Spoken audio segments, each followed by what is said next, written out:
Welcome to MINDSHOCK. This is your host, Bruce McGuire, and you are listening to the inaugural Goofatorium podcast, where we will be examining the goofiest of the goofy. Now, in a way, you could say that this is a comedy-based podcast, but on the other hand, is it just a really sad podcast series documenting the intellectual decline of the West?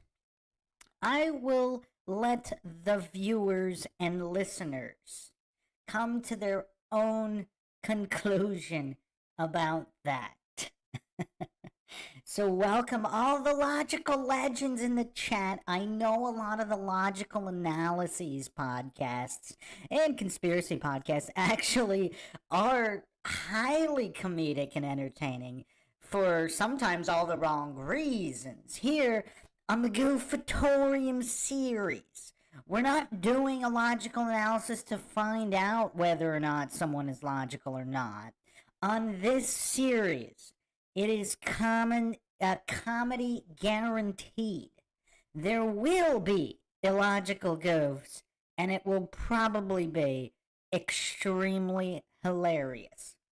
So I hope everybody has their funny bones all tuned up and ready to go for the Goofatorium series.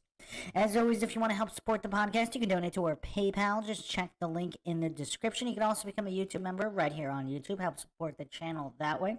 Make sure you're subscribed, like and share Twitter, Facebook, Reddit, Patreon. Patrons do get priority for case topic, logical analysis, co-podcaster requests. You could also be a guest on the podcast, depending on your tier. Questions, comments, theories, thoughts, suggestions, rebuttals, debunkings of any kind, insults, and triggered ramblings. If you are one of the people featured in the Goofatorium series, are all welcome, of course. Dunning-Kruger stylings are always welcome on the MINDSHOCK podcast. So, you guys are all in for a treat tonight.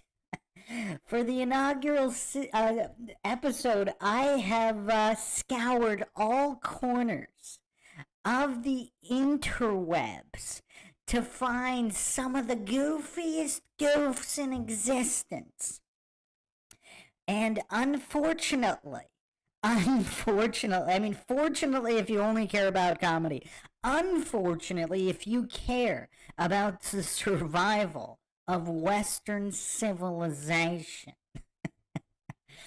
So, welcome everybody in the chat here, and we will jump right into this. I mean, yeah, this is, it's comedy time, baby. It's comedy time. What is... So for those that are not familiar with Liberty Hangout, it's kind of, I guess, a conservative-based YouTube channel, and they do street interviews in the Western world. Let's see what they come up with here. The capital of the United States. You know what? The capital of the United States? No, I don't know. I feel bad laughing. In the chat, does anybody feel bad for U.S. citizens? We got people in the chat who know the answer here. Justin Johnson knows what the capital is. Does anybody feel bad laughing at people in U.S. citizens in the U.S. who are having trouble with this question to the point where they need to repeat the question to buy more time? Hey, Jess Palmer, what's going on? Madison. What? I don't know if anybody has ever answered Madison. I mean, is this the first time in history someone has given that answer? Nick Fingar in the chat saying they're faking dumb 100. You know, I don't know, again, I don't know these particular people, But have you been outside recently? I mean, I'm not 100% gun to the head. I couldn't definitively state that they're faking it. I mean, have you seen some of the people at Walmart? I mean, I don't know. I really don't know.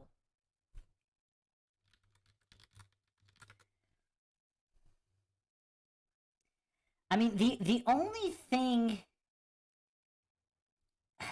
thing I can think of is, see, if they're not from Wisconsin, because obviously Madison's the capital of the state of Wisconsin.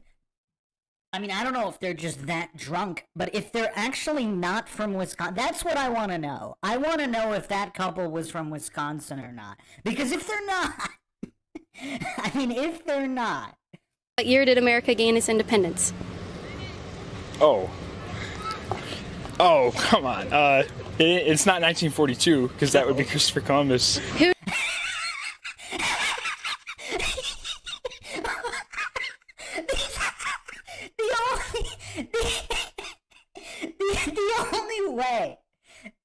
The only way to make 1942 sound dumber is by bringing Christopher Columbus into that equation. Oh man, that was a tough one.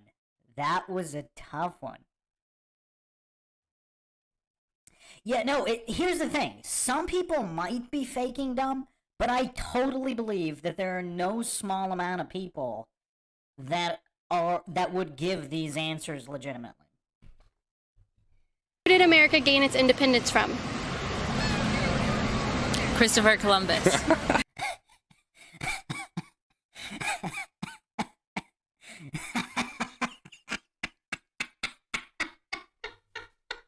America gained its independence from Christopher Columbus.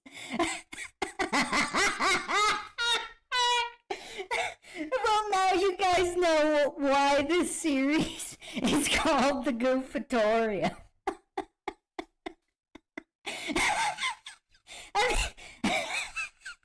I mean, even if she said wrong answers only, I don't know if people would come up with some of this.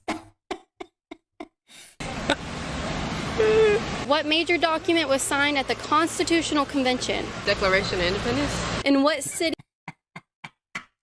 I mean, I guess that's not that bad. I mean, founding documents are founding documents, right?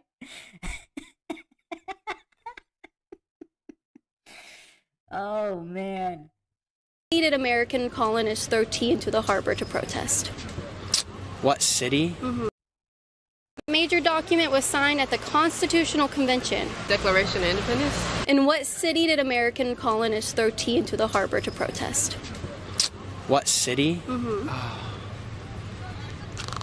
Oh. It's England, right? Where? See, here's that particular guy. I mean, I don't know. Do you guys really think that guy was faking being dumb?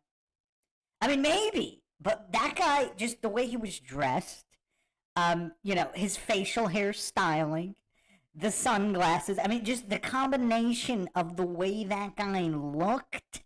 I mean, I don't know. Like, I could totally believe he wasn't playing stupid. Because I think the point of the channel also is, whatever they call it, owning libtards or whatever. So, I mean, I don't know if they're paying people to fake it, but it seems like they go out there looking, obviously people who answered correctly, they might not have included. Obviously there's plenty of people who can answer the questions raised by Gypsy saying he looked legit to me. Yeah, I mean, here's the thing. I mean, I don't know about percentage. I'm going to go out on a limb here. I don't claim anything is true or untrue. This is the MINDSHOCK podcast. I do not claim anything is true or untrue.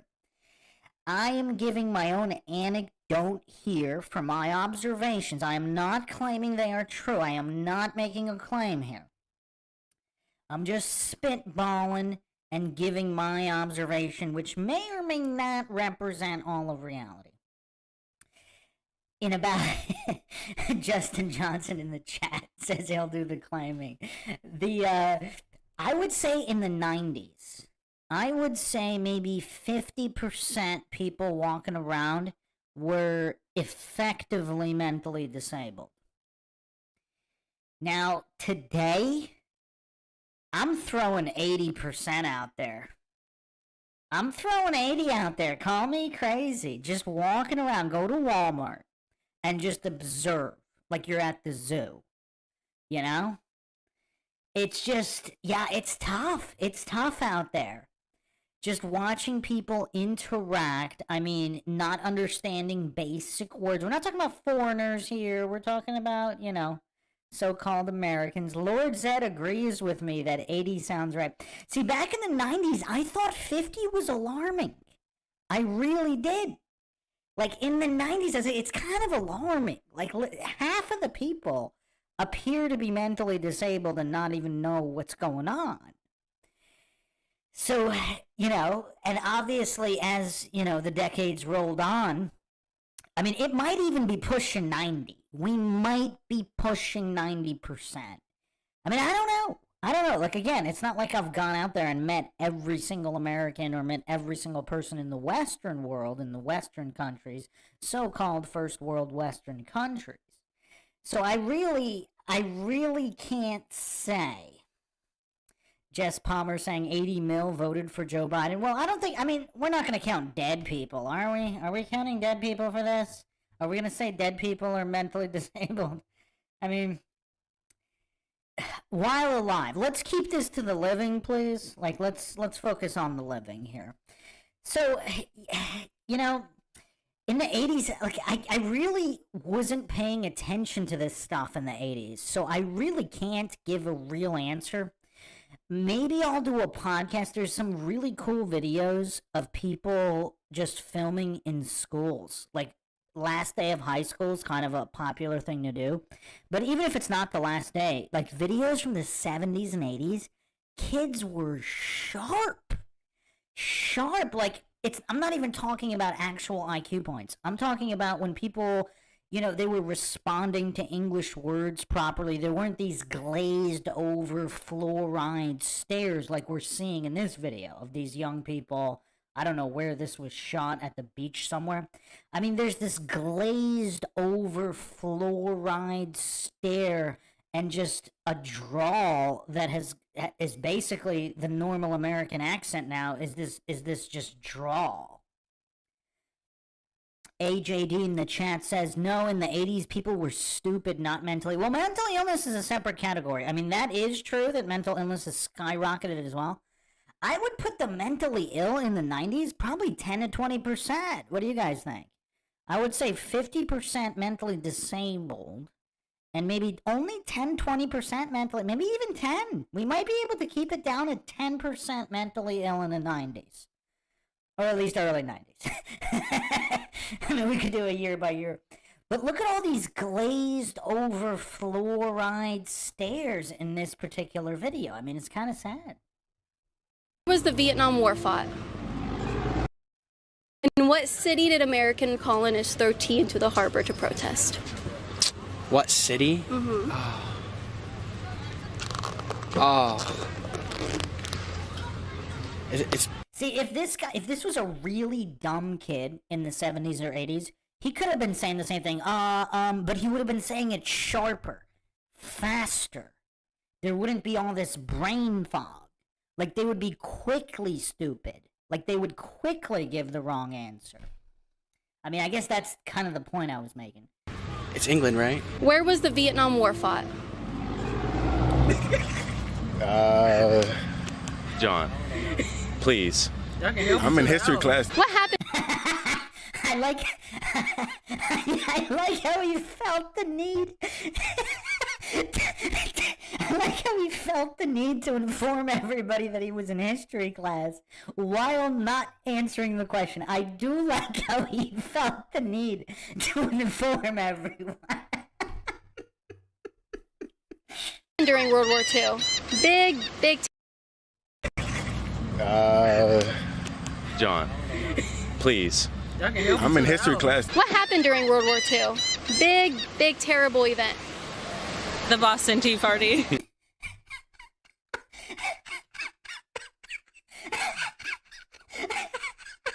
Look at the guy's face right here. He's got like this permanent, like half smile, zoned out, conked out stoner face.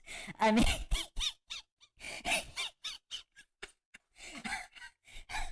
oh man, this is tough. This is tough. What do you think so far? Is this Goofatorium episode living up to its name so far?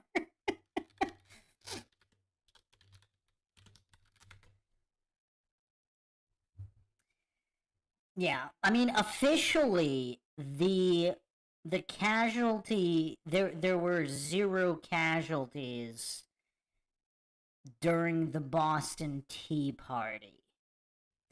So I don't know, like, date aside, I'm not sure it was a big terrible event. I mean, the events that followed, you know, a lot of death, but during the actual event known as the Boston Tea Party, there were 0 casualties.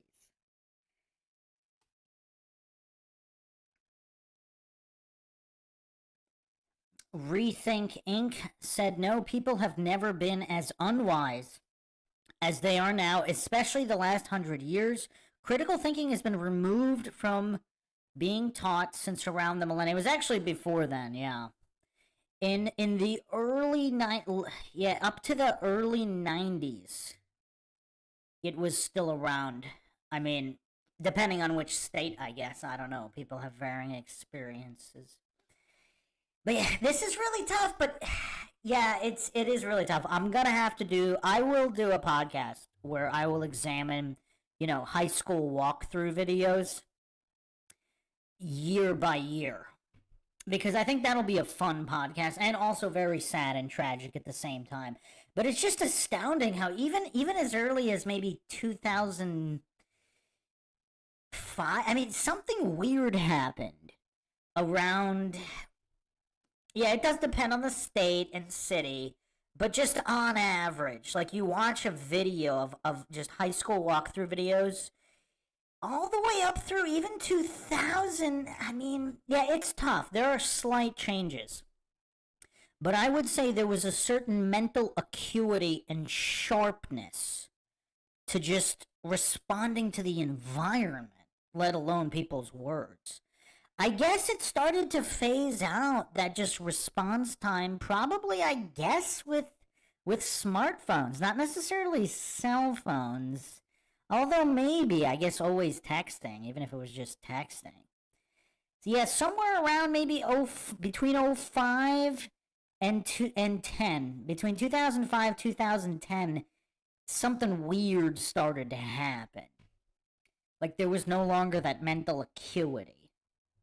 Name 4 of America's founding fathers. Oh, George Washington. Uh-huh. Thomas Edison. What president? Well, he got one. He got one. I mean, that wasn't as bad as it could have been. I mean, we all have to admit that wasn't as bad as it could have been. AJD said, I remember the 80s and there was nothing like this going on. People could still think even if they drew weird conclusions. Exactly. I mean, just look at people walking the street. I mean, not even the 80s, the 90s, the early 90s. Like, people wouldn't bump into each other as much. They weren't nearly getting run over. I mean, obviously, you know, the odd goof, the odd drunk person, but a normal, non-drunk individual on their way to school or work, they weren't oblivious to everything around them. Like, now it's just tough out there. I'm actually shocked that there aren't even more car accidents than there are. Like, just awareness of surroundings has gone completely down the gutter. Freed the slaves. Uh-huh. Thomas Edison. What president freed the slaves? Oh. John. You have to answer this one. Oh my God. Oh my God.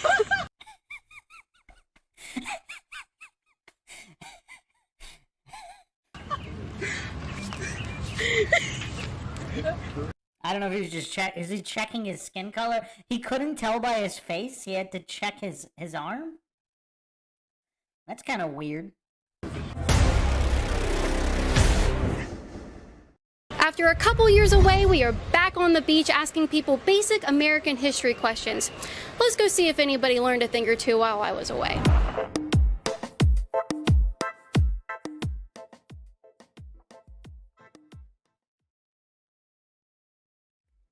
Heracles in the chat. College, so you should know all of these. Welcome to the Goofatorium series. I'm scouring the corners of the interwebs for the goofiest of goofs, documenting the decline of Western civilization. Okay, what is the capital of the United States? Oh my god, I'm finished with the video. They're just all fleeing. And don't forget, the one guy said he was in history class. I'm assuming he's in college because everybody has history class in high school, right? So in college, I mean, I think there might be a history requirement, but that doesn't mean you're in it every semester. I mean, look at how they scattered at the question of what is the capital of the country that they are currently in. Now, I'm not sure they're all U.S. citizens, but I would guess that they are. I think it is a fair guess that all of these individuals are U.S. citizens, most likely born in the U.S.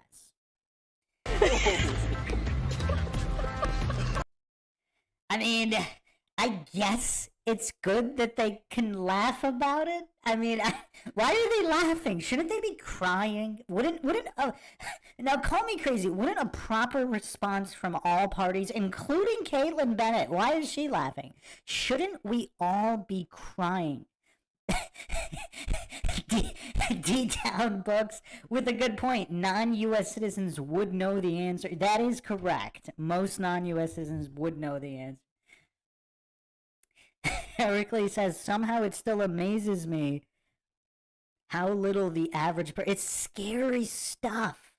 It is absolutely scary. If you just got here, Heracles, I was talking about how in the 90s I would estimate maybe 50% of people walking around were mentally disabled.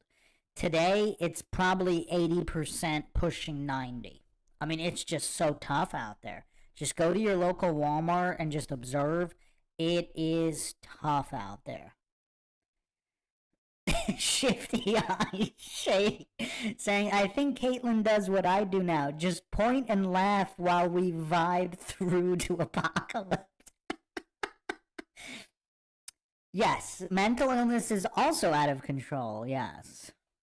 Yeah, the combination of mental disability and mental illness, I don't want to say it's insurmountable, but it is scary. No! What is the Was she saying no? Why do I have to answer? Is that what she started saying? capital of the United States?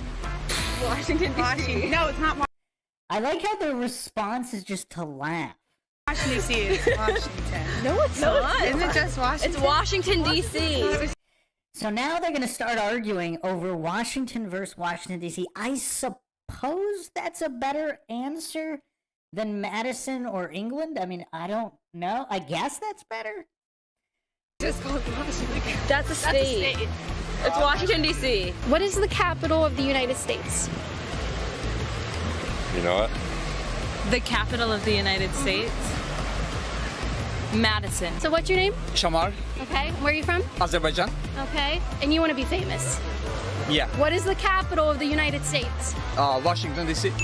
Look, so this guy from Azerbaijan clearly gave the answer in 1 second flat. Good call, D-Town Books. Good call. Very good. Very good. Notice how he didn't repeat the question. He didn't say, he doesn't appear to have this glazed over fluoride stare, although who knows? Who knows? Some Americans don't know that. What year did America gain its independence?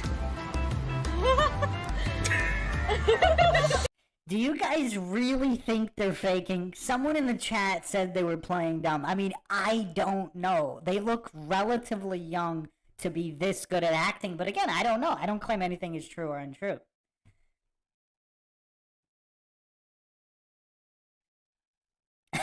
D-Town Books saying, give him time here in the U.S. for the glassy stare. Sad but true, sad but true. I don't know. Don't know? I have no idea. 1863. Do you have a better guess? Abby? I don't. 17 something. Okay. You're on the right. 17 something. That's not terrible. That is not terrible. 17 something. 17 something.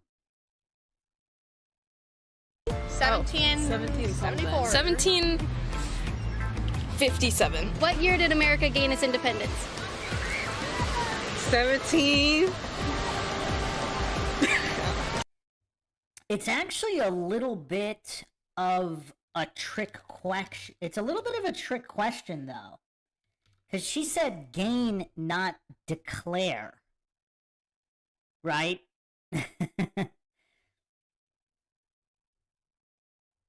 So, although technically, I mean, if we really want to split hairs, according to, obviously she's going by the official narrative, obviously that it may or may not be true, but the official narrative, as Napoleon said, history is but a pack of lies agreed upon. So what has been agreed upon was the official dates of the Revolutionary War were actually April 19th, 1775, not 76, to September 3rd, 1783.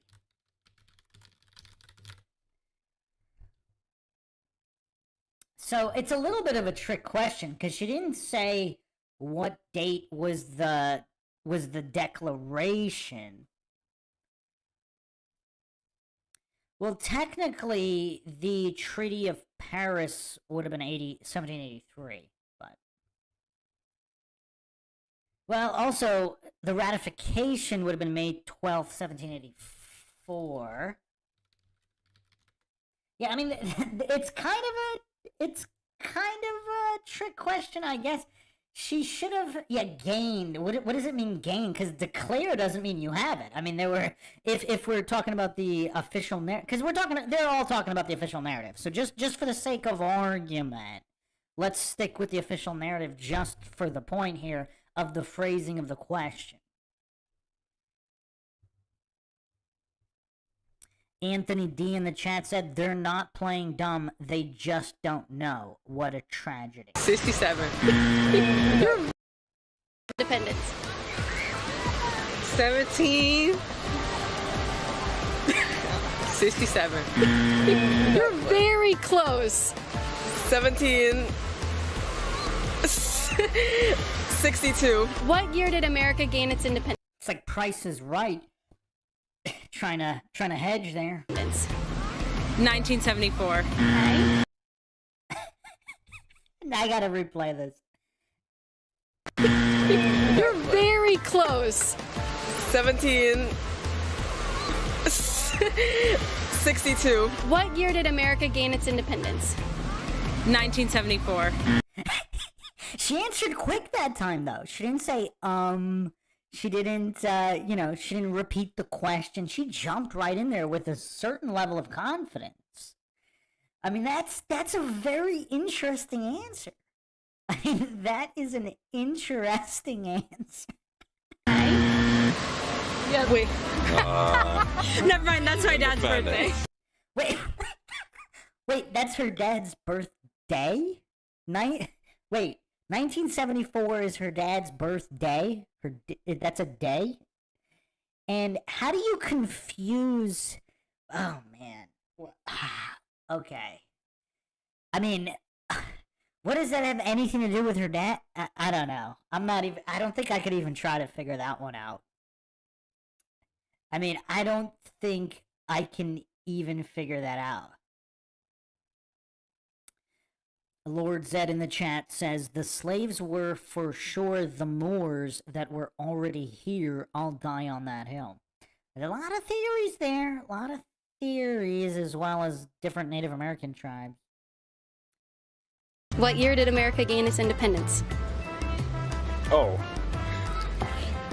come on. It's not 1942 because that would be Christopher Columbus. So That's not Christopher Columbus. He was so confident about Christopher Columbus being involved. I mean, God, let's watch that again. Let's watch that again. What year did America gain its independence? Oh, come on. It's not 1942 because that would be Christopher Columbus. So That's not. I like. Well, I don't understand. Okay, so he told her what it's not and why it's not that year. So that's a very interesting. That's a very interesting way to answer the question, though. Well, dyslexic or not, I mean, why is he answering what it's not and then justifying why it can't be that year while being so utterly wrong about both?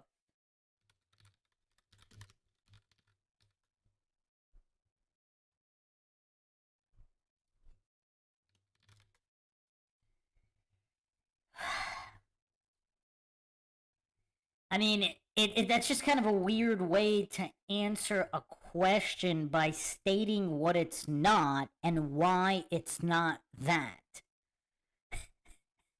Shelby Norwood in the chat stating academia may be preparing for the next reset by confusion and dumbing them down. I actually think there's two different things going on here. I mean, obviously there's a mass dumbing down, but I still think they teach these dates. I just think there might be too much fluoride in the water for any of the kids to remember those dates, in particular with all of the distraction and mind warping going on.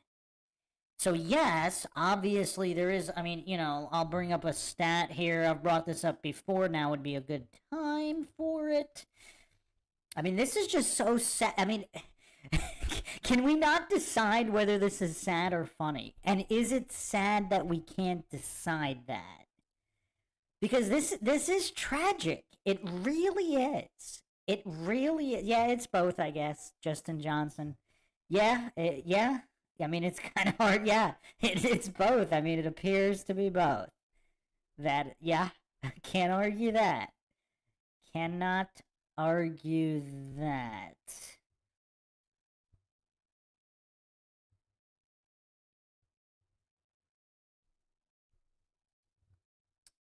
So, let me see here.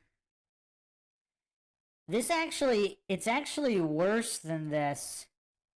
So, this was a tweet which is not accurate. And I'll explain.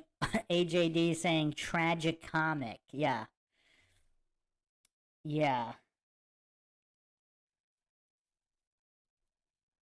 Yes, Pepperoni Audits. This is Liberty Hangout for the inaugural Goofatorium podcast, where I've scoured the internet for the goofiest of goofs. So, U.S. Department of Education, founded in 1979, the U.S. ranked number 1 in the world. After 40 years of government-run education, we have fallen to number 24. That's actually not accurate. Let me fact-check this. It appears that the U.S. has actually fallen to 38th. Well, in science, 30th in math. Okay. So this is the Pew Research Center. Every 3 years measures reading, math, and science literacy and skills among 15-year-olds. So the U.S. placed an unimpressive 38th out of 71 countries in math and 20. Can you imagine, like, some of these other countries might not even have running food and good water and nutrition. I mean, it's kind of wild. It's pretty wild. So it's actually even worse than this tweet. 38th. Wow. Yeah, this is rough stuff. This is rough stuff. Yeah, it might all be by design, Justin Johnson, but we do have to differentiate here. Some of these kids might just be too fluoridated and injected with certain things and distracted by smartphones and frequencies and MK Ultra programming on TV that they've ramped up over the past few decades that, you know, obviously was always around, but it seemed to have been a lot less obvious. It's like it got dialed up to 11 the past decade or so. Christopher Columbus. Oh, that's 14. Oh, yeah. Shoot. Yeah, 14. I'm gonna pass. I don't know. I'm not gonna lie. What's your major? I'm in flight school to be a pilot. Oh, okay. Yeah. All right. What's your major? I'm going into teaching. Oh, okay. Yeah. Okay. Yeah. So Yeah. let me replay this again. It's not 1942 because that would be Christopher Columbus. So that's not Christopher Columbus. Oh, that's 14. Oh, yeah. Shoot. Yeah, 14. I'm gonna pass. I don't know. I'm not gonna lie. What's your major? I'm in flight school to be a pilot. Oh, okay. Yeah. All right. Wait, how is that all right? If a pilot can't even memorize a couple of dates, how is he gonna memorize what all those knobs and dials are for? What's your major? I'm going into teaching. Wow. This guy's gonna be... Would it surprise anybody if this guy won Teacher of the Year? I mean, it seems kind of par for the course. Oh, okay. Yeah. Okay. Yeah. So Yeah. you're okay. Yeah. Okay. I mean, it's not really fair, is it? Nah. Who did America gain its independence from? Christopher Columbus. I don't know what's more hilarious, the answer, the content of the answer, or with which the confidence it is delivered with.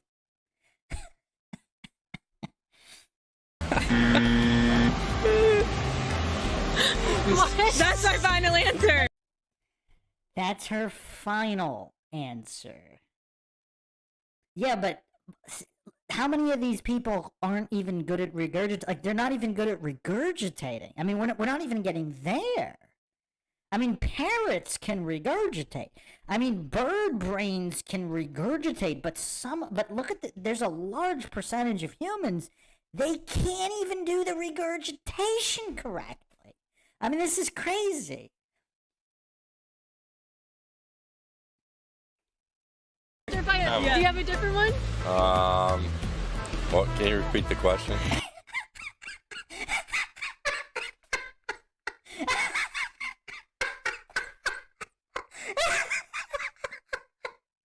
Oh man!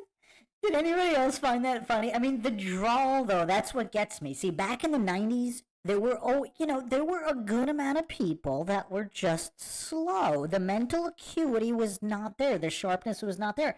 But this guy's actually pretty average nowadays. I mean, this guy kind of falls into the majority nowadays. How scary is this? Like, I mean, how absolutely frightening is it? Like, this is the average individual walking around today. Who did America gain its independence from? Everybody else.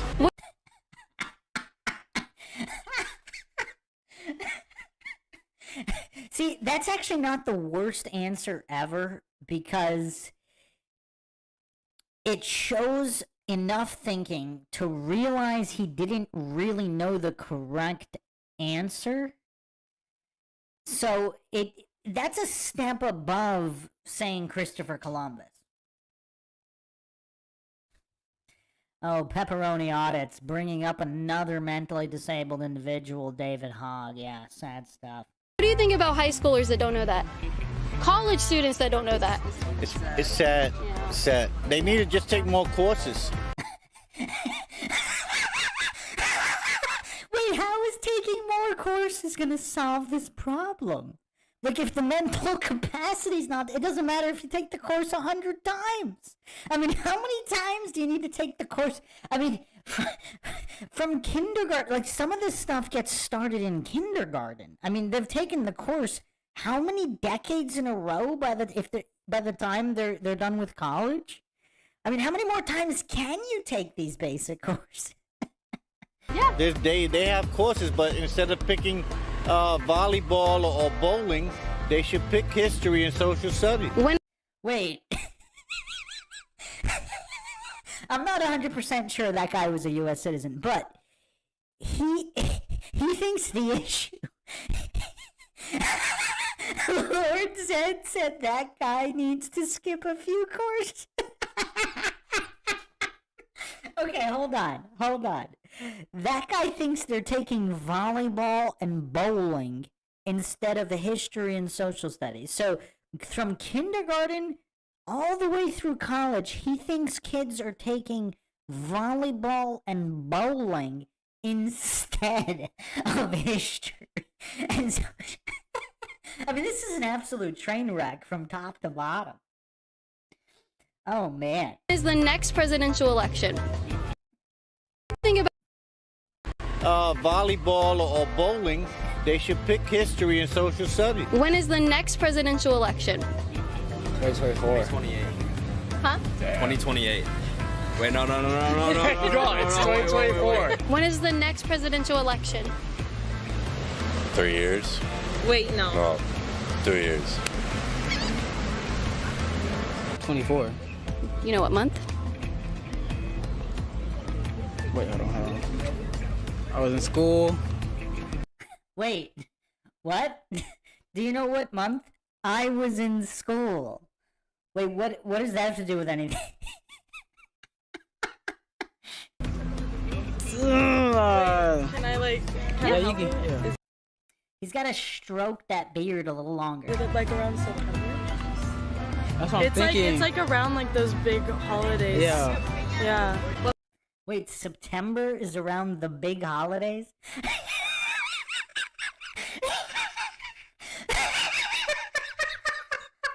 Oh, man.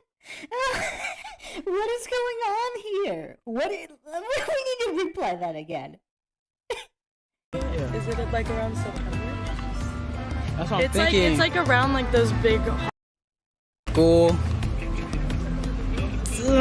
What big holidays are in September? Labor Day? Can I like? Is that like the most popular holiday? Yeah, you can. Yeah. Is it like around September? That's what I'm thinking. It's like around like those big holidays. Yeah. What big holidays are in September? I mean, I don't know, man. I don't know. This is tough. Yeah. What month? I believe it's in Inauguration Day. Who won the Civil War? Wait. The next election is around Inauguration Day? That was his answer? Interesting. Bold move, Cotton. War. What month? I believe it's in Inauguration Day. Inauguration Day is a month? She asked for a month. His response was Inauguration Day. Oh man, this is tough. Who won the Civil War? I'm literally stupid. I can't do this. Okay, so she responded, I am literally stupid. So how stupid can she actually be if she has that amount of awareness, though? So clearly she's less stupid than all these other people giving answers confidently. I mean, I'm actually impressed with her answer. Call me crazy. In a world where narcissism is running rampant, I mean, she has a certain amount of awareness and honesty. I'm impressed. I am genuinely impressed here. What'd you say? No, nothing. Nothing? I had no idea. Who won the Civil War? That's you. That's you? What? What kind of answer is that? Who won the Civil War? She points her thumb at this guy. That's you. I mean, this guy could be from a whole bunch of different countries that had nothing to do with American slavery. I mean, there's a lot of countries. Pepperoni on its ass. He won the Civil War. Single-handedly? I mean, that's impressive. That's impressive if he did, especially if his hat didn't even fall off.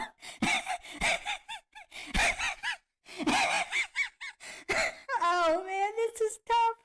This is so tough. I don't know that. The South.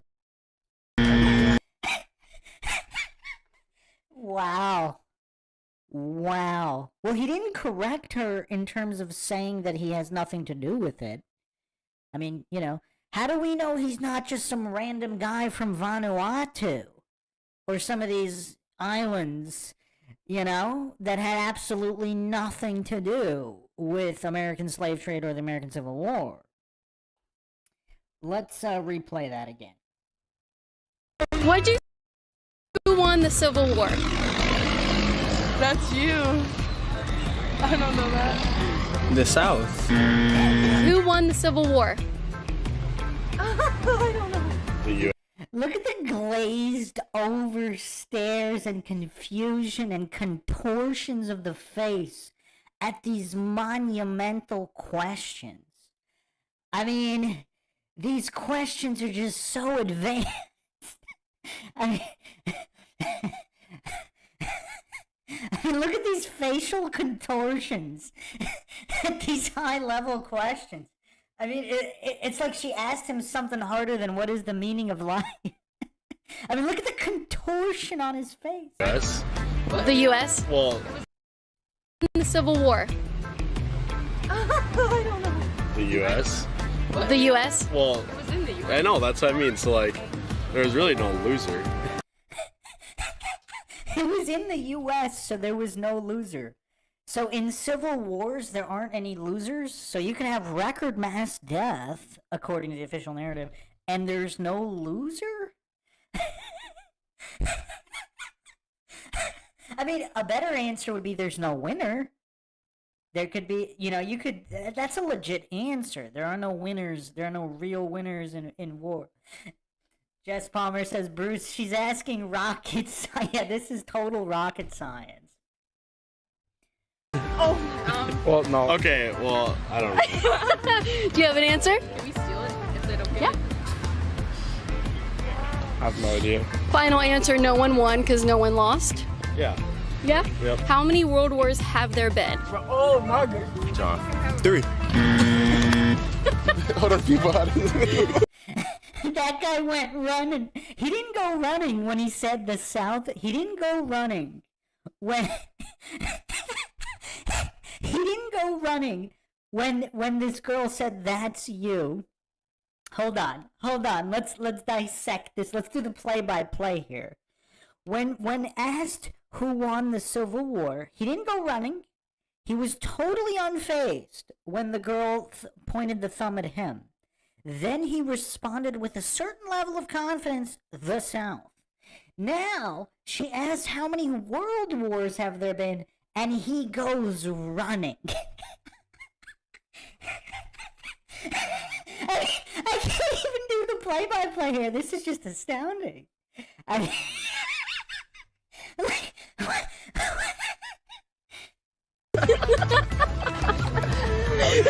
Hold on. It's 2, John.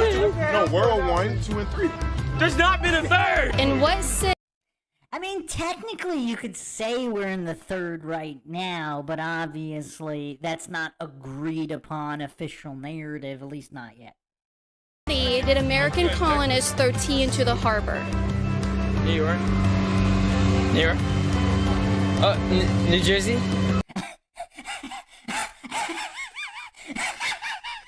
I mean, he's on the right coast. I mean, can we give him credit for that? He's on the right coast. I mean, his friend looks absolutely incredulous at his answers, but the friend isn't providing answers either. What city did American colonists throw tea into the harbor? New York. New York. New Jersey. Nope. You were very close. Pennsylvania. Pennsylvania. I take back what I said about the coast. I take back what I said about the coast. Oh man. Oh man, this is tough stuff. This is tough stuff. Let's replay this again. We need to replay on this. What city did American colonists throw tea into the harbor? New York. New York. New Jersey. So first he says New York, which obviously could refer to New York City or the state. We don't know what he's thinking here, obviously. It's very tough to know what he's actually thinking if there's thinking going on. Then his friend is absolutely incredulous his answer. So he switches his answer from which city did American colonists throw tea into the harbor. He switches his answer from which city from New York to New Jersey. New Jersey. Now he's going to switch it again. Nope. You were very close. Pennsylvania. Then he switches his answer for which city to Pennsylvania.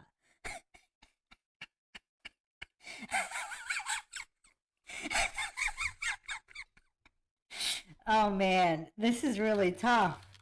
I mean, this is really, really tough. I mean, how can we dissect this? Now, Pennsylvania does have Erie, which is on Lake Erie, so it's not like it doesn't have any kind of coastline, I guess.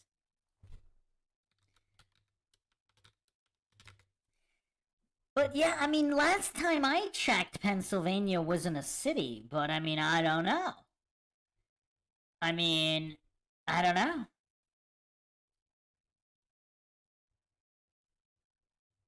This is really tough.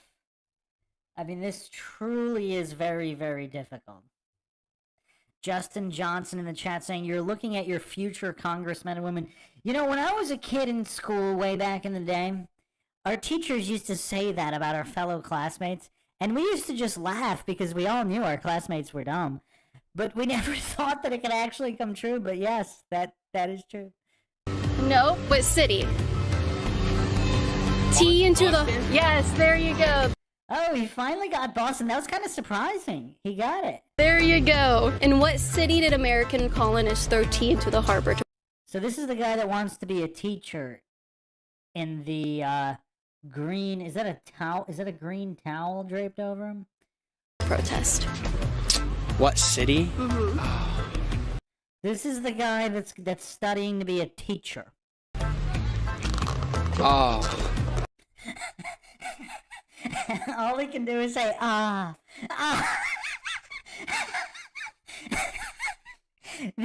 This college young man is studying to be a teacher. It's England, right?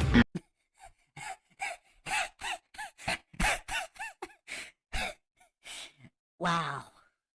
This guy is studying in college. This individual is apparently currently enrolled in a college at university in the United States, studying to become a teacher. And he just said that England was the city in which tea was thrown into the harbor by American colonists. American colonists. Oh, I have no idea. Threw tea into... Boston. Yes. Boston Tea Party. There you go. All right, you're redeemed. So the pilot knows more, the guy studying to be a pilot knows more about basic history than the guy studying to be a teacher. Wow, Denise in the chat said, I met a teacher once at a social setting who didn't know who Paul Revere was. Wow. That is astounding. What year? What year was this? What year was this, Denise? I'm very curious. I'm very curious. Wow, 1980. What grade level was this teacher? Wow, that is actually quite shocking. All the way back. If you had said 90s or later, I would not have been shocked at all. I'm a little bit shocked. Although, obviously there were dumb teachers around too. So yeah, but 1980. I mean, that's tough. A fourth grade. That's even worse because that's like. Wow. Yeah. This is tough. When I was in school, we actually reenacted, like for fun in the lower grade levels, we actually reenacted the ride of Paul Revere for fun. It actually was fun.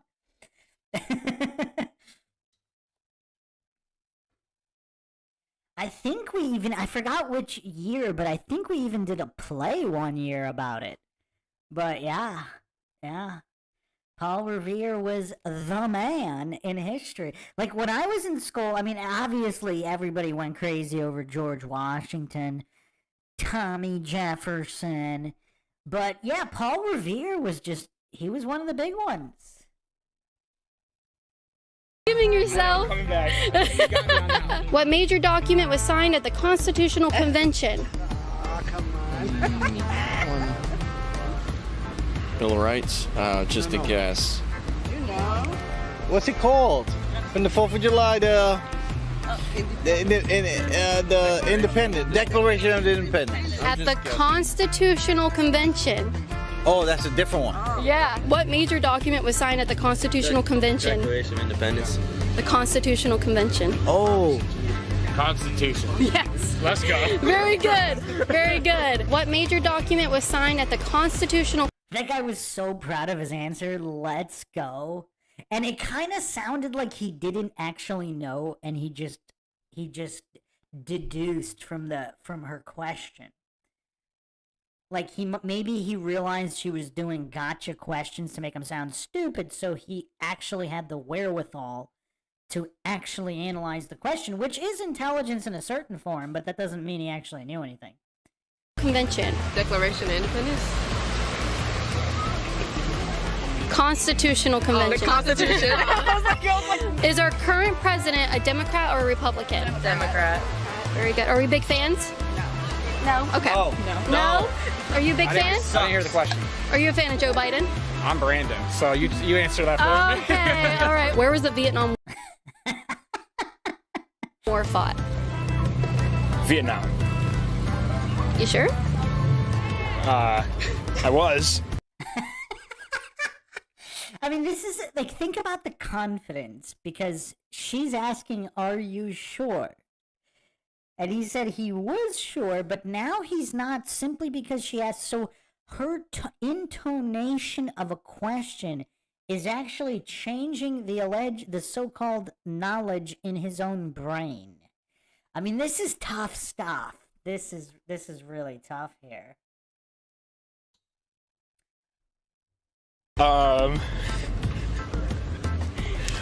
You sure? I'm gonna say. Is this like over in like Thailand, kind of like? Where was the Vietnam War fought? John, please. I like his friend who just keeps repeating his name for all these questions. John, like as if that's gonna somehow increase his IQ point. I'm in history class. Yeah, you. Vietnam. Okay. Do you? Yeah, I agree. You agree? Yeah. Okay. You sure? Yeah, I'm sure. Okay. All right. Perfect. Okay. I don't know, Vietnam. That's your final answer? Yeah. See, this is the problem: is high schoolers are in history, not in history. That's true. Who bombed Pearl Harbor? Wait, high schools aren't in history? What? Pearl. No. Raised by Gypsy says, if that guy in a pilot's seat, I am taking over the plane. Oh, Denise says, correction, I meant 1990. That you meant the teacher who didn't know who Paul Revere was. That's a little bit more believable. Although that's less shocking. history. Not in history. That's true. Who bombed Pearl Harbor? Pearl. No. Pearl bombed Pearl Harbor. That is an interesting answer. I don't think I've ever heard that one before. The Japanese. Mr. Krabs' daughter? Yeah. Where is Pearl Harbor? Well, that guy got that guy got Japanese correct. I mean, that's cool. That's cool.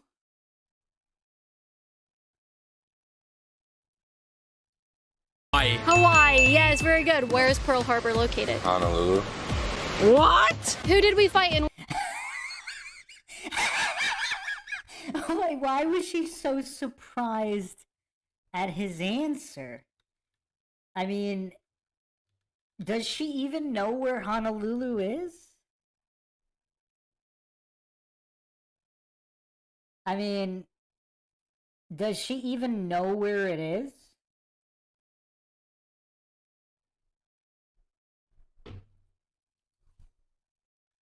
She was more shocked by that.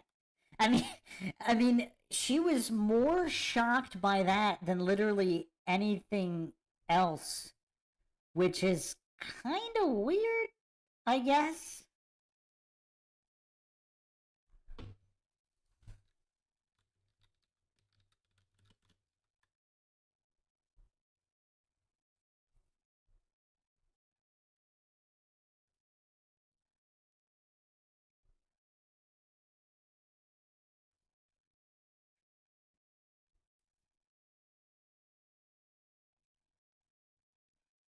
Video freezed a little bit. Let me try to reset it. Where is Pearl Harbor? Hawaii. Hawaii. Yes, very good. Where is Pearl Harbor located? Honolulu. What? Why is she so shocked? I mean, it's pretty close to Honolulu. It's pretty close, but it's just why is she so outraged at that? Does she even know where Hawaii? Like it's almost as if she's been studying this topic for decades, and this is the hill she's gonna die on. That it's a couple miles, couple miles from Honolulu. That's what she gets outraged over. Like, she thinks Pearl bombed Pearl Harbor, but she's outraged that I'm assuming that's her boyfriend or whoever, said that it was. I have to replay that again. Who did we fight in World War II? Who bombed Pearl Harbor? Pearl. No. The Japanese. I mean, he even says Japanese in this super slow drawl. It's like most humans are just permanently drugged now. Again, compared to videos from, pre-late 90s.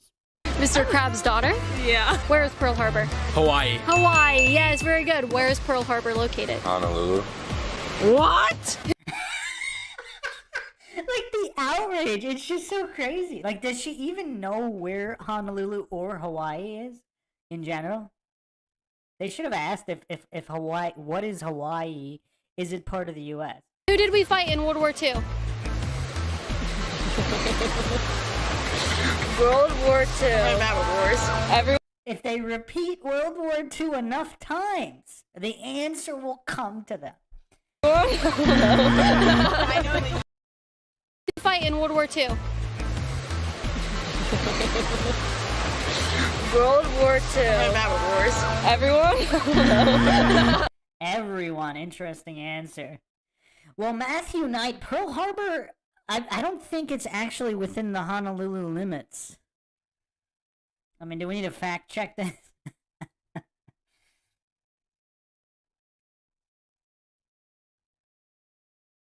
It is west of Honolulu. Yeah, it's not actually in Honolulu. I don't know if so I think they just classify it as Pearl Harbor itself, but it's actually closer to a bunch of other cities. It's in between Waipahu, Eia, and Iwa Beach. It's in between those areas. It's closer to all of those cities than Honolulu, but it's not that far. And forgive my pronunciation of of these cities in Hawaii. Yeah, it's pretty close. It is close. We have to give him credit for that. I know the year. wait. I don't know. Wait, it was the Allies versus The Allies versus something. I know. everyone. Who did we fight in World War II? Just dead silence. Dead silence. I mean, just the dead silence is crazy. Germany? And Wait, hold on a second. He thinks the South won the Civil War, but he is able to identify Germany. I mean, I don't know what to make of this. And this girl, just look at her face. She just looks very confused all around. you want to phone your friend? You see her face?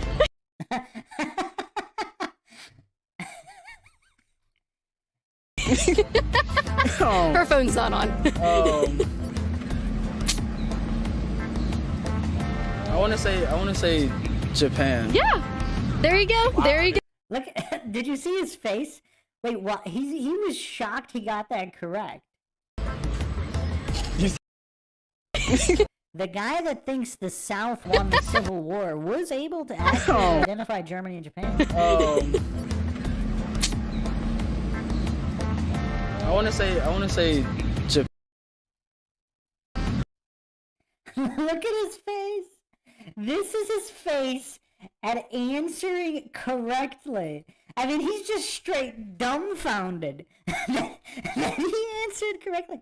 Like, why is he so surprised? I mean, he said he wanted to say Japan, and he's just this is just shock and awe.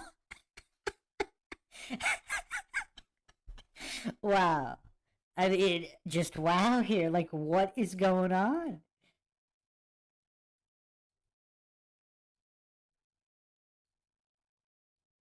There you go. There you go. There you go. I'm thinking about I'm thinking of Call of Duty. Russia. He was thinking of He was thinking of Call of Duty. That's why he got that answer correct. Wow. Wow. Are we all just gonna weep for the youth tonight? I mean, should we be laughing? Should we be crying? I mean, this is really tough. I mean, this is really tough. Yeah, Heracles is sharing my sentiment. I always start off laughing at these videos, but the ramifications set in slowly. Yeah, this is really, really tough. It's really tough. They remember from more from video games. You know what's hilarious? I'm gonna share an anecdote here from back in the day. Now, you'll be able to identify that I am not that old by this anecdote. By that old, I mean I am not a senior citizen. I was in chemistry class one year, and the teacher was really nice lady. And one of the kids in class was, I don't know if he was a rapper, but he was definitely a rap music fan, and he would just, rap. He would bring in his cassette player and bump those beats and rap along to them. So the teacher was just dumbfounded one day, and she says, wait a second. You can't even memorize the periodic table, but you can memorize literally 50 different rap songs verbatim and spit them rhymes like really quickly, but you can't memorize the periodic table. And he had no answer for that. He had no answer. I wish I could tell you. I wish I could remember whether or not he actually, I think he did pass the class. I think he passed. I don't know if it was a D or a C or something. Maybe he barely passed. So I don't know if he ever actually fully memorized the periodic table. But I mean, that definitely got him motivated a little bit.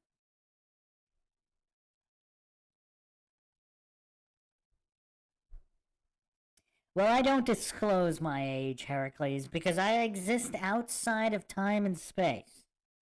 You can tell by the amount of podcasts there are. I don't know. No, okay, who?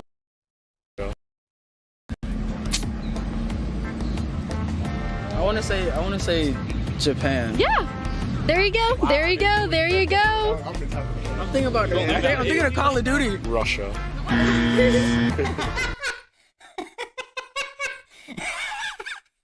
Oh man. I don't know. No, okay, who? Germany. Yes. And very good Italy and the Very good, very good. Are you in history? No, I'm a chemistry major. Okay, all right. Well, you're killing it. Very good. Okay. Japan, Yeah. technically too. Yeah. And was it Russia? No. You got it. That was the USSR. No. The Soviet Union. You know what's curious? He knows that it was the Soviet Union during that time. So this guy's curious. This is a curious guy. It's almost like if it wasn't for the fluoridation, this guy might actually be smart. Like, it's like maybe he has the capacities there, but it's been so muddied. USSR. That was the USSR. No. The Soviet Union. USSR. Wait, she just said Christopher Columbus. I can't tell if she's joking though. Like I really can't tell. World War II? I don't remember. The U.S. fought Christopher Columbus in World War II. Oh man. Yeah, Christopher Columbus. Christopher Columbus. Oh, she doubled down. She doubled down. Very interesting. Yeah. He's a really bad guy, isn't he? Worst. Yeah. He's the worst. He's been alive a long time. That's just, yeah. Okay. No one? You don't know who? What happened during World War II? Big, terrible event. The Boston Tea Party. Wait, how does she even know what the Boston Tea Party is? Wait a second. Wait, how does she know what the Boston Tea Party is? Did Caitlin ask the question of the... I don't think she asked them about the Boston Tea Party, did she? They were in Normandy, weren't they? Oh. Were they? Name 4 of America's founding fathers. Oh, George Washington. Uh-huh. Thomas Edison. The confidence. Look at the swagger. Look at the shimmy. Look at the swagger and shimmy on Thomas Edison. Like, let's examine the confident shimmy of this guy at stating Thomas Edison. America's founding fathers. Oh, George Washington. Uh-huh. Thomas Edison. Look at that shimmy. Did everybody catch the shimmy?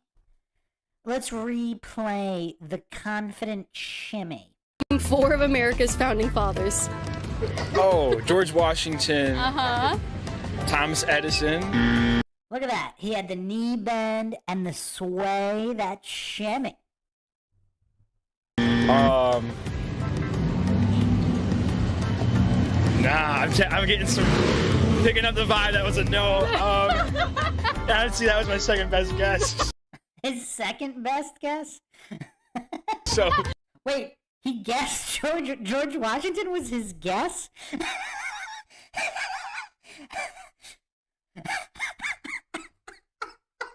Oh man. Oh man. Yeah, that's a cool emoji, Jess Palmer. That's it? Just the one? I said Thomas Edison, George Washington. So George Washington was his first best guess. He was guessing with it. His second best guess is Thomas Edison. Yeah. Well, okay. Are those 2 your guesses?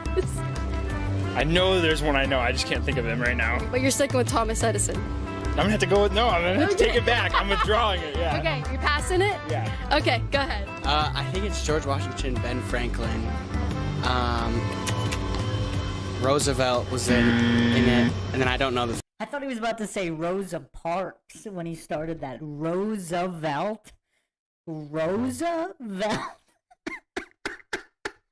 Roosevelt was part of it. George Washington, Ben Franklin. I'm impressed he knew Ben Franklin, though.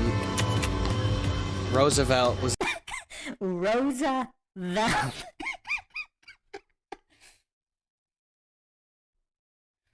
Oh, wow. AJD in the chat with some truly mind-shocking questions. I'm afraid of what an interview like this one will be like in 2030 when these people are the ones asking the question. Oh, wow. That is truly a harrowing suggestion to think about. In it, and then I don't know the third one. William McKinley. William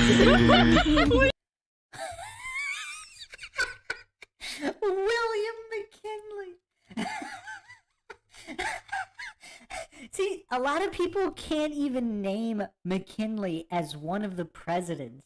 She busted out McKinley at the turn of the last century. She busted out McKinley. That's actually impressive. Anthony D is checking out. This is disgusting. I just can't do this any longer. MindShock, you're the best, but I can't listen to this atrocity any longer. You're not impressed that she busted out McKinley? A lot of people aren't even able to name McKinley as one of the presidents. He was my 7th grade project. Oh. Oh, okay. So is that the only president she knows? Because he was her 7th grade project. The chemistry major doesn't even know who he is. Did you learn anything about... No, you don't know? Okay, do you want to steal this? Wait, so she knows McKinley, but she doesn't know any of the founding fathers? Teddy Roosevelt. Well, I don't know. Wait, how do all these people know Roosevelt? To be honest. List a founding father of America. Abraham. Founding fathers. George Washington. Yes. Okay. How were all those other kids not able to at least list George Washington? That's crazy. More. Abraham Lincoln.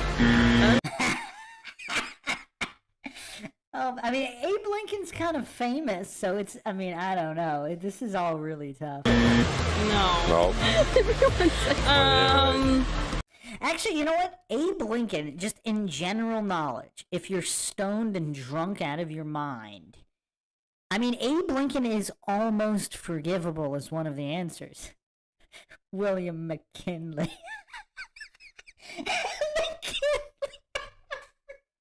Oh, man. I wasn't expecting that. I wasn't even expecting any of them to know who McKinley was. Lord Zed says, my friend could name all the presidents in kindergarten. Was pretty impressive. Yeah, I don't know if we got to him in kindergarten. It might have been like 1st or 2nd grade when we had a test on all of them. That's all I got. Name 4 of America's founding fathers. George Washington. Okay. What's his name? What's his name? But you know what's really sad, though? What was really sad is everybody picking up on the drawl and how slow the responses are. Is everybody picking up on that? Like, let's pretend they all got the correct answers on everything. It would still be alarming because of how slow they're responding and just the drawl that's with all of the youth nowadays. There was the guy. There was the guy. It was the guy. Hold on, I gotta replay this again.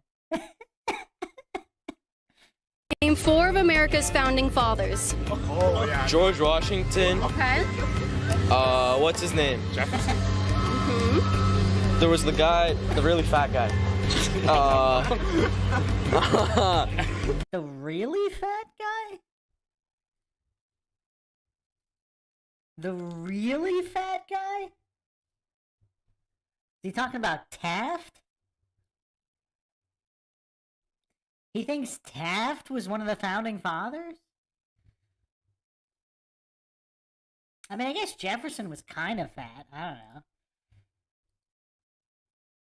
Ben Franklin was kind of fat as well, I guess. No, okay.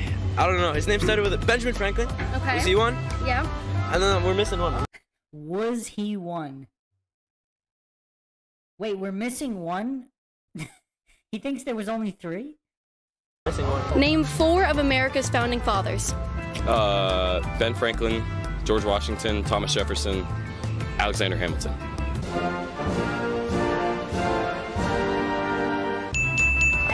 Okay, he does know it all. Yeah, very good, very good. All right, very good. Okay, who did we fight? You're what? In American history. Okay, so you should. Okay, you have a cheat code. All right. The cheat code to know the founding fathers is to be is to be a college student enrolled in American history. You have to be college level. Well, all these other people are in college too, and they don't seem to know either. I'm in the class too. She said I'm in the class too. So she's in his class, but she doesn't appear to know any of this. Name. Yeah, Justin Johnson says, I happen to think United States is old world, not founded as told. Well, it was found, right? Because it was already here. That's why it was founded, right? Yeah, that's definitely a topic for another podcast. But yeah, regardless of all that, it's just kind of crazy how even see, back in the day, you could at least rely on a certain amount of regurgitation.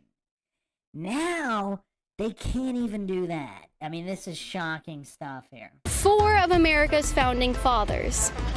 Lincoln, Washington, Jefferson. Who's the other one?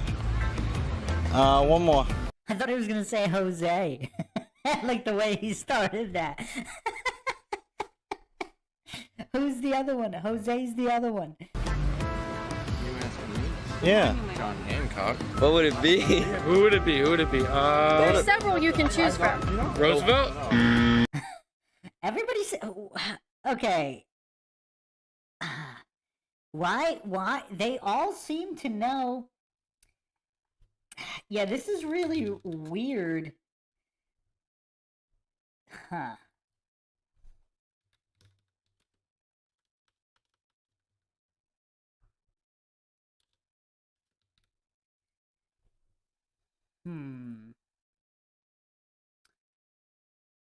They keep bringing up like a lot of people who came a lot later. I mean, I don't know, what is founding? Maybe they don't understand the word founding. It's almost like they think she's asking who are American presidents? Who were relatively early American presidents, non-modern presidents. It seems to be that's the way their brains process the question. That was probably the dumbest thing I ever said. You know what's kind of shocking? I actually don't think that's the dumbest thing he's ever said. I mean, just look at the way he's dressed. Isn't it almost insulting? They're kind of dressed like the 80s, a little bit. 80s, 90s, they're very colorful shades. This guy's got this colorful jacket or t-shirt. Other than like the feminine mannerisms, they could have been random guys in the early 90s, late 80s. What president freed the slaves? Oh. John. You have to answer this one.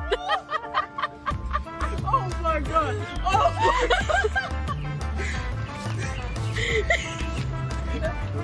Abraham Lincoln.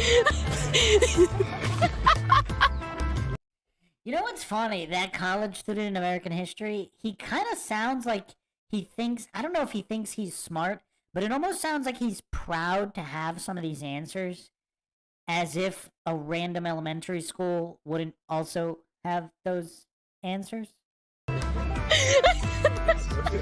Oh, very good, very good, very good. Okay. So wow. All I can say is wow. Does everybody think this episode lived up to the title? Goofatorium. Goofatorium.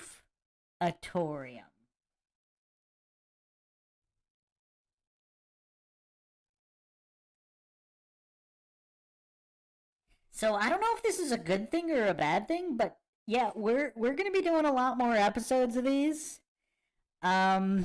Yeah, I don't even know if that's a good thing or not. Heracles says the whole world is a gufatory. Yeah, Lord Zed says he thinks he's smart. People are telling him that. Here's the thing, though. Compared to the people around him, I mean, are you expecting him to not think he's smart? Like, being as smart as a 90s elementary school kid, that kind of is smart compared to his peers in college. So we can't blame him. He seems like a kind of chill, cool guy. Like, he doesn't really seem like a narcissist or an egotist in any way. But you know, it's not his fault, right? It's not his fault for thinking he's smart, because he is compared to the people around me. So around him. So yeah, if that's what he's thinking, like, look at these people around me. I know these answers. He also seems kind of outraged that his friend didn't. So I guess that's a good sign. But you know, he's at least has standards for his friends as well. But yeah, it's pretty weird. So yes, we will be documenting the decline. And again, as we went over, the reasons seem to be fluoridation, which kills brain cells en masse. It appears to be Wi-Fi electromagnetic frequency radiation affecting the brain, affecting focus, just a constant distracted society. I mean, I don't think we should gloss over the switch to the 24/7 news cycle, because even if the kids aren't actively watching the news cycle, the way it's affected society as a whole, just, we can call it plug-in culture, right? Because even in the 90s, early 2000s, cell phones, there wasn't a lot of great coverage. It wasn't a smartphone, so you couldn't, a lot of the I mean, some of the phones you could check email on, but the majority of phones most people had, you couldn't check email on, or the data was so expensive, nobody ever did. They just used it for texting and phone calls, and the batteries ran out quickly. So even people with cell phones, they didn't really have, it wasn't like plug-in culture, plug-in ideology where everyone's permanently connected, everyone's permanent looking for likes on social media. So yeah, and the poisonous food was always around, but I guess they did increase the levels of the poison, Heracles, yes.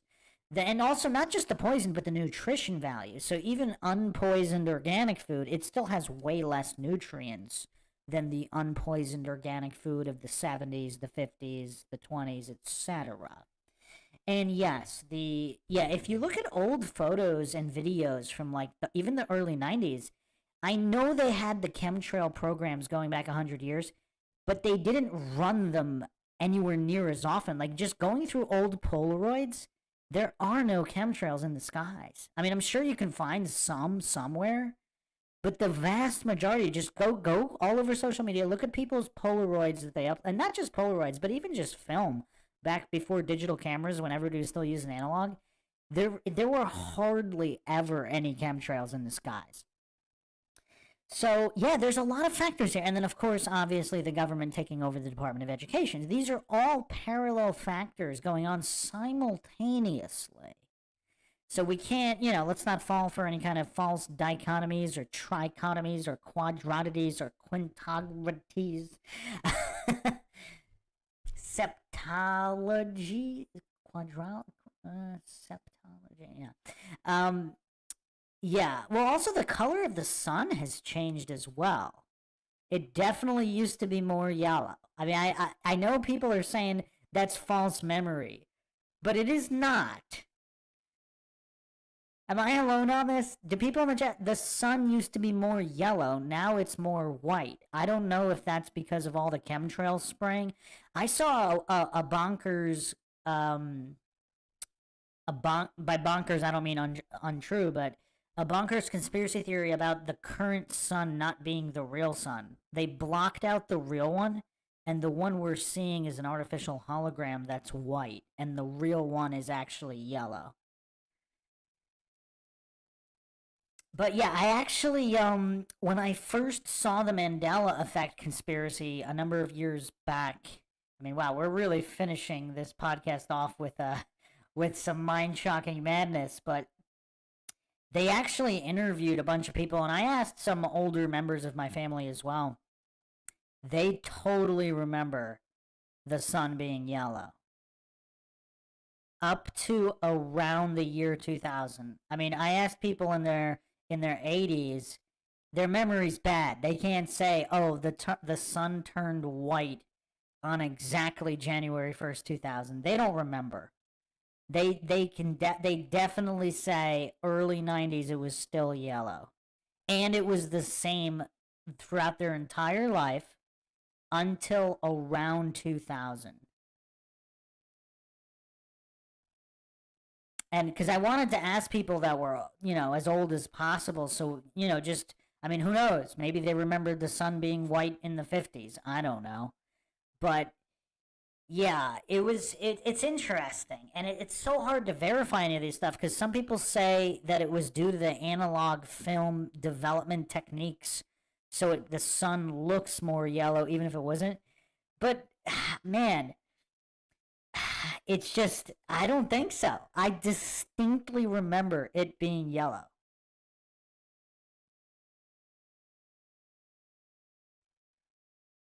Yeah, the sky was bluer too. That is true. But on some days, it's still quite blue. Rarely, but there are some days where it still looks quite blue, depending on where you are. Whereas I can't remember, I don't think the sun ever looked yellow again. Something happened and it just never looked yellow again. I've also heard the theory from the people that believe in the ozone layer that it just thinned out so much that that's why it looks less yellow. But I don't know. Whatever happened to the hole in the ozone layer? I don't know. We don't really hear about that anymore. So I don't know. Wow, you guys, it sounds like we need to do a podcast on the sun. Is the sun more or less yellow? Is the sky more or less blue? Yeah, it's like everything, all colors are being dialed down, too. It's like the vibrancy. It's also kind of interesting, the word vibration and vibrancy of color. Because vibration is usually associated with frequency and sound, as the vibrancy of colors is associated with how bright they appear and the contrast.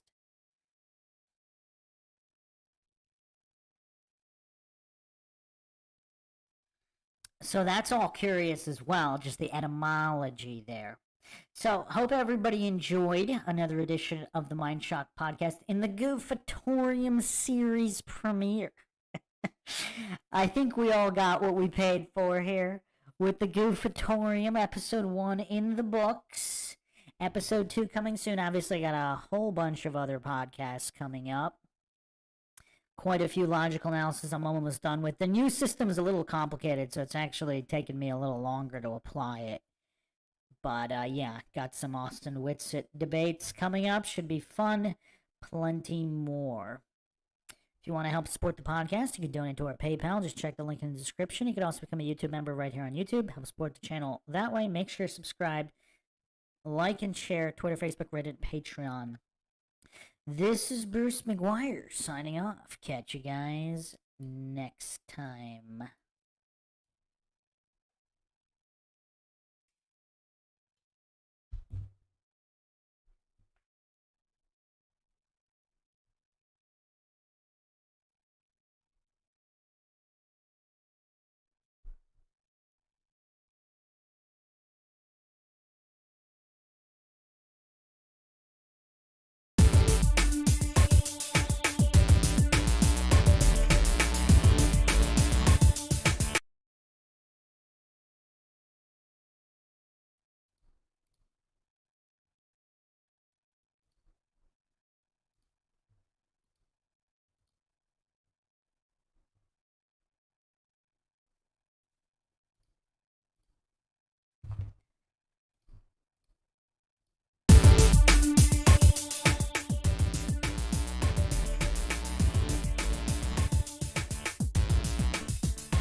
Welcome to MindShock.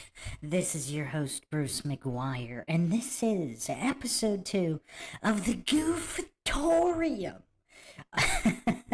Our real-time analysis of watching the decline of Western civilization and everything that entails. The absolutely plummeting IQ levels, which some might think are hilarious, others might think are absolute tragedy. The answer is it might be both. It might be both. One might not know whether to laugh or cry as we examine this. As always, if you want to help support the MindShock podcast, help logic and reason return to a world where it is quickly going extinct, you can donate to our PayPal. Just check the link in the description. Make sure to subscribe to the channel, hit that bell for notifications. If you're not getting them, just like and comment and share more videos. You can share them on Twitter, Facebook, Reddit, and Patreon, where you can find us. Patrons do have priority for case Appalachian analysis, co-podcaster requests. You could also be a guest on the podcast depending on your tier. And of course, you could also be a YouTube member right here on YouTube. Help support the channel that way. So how is everybody doing this evening? We got a lot of the logical legends in the chat here prepared to take on the youth of a nation that might be in steep and drastic decline. Were we all simply asleep at the wheel? Is that what happened here? Is that what happened and nobody noticed? I mean, I mentioned this in Goofatorium 1 that in the 90s, I wasn't really paying that much attention in the 80s, I have to say. I can't really give good estimates in the 80s. In the 90s, I would put it at 50%. Just again, this is my own perception. I'm not claiming it's true. Just subjectively, based on my encounters with various people in various cities, I would put it at 50% mental disability level. Perhaps 10% mental health issues, mental illness. Now, 2010 onward, we're 80% pushing 90 mental disability. And I don't know, did we actually discuss the mental health crisis? It might be 50% maybe. I mean, these are just my observations. I mean, in the chat, everyone can feel free to give their own analysis on the mental health crisis and the mental disability crisis, where just the plummeting IQs, it's been normalized. I mean, I don't know a different way to put this, but idiocy has been normalized. The normalization, because it used to be, I would say late 90s, early 2000s, there was a normalization of, what should we call it? I guess people that were average became known as good. Average became normalized as good and proficient, or slightly below average even. And this has continued to the point where complete mental disability has become the new normal. So, yeah, I mean, it's tough out there. It's tough out there. So we are going to prepare to laugh and cry, maybe both at the same time, in this tragic comedy that is the decline of the West. And I think we really should talk about how this could have been prevented. But let's start off. Let's start off here. I have a few clips from a few different YouTube channels. I mean, there are entire YouTube channels dedicated to doing street interviews where they just go around interviewing random people of all ages. Sun UV Liberty in the chat saying, not just normalized, ignorance is glorified. Wow. Ooh, that's tough. I mean, we're probably watching that in real time, but I think, is it just that everybody except for maybe Bill Cooper was always asleep at the wheel? I mean, is asleep at the wheel, is there some kind of a normalcy bias that no matter what is going on, there's a certain amount of normalization? Normalization cope, we could call it.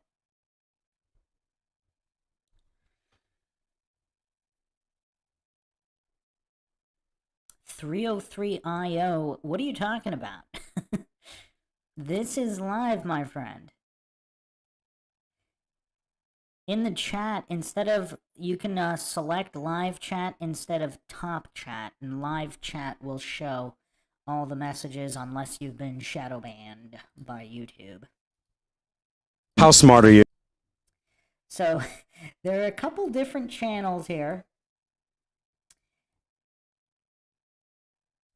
And we're gonna go over this, and yeah, it's gonna be painful. I think last time we had a lot of people check out because they just couldn't handle the goofery. They couldn't handle it. But let's see what we can do here. Not very smart. Perfect. Holy shit, here we go. Complete this nursery rhyme. Jack and Jill went up the hill. And went up the hill higher. So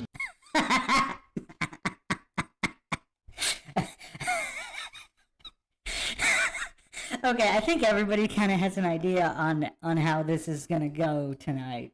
Go and get Bill. To go and get Bill. Jack and Jill went up the hill. To catch a pail of water. To fetch a fill of water. Oh shit, close enough. Jack and Jill went up the hill.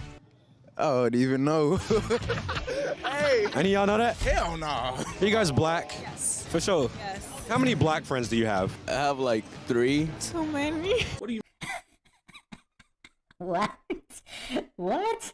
mean by that? Are you black? Yeah. I'm black. How many African nations can you name? I ain't gonna lie. Shit. I ain't gonna lie, I don't know. Zamunda. No, I'm playing. I'm totally playing. Okay, Nigeria, Ghana, Ethiopia. Did I say Nigeria? Zimbabwe. Shit. I mean, I can understand after 5, 6, 7, 8 countries, you know, you might forget if you went over one, but on the second or third one, that's a little tough. Shit. That's it.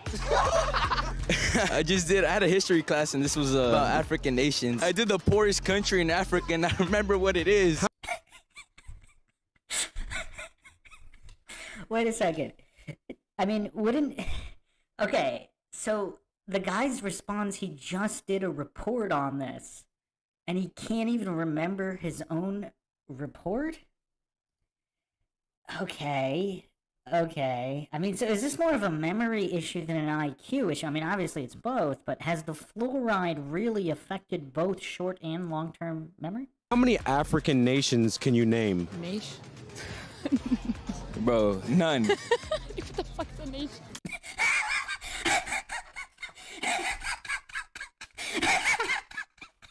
I didn't see that one coming. I did not see that one coming. Wow. Oh, that might go to the all-time highlight reel. She wasn't befuddled by not being able to come up with nations. She doesn't know what a nation even is. I mean, this is tough. None? None. I don't want to disrespect anybody. Okay, how many African nations can you name? 0. I don't even know if I'm African, to be honest. Nigeria, Egypt, South Africa, Ghana, Togo, Benin, Algeria, South Sudan, Congo, Republic of Congo, Mozambique, Madagascar, Sierra Leone. I'll give it to you. You said Malaysia? Holy shit. Next one. How long is a quarter of an hour? 25 minutes. 25 minutes. 20 minutes. 20 minutes? 30 minutes? 60 seconds. 20, 40, 60. 60 minutes. Oh, no, I agree. Yeah, 25 minutes, yeah. Yeah, okay, there we go. How long is it? A quarter of an hour is 60 minutes. Oh, this is going to be tough. This is going to be really tough. Welcome, Dave, Scott, Lord Zed, Justin Johnson, Jess Palmer, Shifty Eyes, Shady, all in the house here. This is going to be painful, people. Quarter hour? 30 minutes? Quarter hour, 30 minutes? 25. What shape is a stop sign? Oh shit, hold on. Cause it's like a circle. Hexagon? Holy shit. A hexagon? Yeah, I think so, too. What the fuck is it? Bro, these questions is hard. Wow, these are the hard questions. Okay. Hey, bro! Fuck. Hexagon. No, it's not a hexagon. Hectagon. She said hexagon. You're saying hectagon. Yeah. Nigga, my brain is going blank. With squares on it. Wait.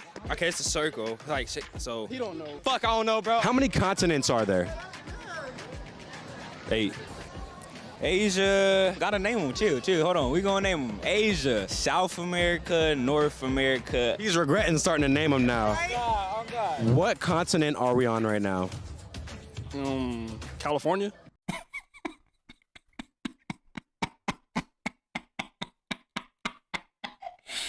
I didn't see that one coming either.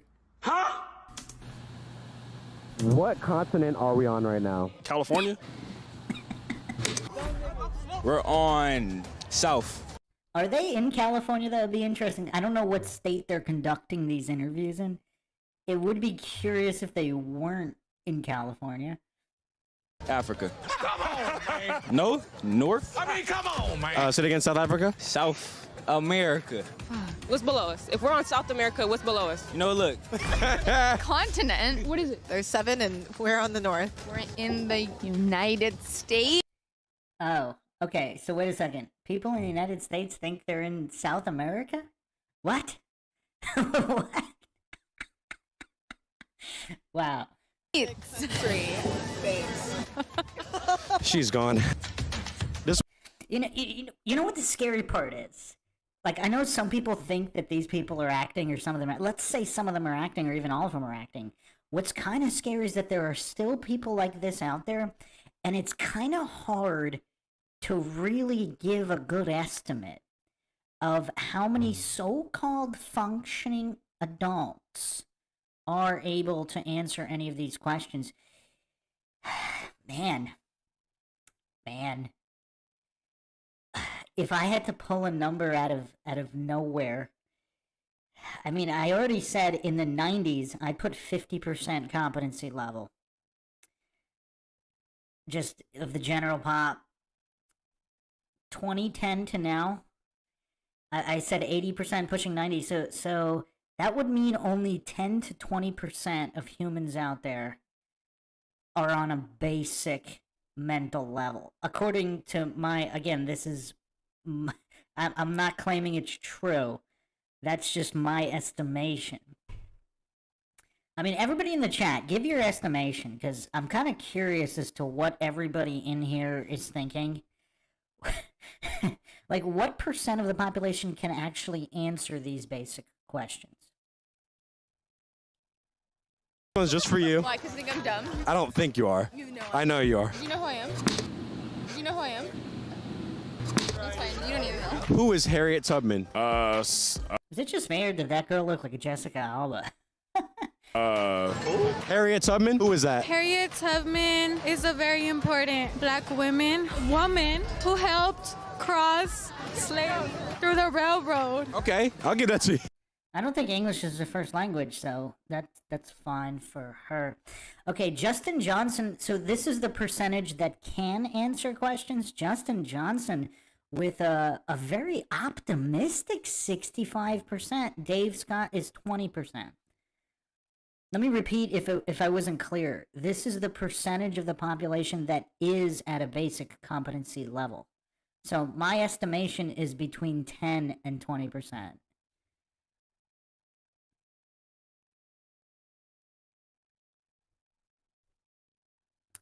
Age? Oh, yeah, this is tough. Yeah, no, we have to exclude older people. So let's cap it at, let's say, 30 years old. So young adult, through young adults. Because, yeah, obviously, yeah, out of older people, there's some competent older people out there for sure, for sure. Wow, Justin Johnson is going 10% with me. Okay, wow. Athletes Goethe saying less than 33 at best. Less than 33%? Okay, it's an interesting percentage number you got there. Yeah. She built the Underground Railroad. She built it. She created it. The first black lady to, She helped with the railroads, Underground Railroads. The person that... Okay, the regular railroads. But he fixed it. He fixed it. It's fine. The Underground Railroad? The Underground Railroad. Is that the one? Is it? Who is Harriet Tubman? Oh, nigga! You don't know! Yeah, football. Sun UV Liberty saying about tree fitty. Wait, are you saying 3.5%? Wow. Wow. that's quite pessimistic. Player. Come on now, dog. Yeah, football player. Come on. Wait, Harriet Tubman is a football... Harriet? He didn't say Harry Harriet? Man. Oh, nigga, you not black. You not black. No, you're not black. No, he's that football player. Yeah, football player. You're not black, bro. Wait, she? So first he said he, now he corrected it to she. Okay, they're in the U.S., so we're not talking soccer. How many female American football players are there? I mean, I'm just curious. I mean, I think that there might have been that one kicker in college, right? I think there was a female kicker who did at least one game, possibly, in college football. Maybe. How many female American football players are there? Wow. Pinto Sack, welcome. I don't know if you just popped in here, but this guy just said Harriet Tubman. He said he was a football player. Then when everybody made fun of him, he switched it to she's a football player. And they are in America. So I'm assuming he's talking about American football. You not black. I don't know that. I don't know that. You guys good at math? I am. So I'm gonna ask you this question. All right, this one's easy. What's 7 times 8? Wait, 7 times 8. Shit, I don't know. When you were elevated, you don't remember that shit, bro. What type of... When you elevate what? What elevation is he talking about? animal is a koala? Bear. You said it's a bear? Bear. Is it in the monkey? A bear or monkey? It's not a bear. I don't think it's a bear, but I don't know. So it's in the bear family?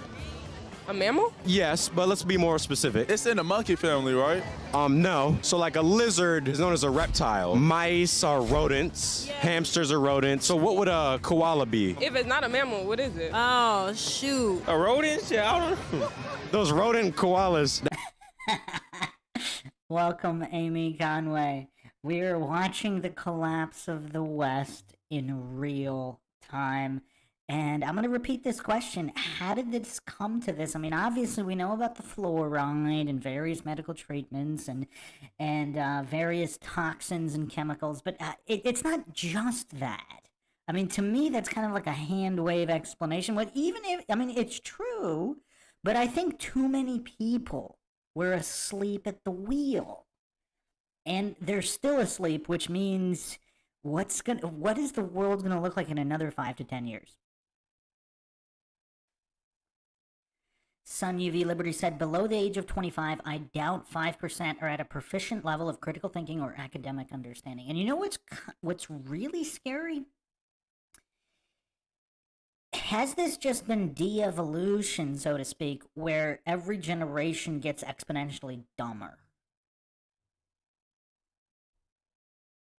The answer is marsupial. Oh, I wasn't gonna get that. Marsupials, bro. I ain't never heard that word in my life. Hold on. Okay, for the redemption, what do they eat? Omnivore. Yeah, they're... Like they eat grass, right? Like, you know, plants. Plants. They eat plants. Omnivore. Oh, so plant eaters are omnivores. I suppose, right?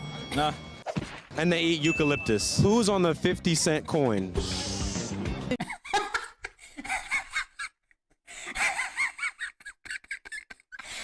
Those are the funniest ones where it's not that they give a wrong answer, but they don't even understand the question. Or they're not aware of the variables in the very question in order to answer it. 50-cent coin. 50-cent coin? A 50-cent coin? There's no 50-cent coin. Is there actually a 50-cent coin? The 50 cent? There's not a 50-cent coin.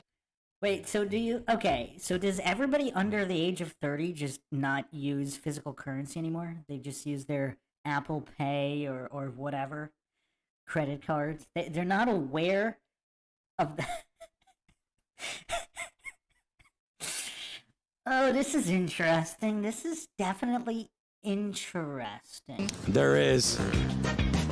Isn't it Jefferson? Obama. G-Unit. 50 Cent. George Washington. Not Abraham Lincoln. 50-cent coin? I'm pretty sure it's him.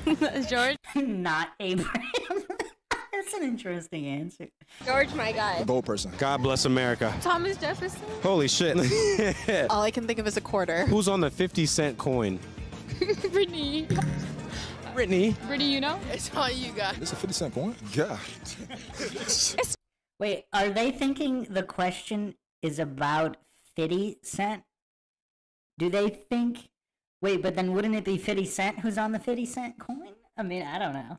Not Thomas Jefferson. So the next... 50 Cent coin. There is. No. It's Is that Jessica Alba? JFK. So that's the answer. It's John F. Kennedy. On God? There's a 50 cent coin? That means you're broke for $50. I will Venmo whichever of you gets this one right first. Who's on the $50 bill? God. Oh. Hold on, wait. Oh. Bro, give me a hint. Oh, shoot. I just had a $50 bill. I just wasted it because I got a raspado de mañana. Why? Who knows this? Oh, man. $50 bill. I know who on 100. Come on, Kevin, you know this. Come on, bro. Do you know it? Ulysses. Grant. Bro, I can't remember, bro. Oh, Andrew Jackson is on the 20. I wouldn't call 50 Cent a great rapper. I was listening to some DMX earlier today, though. I have to say, I definitely appreciate his music a lot more after doing the DMX podcast. $5. The 10. The 20. 50. Bro, what's that nigga name?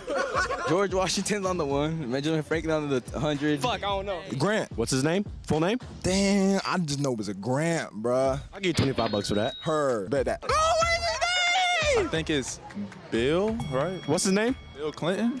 Unfortunately, you didn't win the $50. Justin Johnson in the chat says, Bidenomics 50 Cent is now known as 33 Cent. Oh, that's pretty funny. Thomas Jefferson. Edison. Thomas Edison? Yes. Holy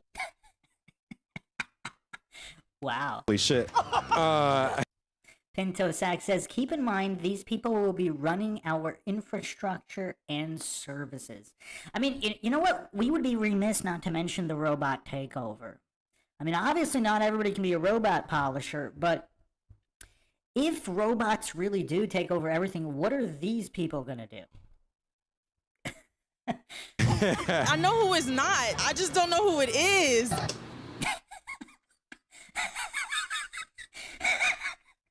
Okay. I know who it's not, but I don't know who it is. Who was the 29th president? Well, I know who it isn't. I know who it's not. I just don't know who it is. I just don't know who it is. Denzel Washington.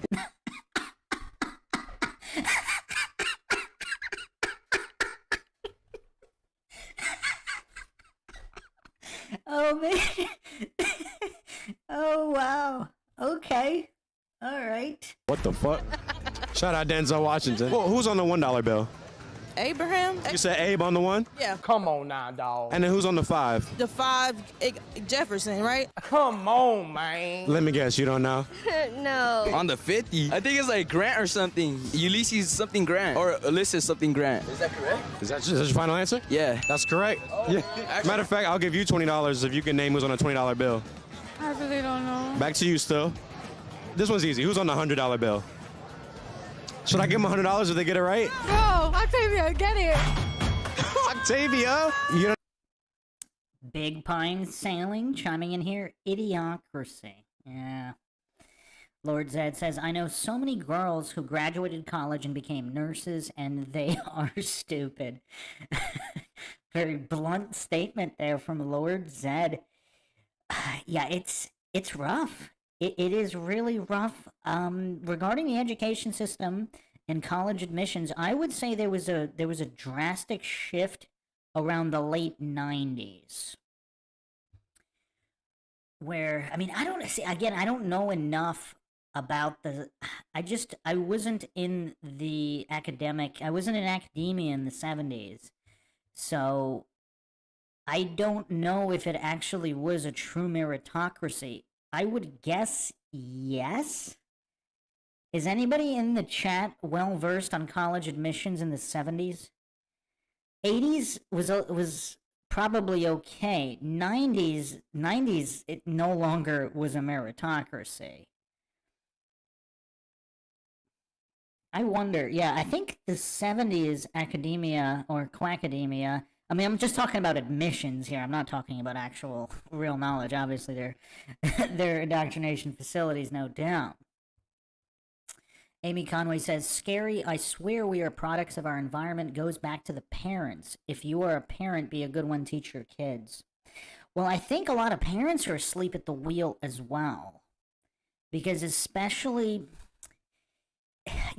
once the internet came around, because the brain rot, because how many young kids or teenagers use the internet to learn?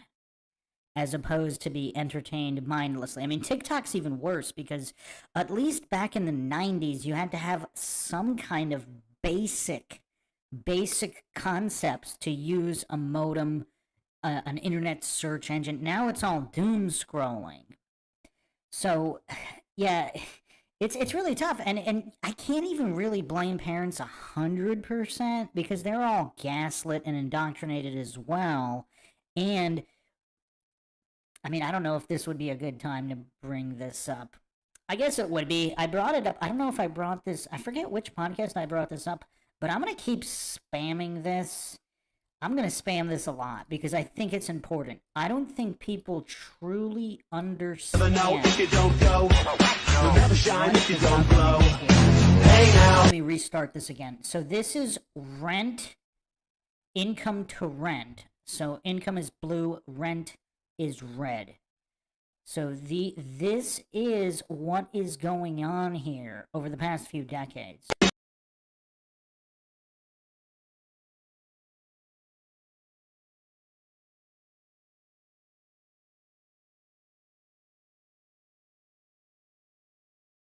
I mean, I'm not even sure if this is adjusted for inflation. This is housing and urban development. I'm not.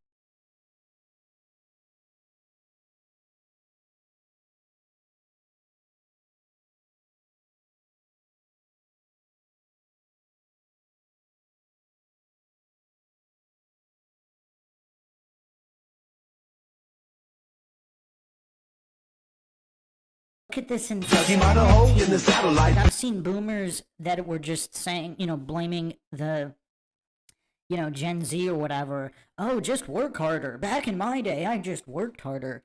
It's not that simple because back in your day, boomers, it's not that simple.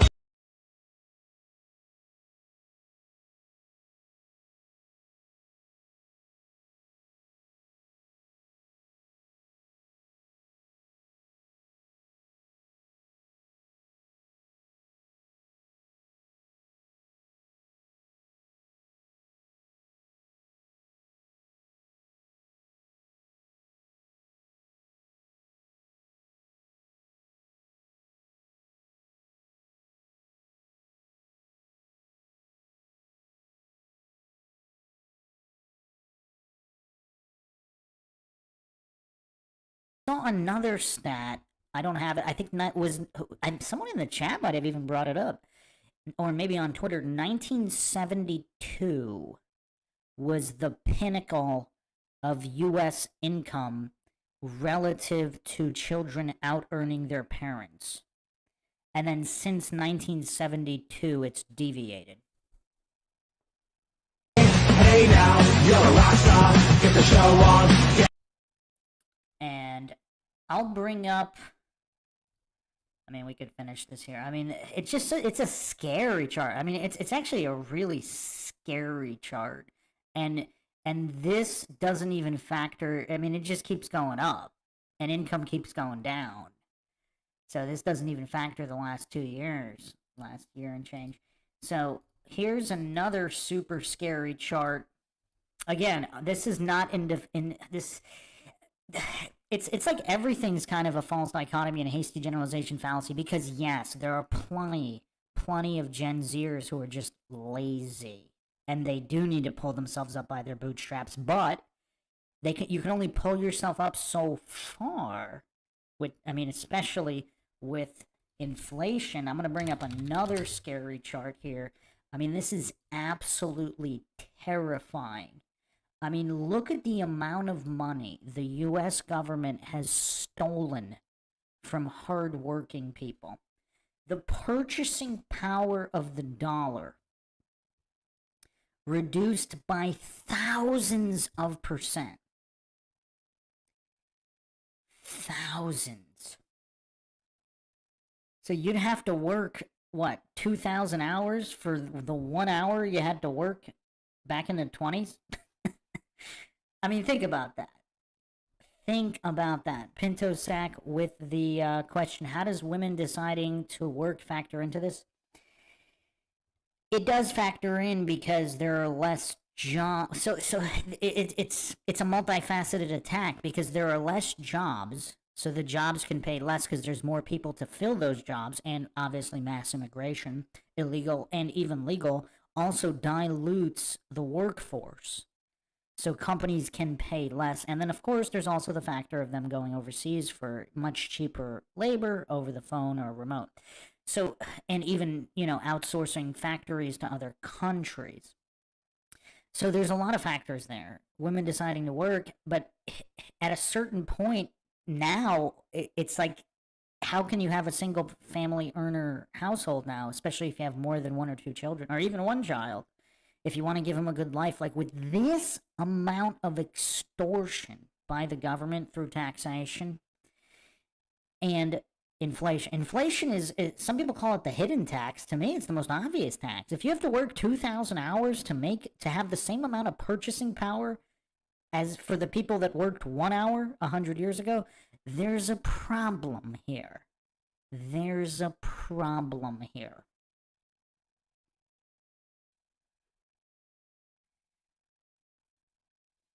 So yeah, I mean, well, women were also gaslit into feminism. Like, that's kind of like feminism. Maybe I should do a dedicated podcast on this.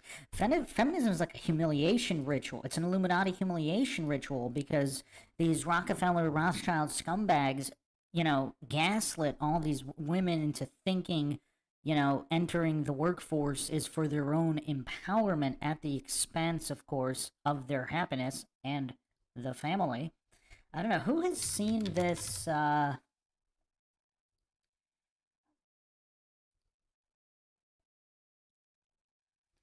this inversely proportional graph of feminism and the index of happiness?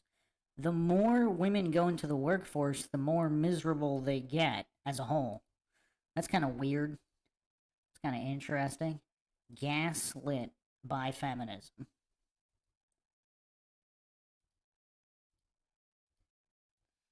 So this is since 1970.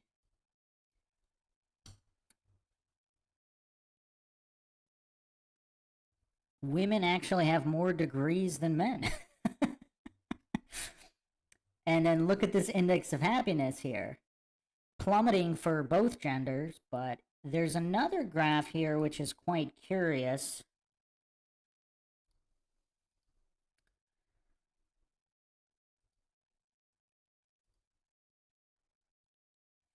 Regarding age and the factor of age into all of this. I'll bring it up in a second.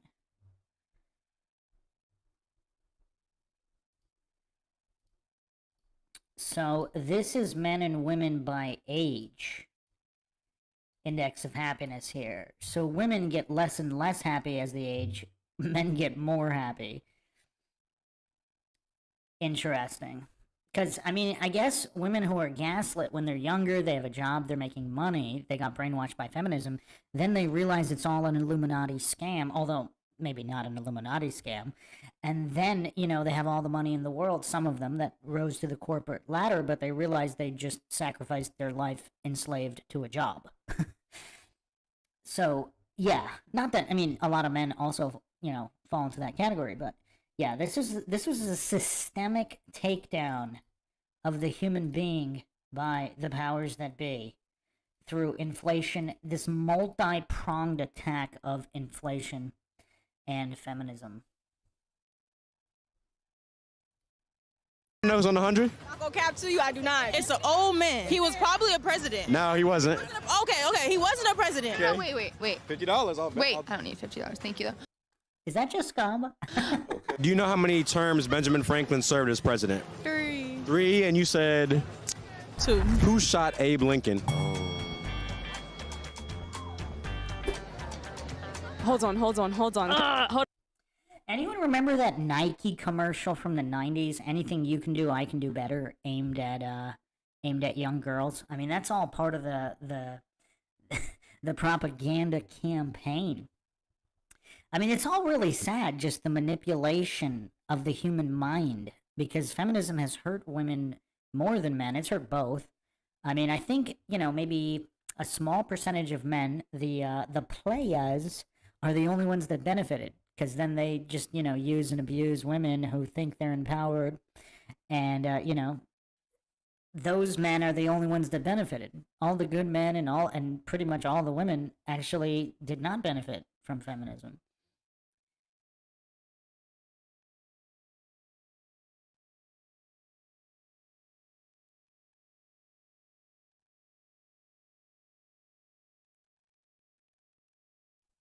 Oh yeah, Lord said Mia Hamm. Yeah, I totally forgot about her. And Michael Jordan, yeah.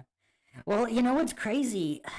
I saw this happening in the 90s. I was a little bit involved in the martial arts world, and it was really dangerous.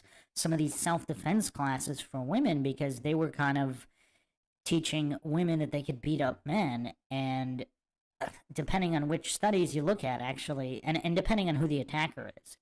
If it's some drugged up scumbag, make the situation worse, and it actually can increase the chance of death for the female victim. Not that you shouldn't necessarily fight back, but every situation's kind of different. But it's kind of a dangerous ideology to just teach 100% of women that they can defeat 100% of men in a physical altercation.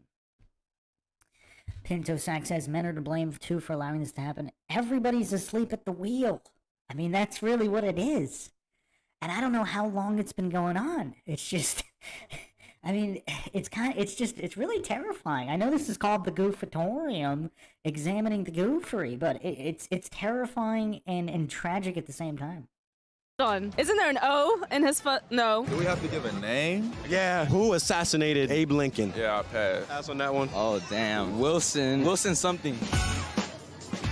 What is this man's name? No, it's like Nick or like something Parham. Like, what the hell? Okay, pass. John Wilkes Booth. John Wilkes Booth. Oh, the name was on the tip of your tongue. I've watched National Treasure. Like, I should have known that. Who fought in the Civil War? She watched National Treasure.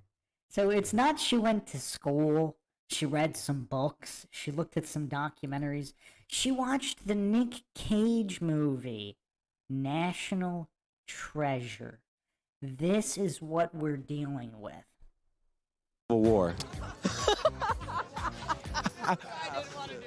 I don't know. Give it to him. George Washington. So you're saying George Washington was in the Civil War? Had to be. Who else? Who really won it for us? If it wasn't George Washington, who the fuck else could it be? It was the North versus the South. Ooh, America and Great Britain. Holy. I mean, that's not that horrible. I mean, that's, one of the major wars. Shit. The Civil War? Civil War. Who was fighting in that? Us. Us meaning? The U.S. Okay. And him over there. Oh, shoot. I just know it's the Confederate side. The response is for Jessica Alba is dropping to her knees crying. And the west side or east side? Oh shit. Holy shit. Japan. Japan. Okay. Against ourselves. And what class are you taking right now? AP US History.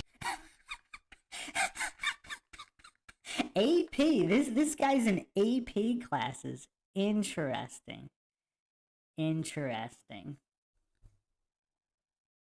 General E. Shady says, no decent teacher would teach any woman that. I'm a security, bouncer, bodyguard, armed guard. De-escalating is rules 1 to 3. Yeah, there were, I don't know if you remember back in the 90s, I would say mid 90s to early 2000s, there was just a big women's self-defense movement, and it coincided with the anything you can do, I can do better campaigns and so-called female empowerment, and unfortunately, that has led to a lot of victims and even deaths, unfortunately. And on top of that, all the Hollywood feminism movies where the woman is beating up all the guys, it's just yeah, it's tough.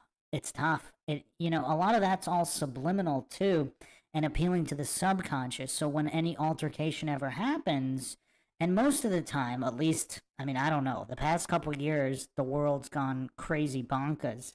But before that, generally, boys and men did not attack women, even if provoked or possibly even slapped. There was never really, other than isolated cases. Now it's all over Twitter and, I don't know, equal rights equals equal lefts going on these days. But up until, I don't know, 10 years ago, I would say most boys and men would not engage with a girl or a woman in an actual full force physical altercation. So all of that brainwashing and subconscious manipulation into thinking men and women are physically equal is rough. Sun UV Liberty says, I blame... Yeah, Pinto Sack, the powerful and strong woman thing started in the 90s. Yeah, I actually remember some self-defense from the 80s, and they specifically were not teaching, one-on-one even confrontations. They were teaching, jab the eyes and run away. They weren't teaching actual physical engagement with an attacker. We're doomed. All right, last one. Last one. All right, this is the last one. Spell environment. That ain't for me, nigga. That's okay. That ain't for me. All right. Environment? Oh, fuck. Environment. Environment. Environment starts with an R? Environment. I can understand N, maybe? Where did he get the R, though? General E. Shady says, Rule 4 to 6 is run, but being a bouncer from 88 to 93 was rough. No rules, lots of injuries, but less weapons. Yeah, some of those self-defense classes were rough. They were actually teaching these women, to punch, hooks, uppercut, actual engagement with an attacker. That's crazy. Especially if there's more than one. INMOVERMENT. Y'all have a blessed evening. Environment. INMOVERMENT. ENVIO. Fuck. I think that's an age thing, Sun UV Liberty. Sun UV Liberty says most women also know better than to fight a man. Men shouldn't hit women, but women shouldn't act like men either. Yeah, maybe older women. Have you looked around on Twitter? It's just madness out there in schools, on the street. Apparently, it's no longer most women or most men. Under 30, people are not going by these, basic chivalrous rules anymore. Pinto Sack says, begs the question, who made this happen and why? Well, I think we kind of know that. Generally, Shady says, women always get their guys in fights more than the guys would. I've seen a lot of that as well. I can't even think right now. I'm wrong. ENVI.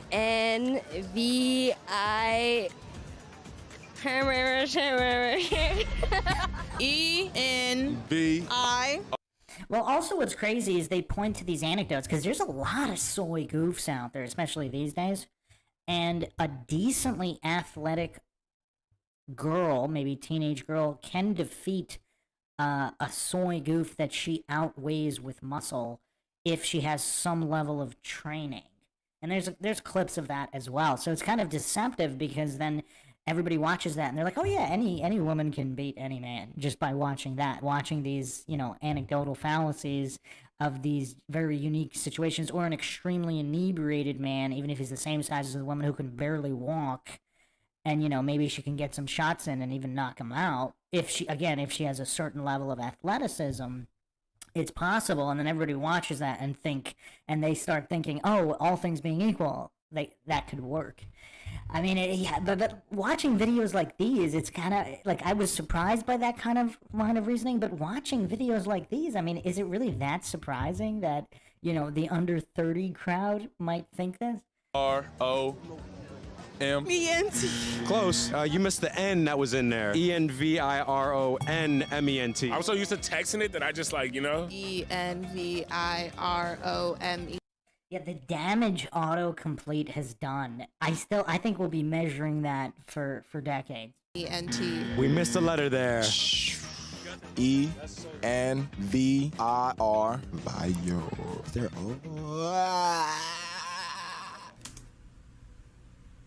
Wait. Marijuana. I was asked to give the correct pronunciation of that by Pinto Sack for those not looking at the chat. Wait, or? People missed the N in there. Environment. Oh, environment. Okay, E-N-V-I-R-E-N-T. Nope. All good. All or nothing. Here we go. You spell restaurant. Oh, this is the worst one. Restaurant. Okay. Wait. Okay. R-E-S-T-R-A-U-N-T. R-E-S-T-R-A-U-N-T. Nope. Just try one more time. R-E-S-T-E-R-A-U-N-T. No, that's not it. R-E-S-T-A-U-R-N-T. Restaurant, right? That's not right. And I told you, $50. You knew Ulysses S. Grant. Hey, $50 was sent. Did you get? There it is. So you heard it. The people of America spoke, and we're doomed. How has the American educational system failed us this bad? I don't even know what the fuck we need to do to fix this. Let us know what you guys want us to ask people in the next video. We out. How good your general knowledge skills? I feel like it's above average. I would say it's pretty good. Okay. Where is the Great Barrier Reef located? What the? Damn. I have no idea. Ugh, Missouri. California? I could not. Missouri. Is that the only human in history who has answered Missouri to that question? Tell you. In the ocean. In the ocean. The water. Okay. You know what country it's near? No. Europe? No, it's not Europe. It's not Europe. It's not next to the country of Europe. America. I'll say probably These are college students? in the Atlantic, maybe. You what? South America? Can I get a hint? It's in the ocean. Oh my god, wow. I feel so stupid right now. Close to Europe. Who was the car company Tesla named after? Elon Musk. Bo? Yeah. Elon Musk, maybe. Probably Elon though. Elon Musk. Elon Musk. John Tesla. Tesla? I don't know. Elon's wife. It was named after. Wait, it was named after Elon's wife? Wow, okay. Somebody? I don't know. Elon Musk? Oh, didn't he start that? Oh, Elon Musk. Yeah. I have no idea. What color is emerald? Blue. Oh, green, blue. Greenish blue. What color is emerald? Emerald? It's emerald. Who was Frederick Douglass? The nigga that made peanut butter. Oh, black.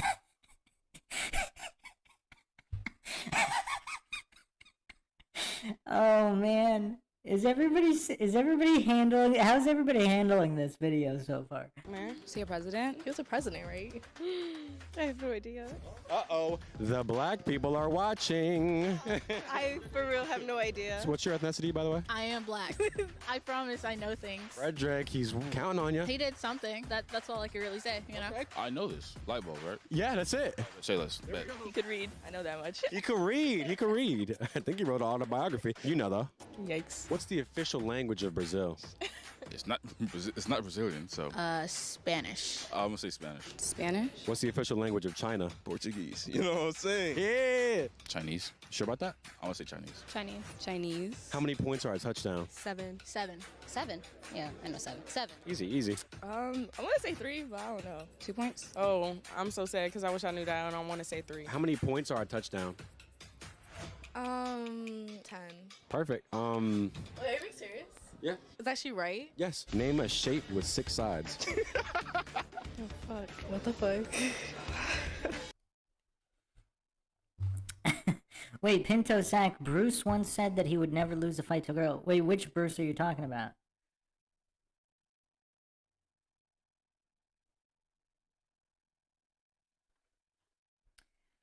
This is kind of going off the rails, but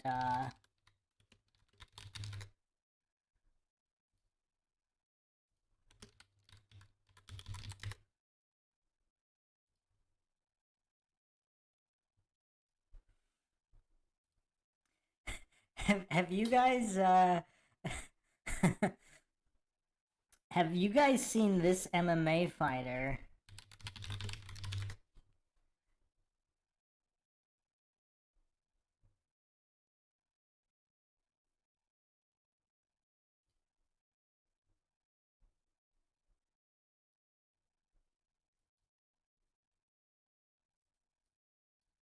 I'm gonna put the image on the screen in a second.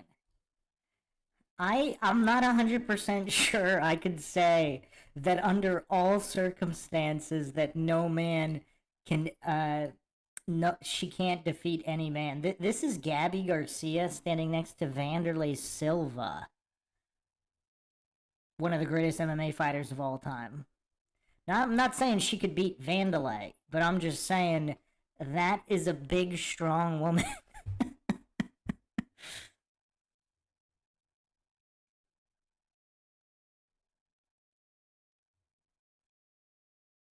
Wait, when did I say that? No, I think she's a woman. Possibly a lot of testosterone, but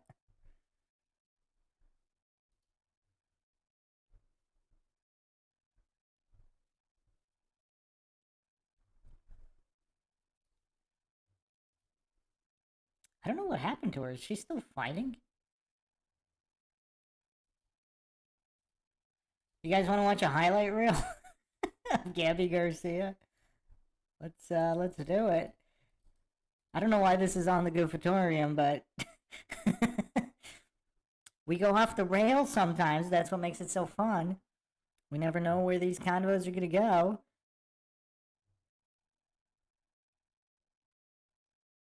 But she's definitely got a lot of power. And she outweighs, I think they really have trouble finding opponents for her. And she outweighs a lot of her opponents by, I don't know, close to 100 pounds maybe sometimes. Depending on who they find.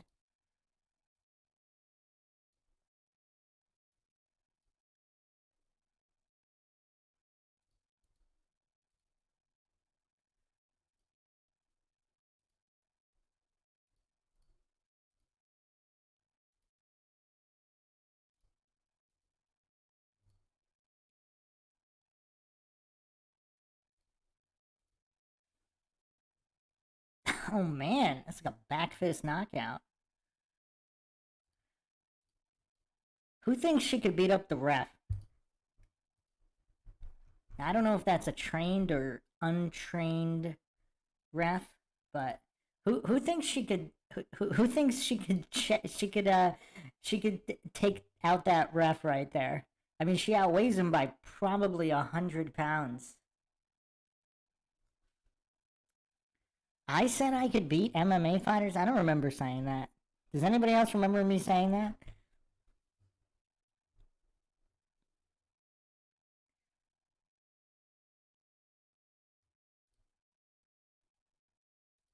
I mean, that does not look like a fair fight right there.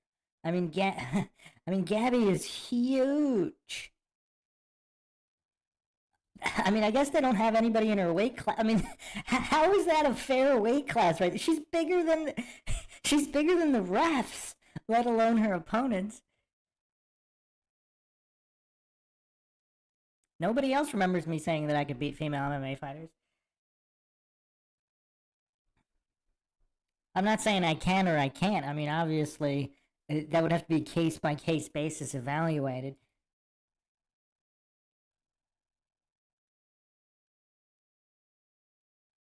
She's manhandling Vanderlei Silva.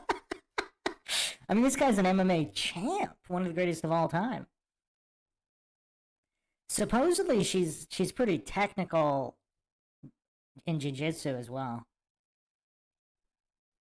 I mean, how did this fight get sanctioned right here? Oh. Hold on, let me... I think that is a female. This was years ago. I mean, if she just came on the scene now, maybe, but... She's 6'2", 209 pounds. There are a lot of bigger Brazilian women I mean, if she were American, you know, and coming out now, I guess you could maybe start questioning, but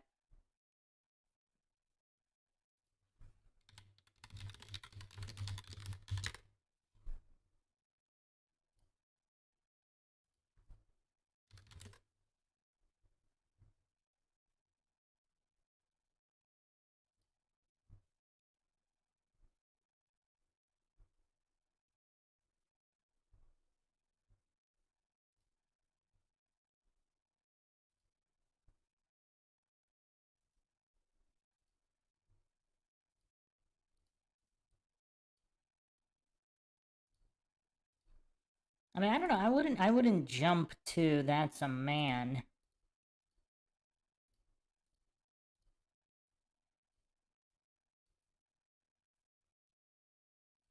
I mean, obviously she's a little bit leaner in this photo. She actually looks like she bulked up. But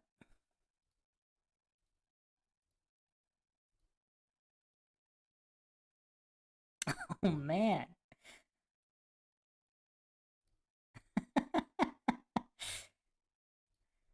Yeah, I'm not claiming that she would pass the drug tests. I am not claiming that.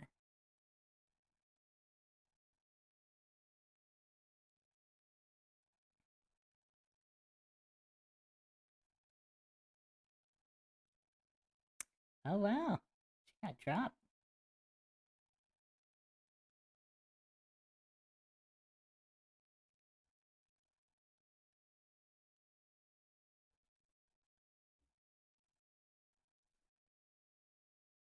You guys have been watching too many American sports.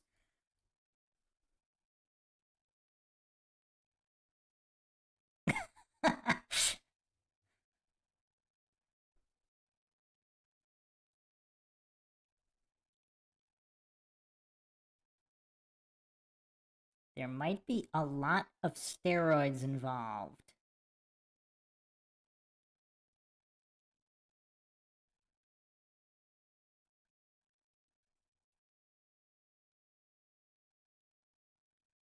Oh man. Yeah, I wouldn't want to fight her.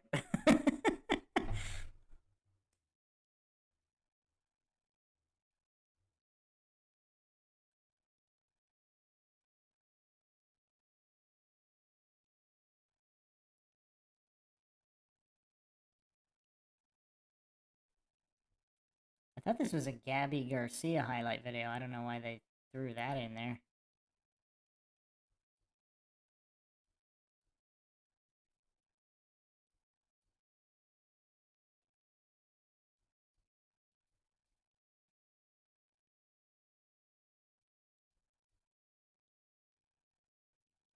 No Adam's apple.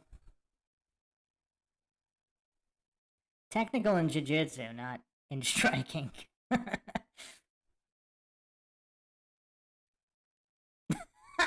What is this? Oh man. Her opponent is tiny. Her opponent looks like a tiny older woman.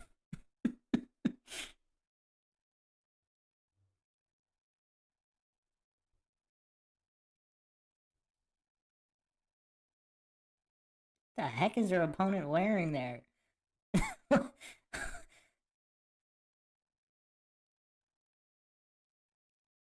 She's like half her size. Oh man. Oh.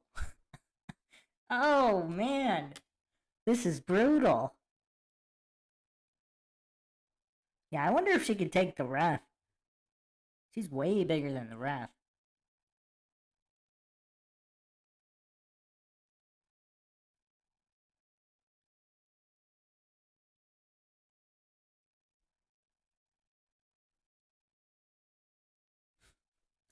I would not want to fight her there. Oh man. So in 1FC, you can kick a downed opponent to the head. I don't know what organization that was though. Ryzen? Yeah, I don't know the Ryzen rules.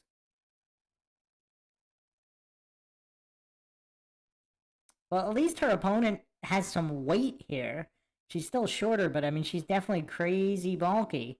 So maybe they weigh close to the same. Maybe.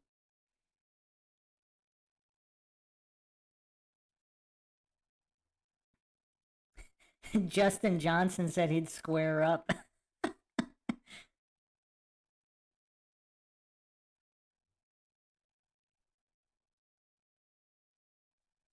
She looks like she has a decent eye poke game as well.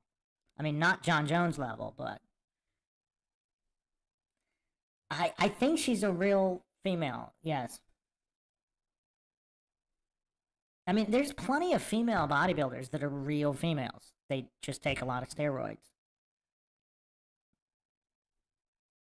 I mean, this isn't, I don't know. Okay.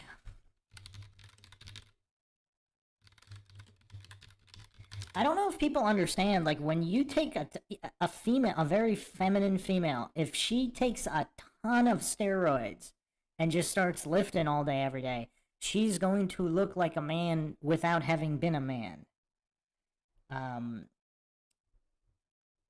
Yeah, so it's, I mean, I know there's a lot of weird stuff going on in Hollywood and also in American sports, but, you know, female bodybuilding's been around for a long time, and at least back in the day, most of the women who competed were actual women. So I think people might have some kind of recency bias based on Hollywood weirdness going on nowadays. Or maybe always regarding certain actors or actresses. But there was actually a few documentaries on female bodybuilders, including The Strongest Girl in the World. I think that was the name of the video. I don't remember. I can't find it now. But it was a totally feminine girl who just grew up and got into bodybuilding, and then she looked not quite like this, but, you know, she looked really jacked like a man. When you do enough testosterone and you lift enough, it doesn't mean you were previously a male.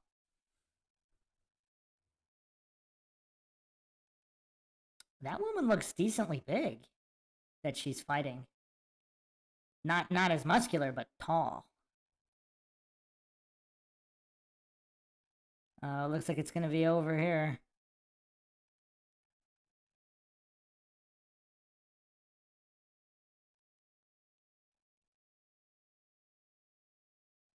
Yeah, her jiu-jitsu is not bad.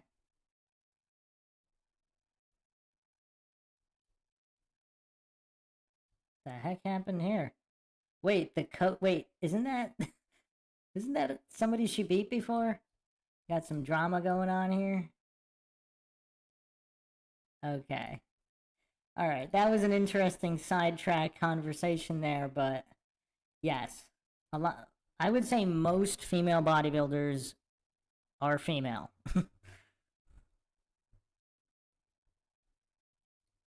Not gonna open the can of worms with Hollywood, though. Crap. Oh, damn.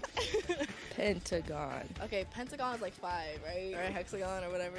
Okay, I don't know. Not. So 6 sides would be. I don't know. I don't have a guess. Can you name one of the Beatles? No. No. A guess? Joe. The Yellow Submarine. I thought of it, but nah, I don't know it at all. I can, but just not off the top of my head. Okay, well that is the object of the game. Shit. Hey Siri, sign up. Henry Smith. Feel like I'm gonna go with Greg. One of them's Greg, probably. Who's better, the Beatles or Ray Shremmerd? Ray Shremmerd. Duh. What are those? You don't fuck with the feets? What in the Sasquatch? Niggas wear the shoes and shit. My inspiration was Bigfoot. Did they come in white also? White skin tone? White, green, and blue. And you went with the black, of course. Yeah, because I'm black, you know? Hey, can you blame them? What shape is a stop sign? Hexagon. Oh, shit. A hexagon. I don't know.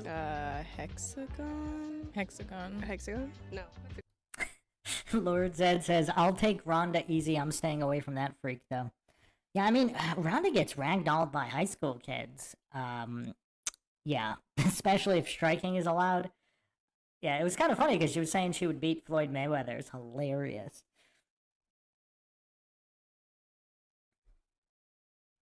Benjamin Scott says, I was only asking because I came in late and wasn't sure what I had walked in on. Yeah, we get sidetracked sometimes. Yeah, Pentagon. I'm gonna go with 5. Yeah, Pentagon. Here we go. Almost got her on that one. In what country were the Olympic Games invented? How the hell am I supposed to know this? Who knows this? I don't watch no damn Olympics. Shit. Have no clue. Japan. Russia? In England. Damn. The UK. No. Oh, Rome? In what country were the Olympic Games invented? Oh, invented? Just guess. You're not gonna get it. Oh, you're a dumbass. Damn. Y'all gonna have to beef after this. Let's talk after that. We're gonna have to get her next on the question. Yeah, actually get her next on the question. No. Nah. Country. Invented. London? Who was Harriet Tubman? She sat on the bus. There we go. Wait, they're... Oh man, let's switch this up.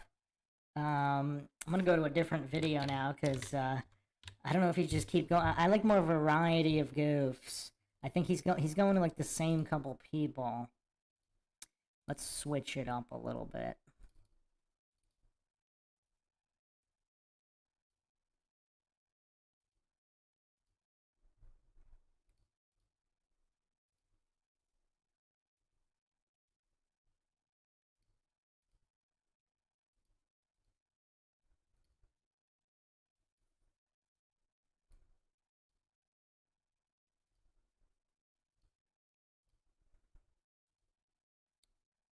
Alright, let's check out Do you know how many- this one.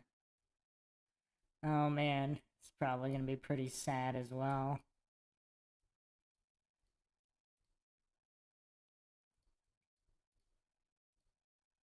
How many stars there are on the Do you know how many stars there are on the US flag?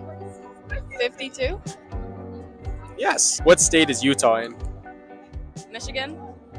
Yes. You know That was a trick question. What state is Utah in? That was a trick question.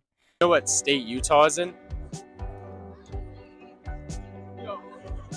Utah, to be honest with you, I never heard of that place ever in my life. I live under a rock. Can you name 3 countries besides the USA? I suck at history. Oh, that was great. These are my favorite when they don't understand the variables of the question.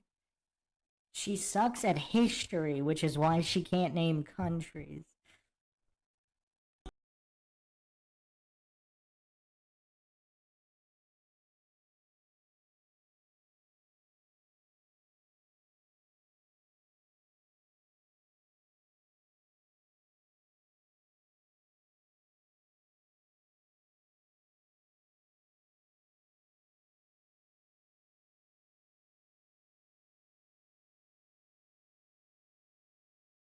Set or the mindset?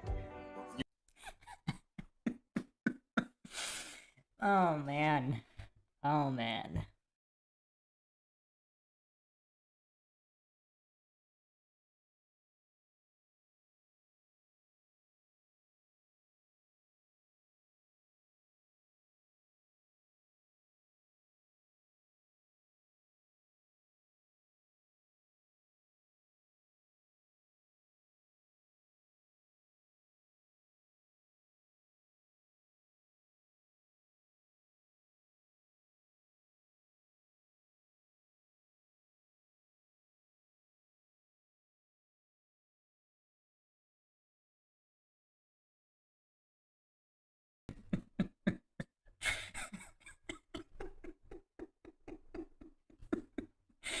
Oh man, should we laugh or cry? Should we laugh or cry? Incidents are there?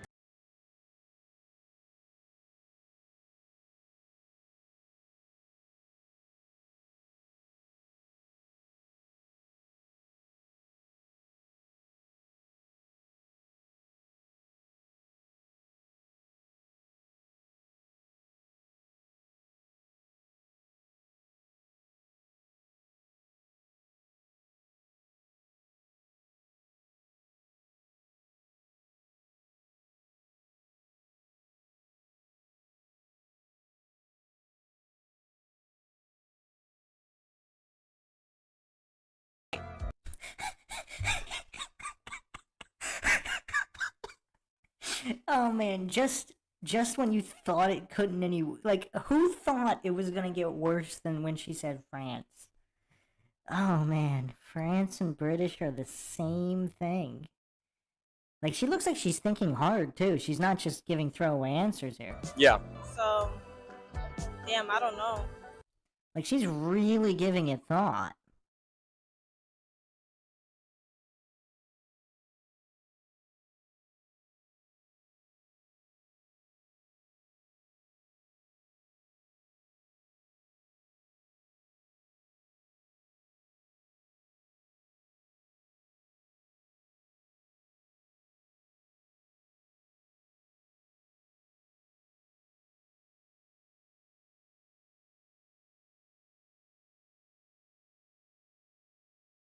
Wait, she thinks the presidents fight the wars? I'm a little foggy here.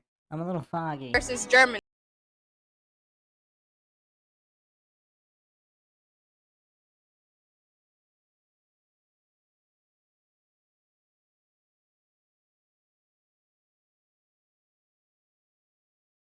I just guessed it now, but Yeah, so it's like I forgot, but yeah, I mean, it was right in the back of your head and like it came up. yeah. How many Kardashian sisters can you name?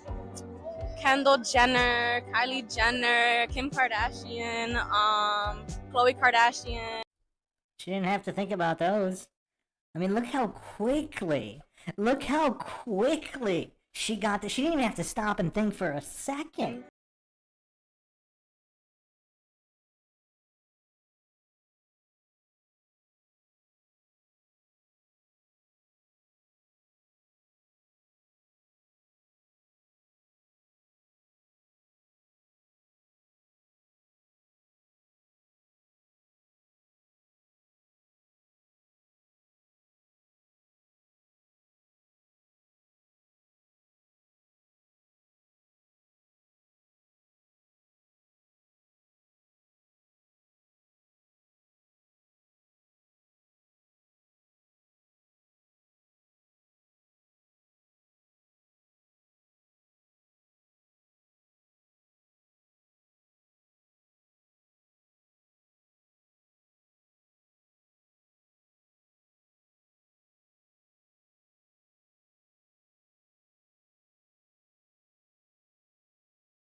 Oh man. Take a guess, a number. Like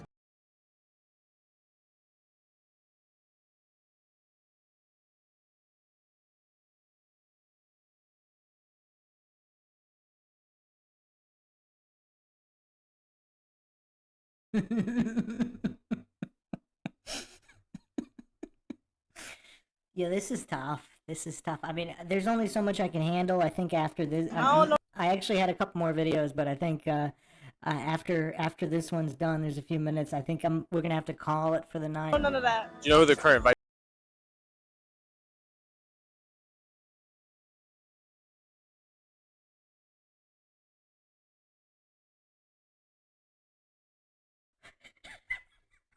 You might not be wrong. You might not be wrong about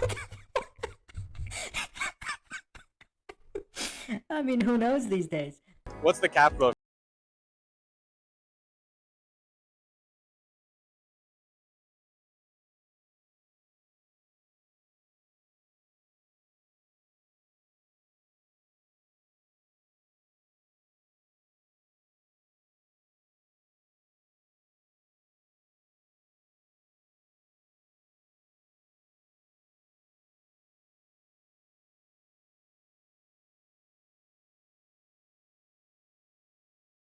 I don't know. What? Japan? Do you know how many presidents we've had?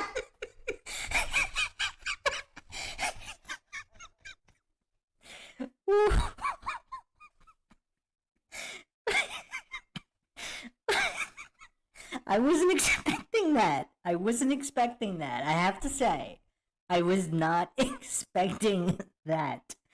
For her to name a geographical location as a response to the language people speak in a state in the U.S., I was not expecting that. So far? Oh no. No, like Around how many? 11? Yes.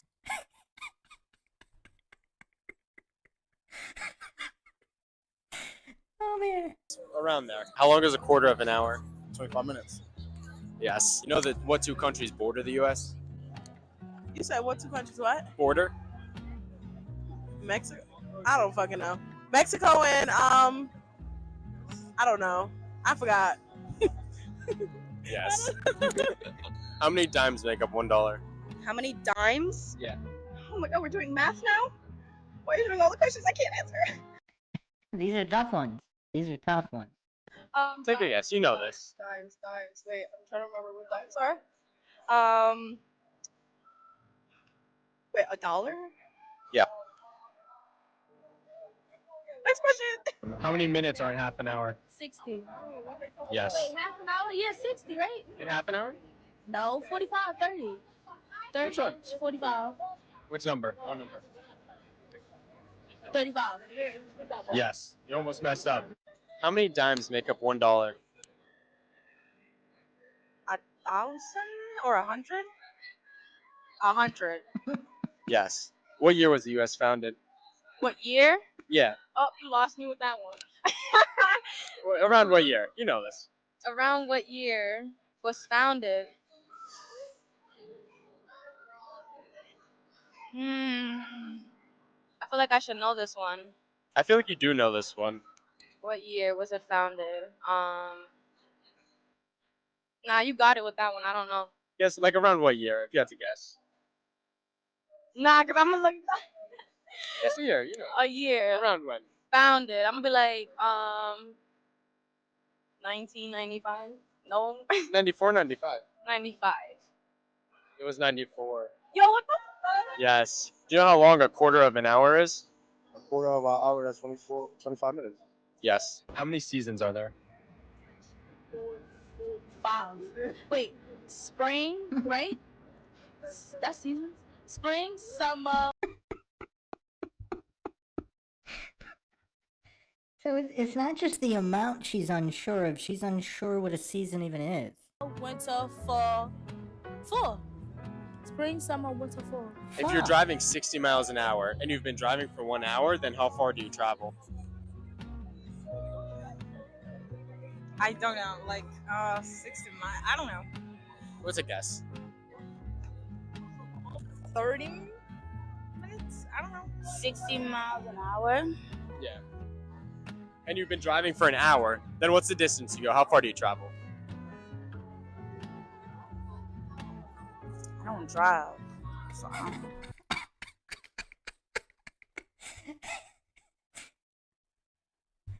Oh, wow. Wow. I don't know. I wish I knew, but I don't know. Take a guess. Like imagine you're in a car and you're driving 60 miles an hour and then you've been driving for an hour, then... 60 miles an hour is kind of fast. Yeah, it is pretty fast. So how far do you think you would get in that time? It wouldn't take me that long, so... We gotta give a shout out to the interviewers. Like, I don't think I'd be capable of this. Maybe like 20 minutes? Yes. Do you know how many stars there are in the U.S. flag? Dang. Okay. Around how many? 15, 16. I don't know. 15 or 16? Yeah, 15. Yes. How long is a quarter of an hour? Like 30, half an hour. That's 30 minutes, right? Yes. When do they celebrate the 4th of July in England? I don't know. I don't know. If you had to guess. Is it in July too?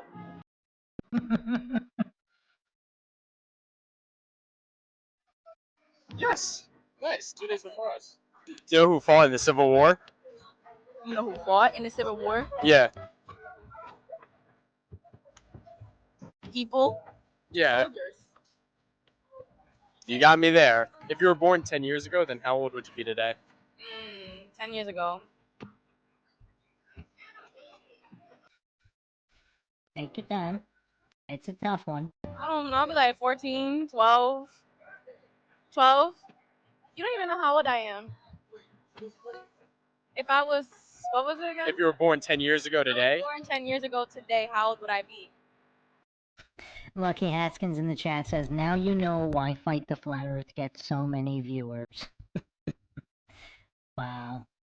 I'm 20. You're 20? 10, right? I said 12, close. Yes. Okay, that's about all I can handle for now. I mean, I had some more clips, but I think I'm gonna have to call it here. This was a bit more difficult than I thought. Yeah, I mean, I don't know whether we should all be laughing or crying, but this is the collapse of the West in real time, people. That's, I mean, yeah, I mean, we'll be documenting this collapse. Everybody's been asleep at the wheel. But, yeah, I mean, it's tough out there, and it's really scary to imagine, like, if we could say, oh, these were the outliers. I mean, if you go out in the street, I mean, they had to look, you know, they had to interview all day to find these people. But unfortunately, I'm not sure that's true. So, hope everybody found another edition of the MindShock podcast interesting, informative, and entertaining. If you want to help support the podcast, you can donate to our PayPal. Just check the link in the description. You can also become a YouTube member right here on YouTube. Help support the channel that way. Make sure to subscribe, like, and share Twitter, Facebook, Reddit, Patreon. This is Bruce McGuire signing off. Catch you guys next time.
Welcome to MindShock. This is your host, Bruce McGuire, and this is the Goofatorium, Episode 3, where we are witnessing the collapse of Western civilization in real time and examining the dearth of critical thinking capability, the dearth of basic logic and reason, the dearth of possibly even two-digit IQs.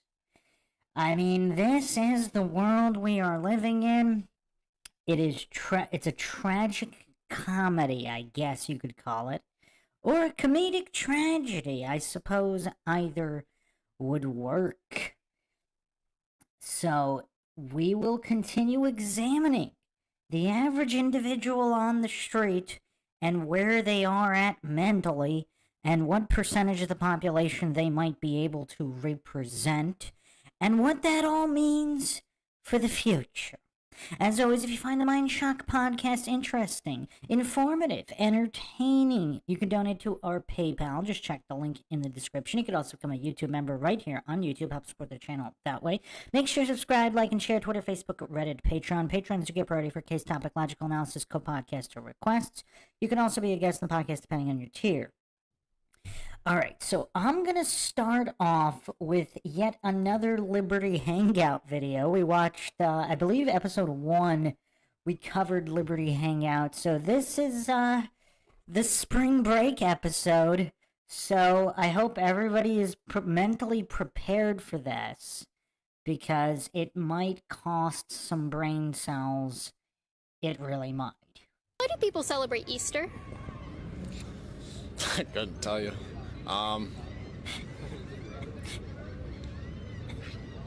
Cameraman doing his job. Why do people celebrate Easter? I don't know. You know. I know. I swear I don't know. I promise you I don't know. Hey. I actually don't know. Why do people celebrate Easter? I don't know. What does Easter mean to you? Easter means freedom to me. It's just a time to get out, spend with family, celebrate, have fun with some kids, friends. Just go have something to do, you know? All right. That sounds more like 4th of July. Is there one person that comes to mind when you think of Easter? Not one in specific, just mostly family. Okay, so we know what we're getting ourselves into here. This is going to be tough. This is going to be tough. But we do our best on MindShock. We do our best. Happy Easter, everybody! We are here in Clearwater today to figure out if people know why we celebrate Easter and what it all means. Let's go find out.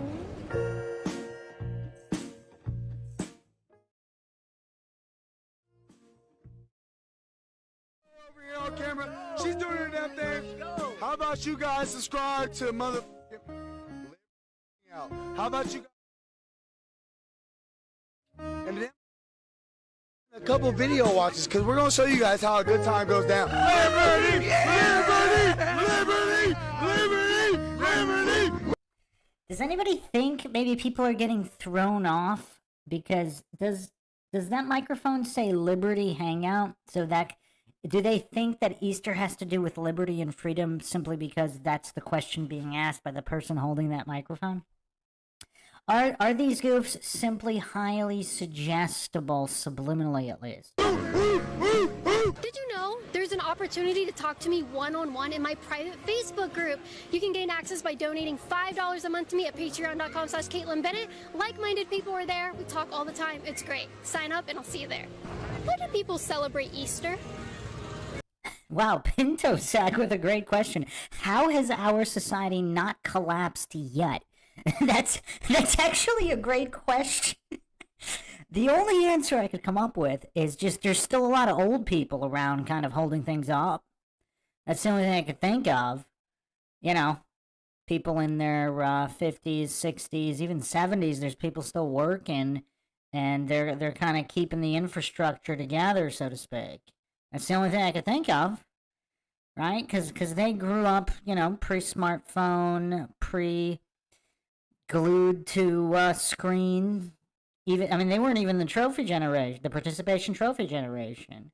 So they preceded all that. So they're still functional. Like a certain percentage of the older population is still mentally functional.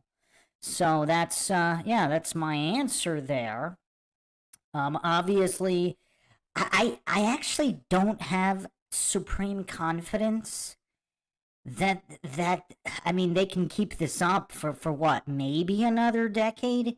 Maybe? And then I don't know, maybe after that it's just all robot polishers. I mean, I don't know. April the 1st. What? April the 1st.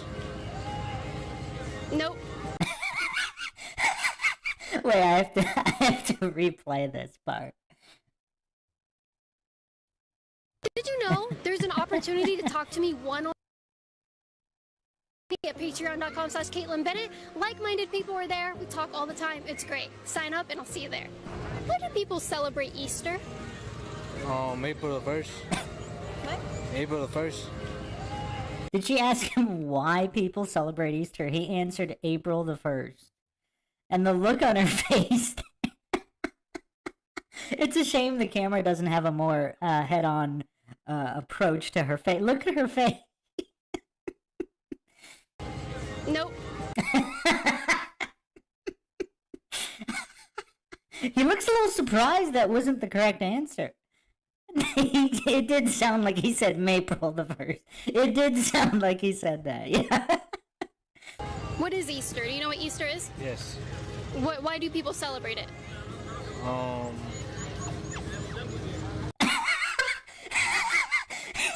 He's got that cartoon face. I know exactly what it is. Let me just smile now. Yeah, this is gonna be tough. This is gonna be tough to get through.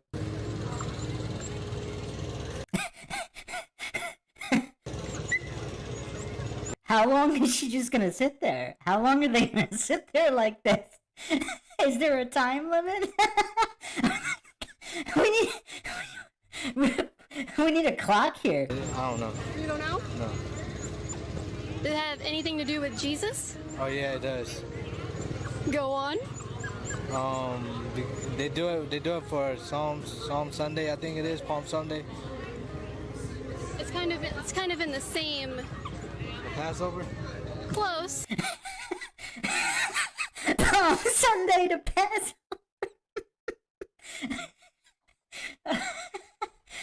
This is kind of brilliant. Oh man. Wow. Sun UV Liberty says, nah, fool, it's April the 17th. Yeah, probably. Yes, Pintosac. Pintosac says, I think part of the problem is that it's hard for people to realize how bad things are getting because it happens slowly and not overnight. Yeah. Yeah. Elaine says, shut up, everybody gets confused in April. It's a confusing time, that's for sure. What happened on Easter Sunday? He was resurrected. There we go. Wait, this guy went from Passover to resurrection in literally 3 seconds. He goes from Passover to resurrection. Oh man, this is interesting. This is definitely interesting. Oh, no, you knew the answer all along. Perfect. Are you a Christian? Yes. All right. So why is he talking about Passover then? I don't really get. I don't get this guy. Oh, Elaine, we don't want to imagine that. Elaine says, just imagine how the kids that went through the pandemic will turn out. Yeah, that's tough, especially the extremely young kids that didn't get to recognize people's facial expressions because everybody was, well, all the goofs were masked up. I mean, in the major cities, obviously. In the rural areas, they probably didn't, engage in all that nonsense. But in the cities, which obviously have high population, that's where most of the population is, millions, tens of millions. Let's get an exact figure, because I actually forgot.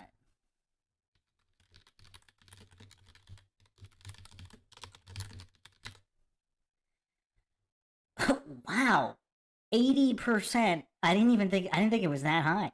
80%.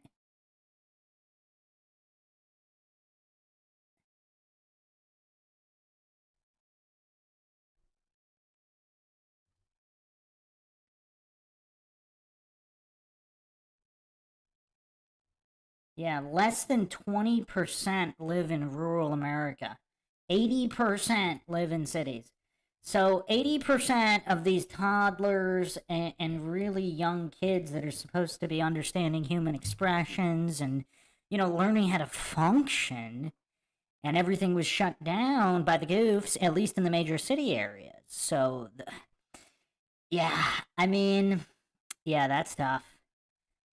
That's tough. Elaine also says there's a good side for the older kids. They got to skip some of the indoctrination. Yeah, actually, yeah, that's a good point. Let's get some positivity up in here. Yes, certain kids, I guess, maybe upper middle school, high school, and even maybe in college, when everything was shut down, perhaps they did some research online. Perhaps, they woke up a little bit and also examined other avenues for making money, investing, etc., instead of just, bootlicking indoctrination and then going to work for the man.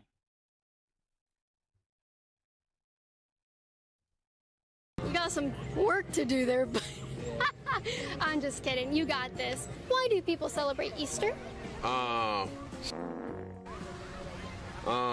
people celebrate? I don't know. I don't know. You want to phone a friend? Hey. All right, we need to phone a friend. Do we have a friend for this gentleman over here? Anybody want to phone a friend, sir? Can you phoning a friend? I think you're on your own. Oh man. What other life? All right, next question. Your friends abandon you. Alright, next question. So again, just to reiterate, this was, what, 1 or 2 years ago? I think this might have been 1 year ago. So these are not kids that grew up during the pandemic with all that nonsense going around. These are semi-functioning human beings that possibly had the beginning of their childhood without smartphones. So, yeah. You gonna abandon me, bro? You know what? Let's walk over to him. All right, let's go over here. All right. Since you want to abandon your friend, we're putting you in the spotlight. Why do people celebrate Easter? I don't know. You know. I know. I swear I don't know. I promise you I don't know. Hey. I actually don't know. I don't know what to make of this nonchalance. Like, would it be better if he was a little bit embarrassed that he doesn't know? It's almost like he's proud of not knowing that. Look at that. There's zero shame on that face. Zero. Whereas the first guy with the beard, he seems at least slightly embarrassed that he doesn't know. Whereas this skinny guy, zero shame. There's almost pride in the voice regarding not knowing. It's because Jesus was born, right? Reborn, something came up for something. I don't know, bro. I remember it, man. It's something like that. Something like that. I'm there. I'm close. Yeah, you're pretty much right. You're pretty much right. Yeah, I got it. All right. Did you know that? You know Jesus resurrected? Yeah, I knew that. Okay. You just didn't know it happened. That's why we celebrate Easter. Yeah, basically. All right. How long have you been a Playboy bunny? Probably about 69 years. Good for you. A young Hugh Hefner over here. I love it. All right, there we go. Why do people celebrate Easter? I couldn't tell you.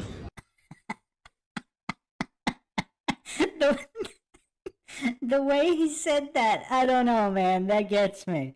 The manner in delivering that information that he couldn't tell her.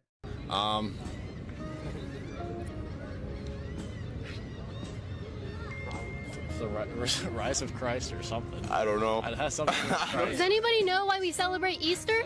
The birth of Christ. Yeah. Huh? Yeah. It has something to do with Christ. That's Christmas. Oh, is it the death? The death of Christ. No, that came before Easter. The rise of Christ. Yep, there you go. Yeah. Should we give it to him? Why do we celebrate Easter? Those are some interesting sunglasses, I have to say. She could probably name every single brand of those style of sunglasses. But I don't know if she knows the answer to this question. Very beautiful smile. Is it God's birthday? No. That's her. God's birthday? What? God's birthday? God's birthday? Huh, that's interesting. Husband, bro, you guys are a power couple! Look at it! Oh! We never knew that they were happily in love! Look at his ring! Look at her! I'm so happily in love. You can find it here in Clearwater, baby. Why do people celebrate Easter? It's just a culture for some people. I mean, some people do it to have fun, get together with family. I mean, it's warm out, getting off of winter, so, I mean, why not? There's no significance. I mean... So this is Clearwater. Getting off of winter, it's warm out. What kind of winters they got in Clearwater, Florida? They got those rough winters with the blizzards and the sub-zero temperatures. So it just got warm out. I mean, I don't know if these are. I think these might be out of town spring breakers. So I don't know if maybe they don't know what what more tropical climates entail during winter times. I mean, I don't know. Elaine asks, somebody tell me when God's birthday is, please. I've missed it all my life. Well, if the Creator is all powerful, so that's kind of a question of who created the Creator. If the Creator created himself, I mean, then only the Creator would know when that was, or the Creator always existed, in which case there's no birthday. So I don't know how anybody would try to find out that information. But interesting answer nonetheless. It depends. It goes from person to person. I mean, Easter is one of those subjective holidays. It depends person to person. Oh, wow.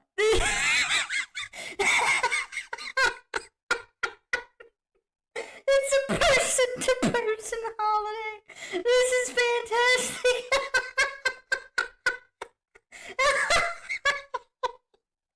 Oh, man.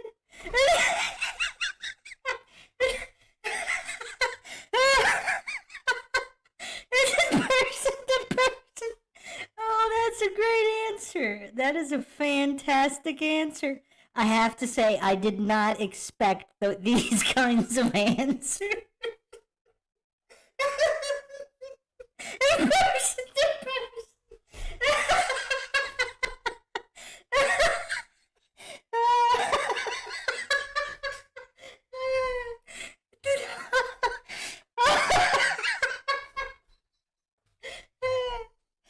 Oh, man. I think I need a second to recover from that one. Person to person.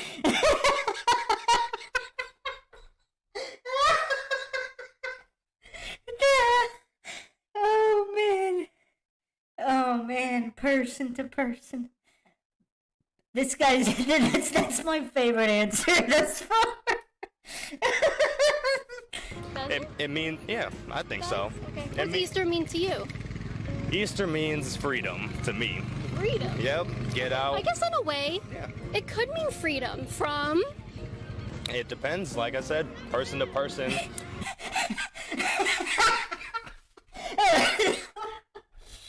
Oh, man.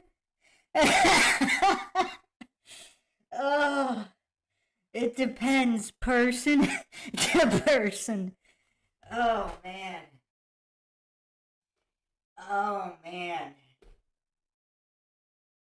I don't know if I'm going to be able to make it through this video. I don't know if I'm going to be able to make it. Whew. It's just a time to get out, spend with family, celebrate, have fun with some kids, friends. Just go have something to do, you know? Alright. That sounds more like... It's just a holiday to go have something to do. Oh, man, the alleviation of boredom holiday. Yeah, this is a good workout. I mean, I was not expecting these kinds of answers. I mean, in Goofatorium 1 and 2, I did not laugh this hard. But it's a person-to-person holiday. 4th of July. However you look at it. But you... So you could look at it like it's the 4th of July, because it's a person-to-person kind of thing. It's a person-to-person kind of holiday. You know what? Easter could be freedom from our sins. Yeah. Okay. Could be freedom for our sins, from where we're at, who we're around. Just try something new. Freedom, try something new. Freedom from people you were around, or freedom from where you are. This guy's killing me.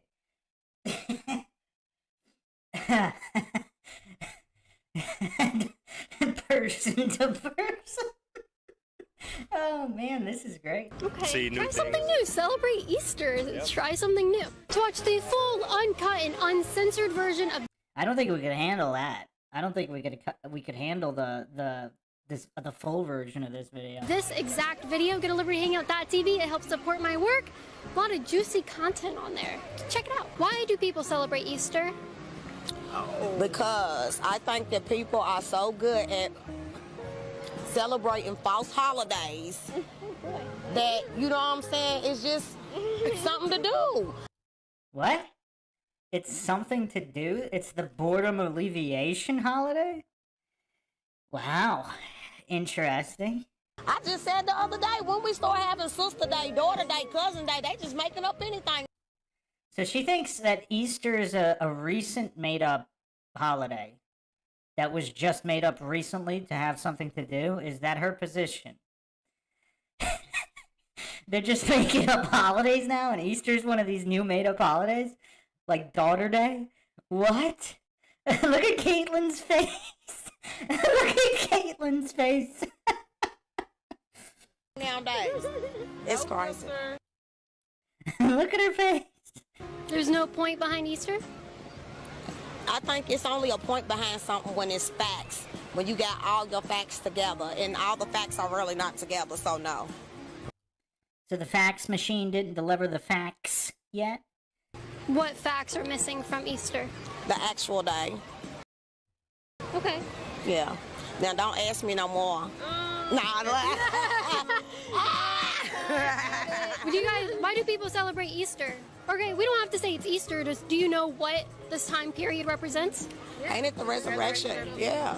Yes. But you don't believe that that's what Easter is about? Resurrected. I just don't believe it's on the day we celebrate. Okay. Like a whole lot of days ain't. Martin Luther King for one. Booyah!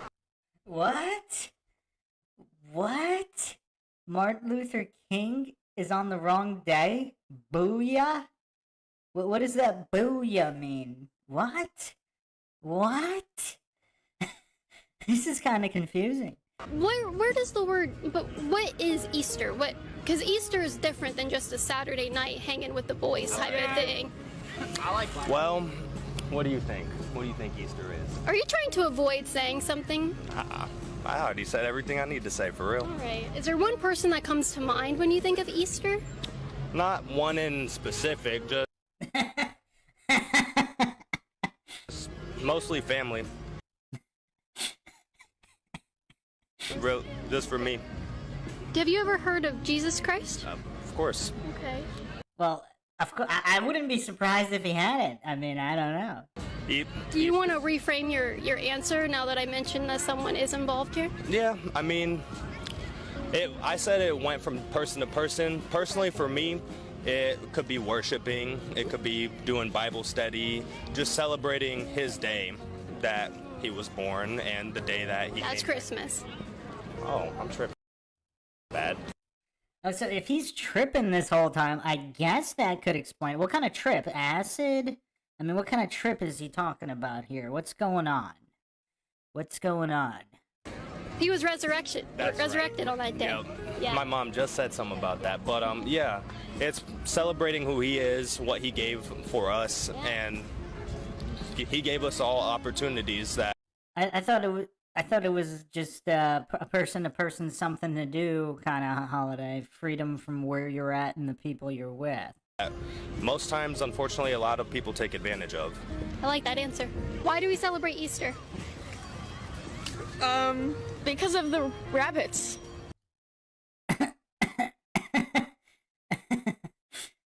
Okay. Rabbits? Because that's when, something about Jesus. That's when Jesus died on the cross. That's when he rises. Do you know the answer? That's when he rises. Okay. Why do we celebrate Easter? Why do people celebrate Easter? Oh, goodness gracious. It has something to do with Jesus Christ. Something? Yes. Do you think it has something to do with Jesus Christ? You could say that. You I could didn't say wanna be it. the one to say that, but Why not? Pinto Sack in the chat. List the top 3 reasons how we got here. I went over many reasons. The top three only. Oh, that's tough. That's tough. Yeah, that's tough. I suppose you gotta put poisons up there. All different types of poisons. air, food, water, certain medical injections, possibly. Obviously, I do not claim anything is true or untrue. And also just constant radiation, electromagnetic frequency radiation. So poison, air, food, water, radiation poisons, medical treatments. That's going to cause some brain damage. If you notice people that are, for example, living off the land away from the cities, they're generally not this glazed over. They don't have this fluoride stare. So I would put that as the top, maybe even number one. Number two would, of course, have to be the education system dumbing everybody down.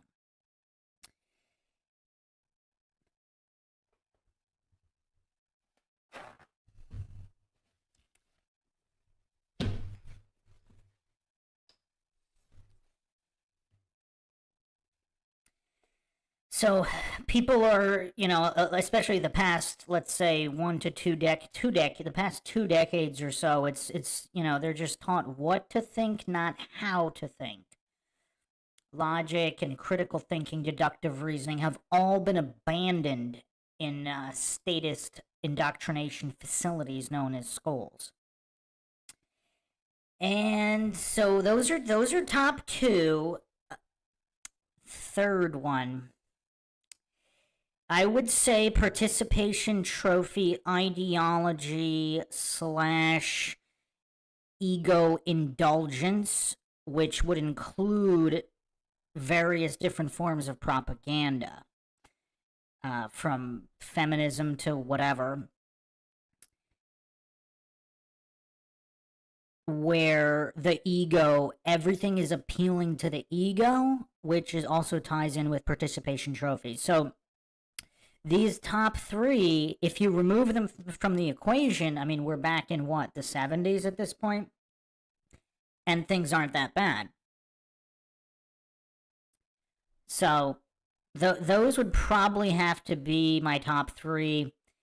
And honestly, for number 4, I would probably put in just, you know, the actual propaganda, subliminal messages, predictive programming, all of the Illuminati advertising, so to speak. But I actually don't think that would go into the top 3, because if the top 3 weren't there, none of that propaganda would work in the first place. So I think I'd probably stick with those top 3.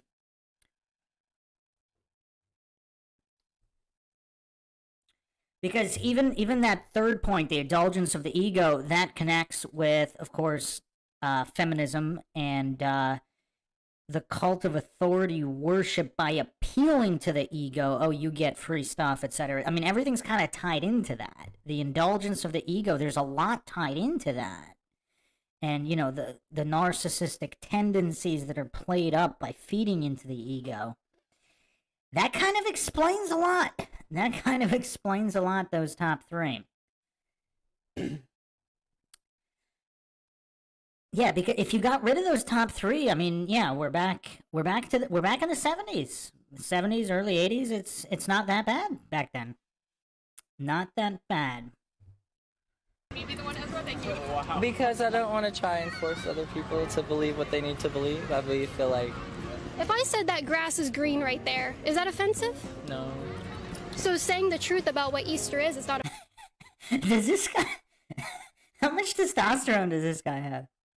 Again, that would tie into point number 1, because all of the poisoning would plummeted the testosterone levels, which is also an issue. Offensive? No. No? Alright. You're stronger than that.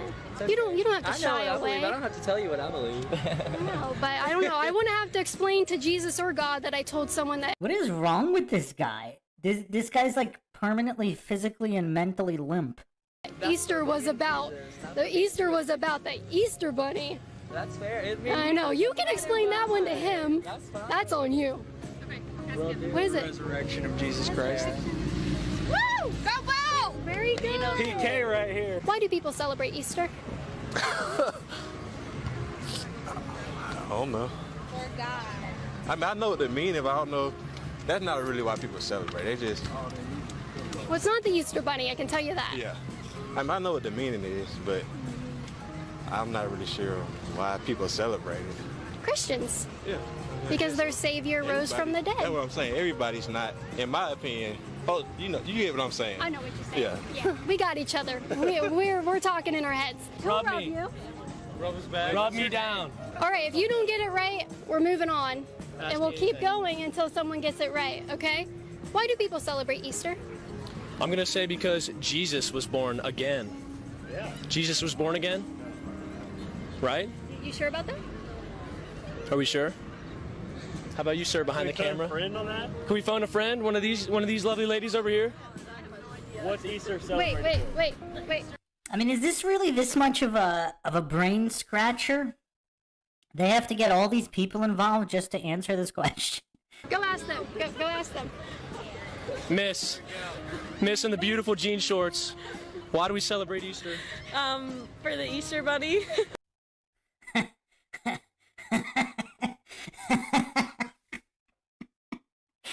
Well, this generation completely lost. The blind leading the blind. I mean, yeah, a lot of these so-called liberal professors at all of these colleges and schools. I mean, it was bad enough that they were thoroughly indoctrinated, and then they're exponentially destroying the minds of everybody they teach. Because that initial generation, so we're talking late 90s through the 2000s, as bad as it wasn't the complete train wreck of the generation coming up now. And one can only, I mean, I don't even want to imagine what the next generation will be. I mean, that's tough to even fathom. She says the Easter Bunny. That's a good one. It appears he said that with a straight face. It appears he genuinely believes that was a good answer. Look at his face. Unless he's this phenomenal actor, it appears that he believes that this was a good answer. Wait, this was last year, and there's a guy wearing a mask behind him in May? Or when was this? April last year? I don't remember when they released the video, so they must have shot it March, April. Or this was spring break, so I guess, yeah, I mean, obviously different schools have different spring breaks at different times, but I would guess it would either be March or April.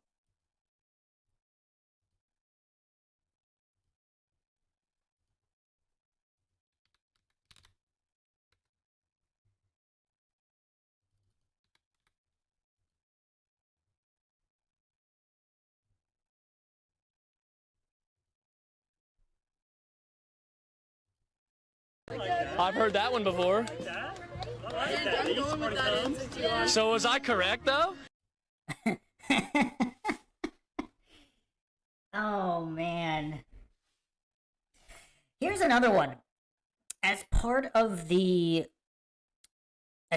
point 2, the edumacation indoctrination system, there's a more thorough explanation here, because kids want to be correct and get that pat on the head instead of being taught the proper logical reasoning to get to an answer.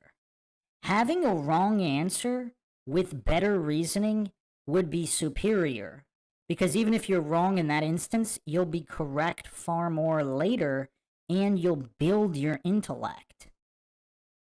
Because the brain is a muscle, just like your muscles. Like, accidentally, like, if you're playing basketball, if you just accidentally make a shot by luck and then you're happy because of the score, that's not going to make you a better basketball player or athlete in any way. So I think that's another issue within the so-called school systems. The kids are all, and teachers, they're all concerned about the answers. Now, even if we give them the benefit of the doubt and say that the answers they're providing are correct, I mean, they're not, but let's say they are, that's still going to cause a problem, because there's no actual methodology being practiced, recognized. So it's the reasoning.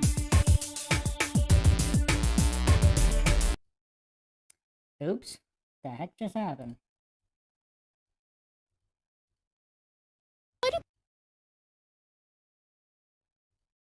That was weird.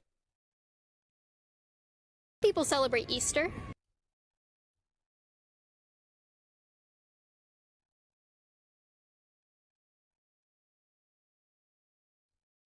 That was weird. Okay. So yeah, the reasoning itself is not what's being concentrated on at all. Like I've said this story in the past, even without knowing my age. When I was really little, they still taught logic and reason in school, specifically. And then somewhere along the way, it absolutely disappeared from the curriculum. And then also part of the education problem is how they keep lowering the bar. So that's another issue, because they just keep lowering and lowering the bar year after year after year.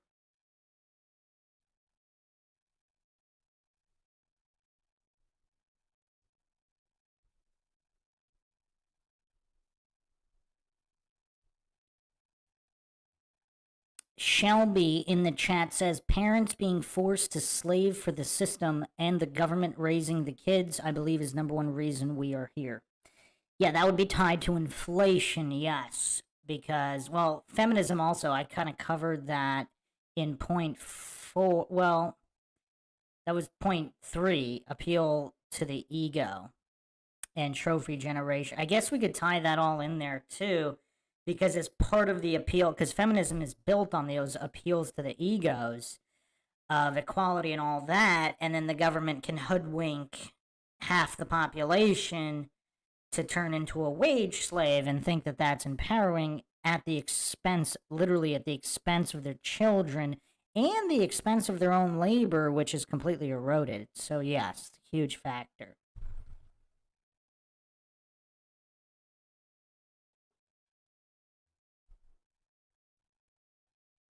What do you mean? You asked the question. Who votes the Easter Bunny? I vote. I mean, it's cool. It's a good answer. I mean, these are college kids.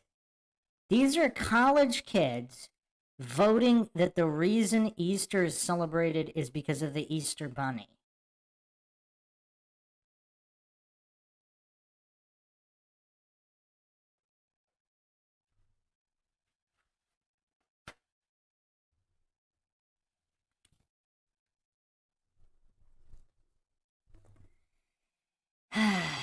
I mean, these are college kids. College kids. Yes, eroded is stolen. Yes. Yes, indeed. If you guys want the graphic, I will put the graphic on the screen here.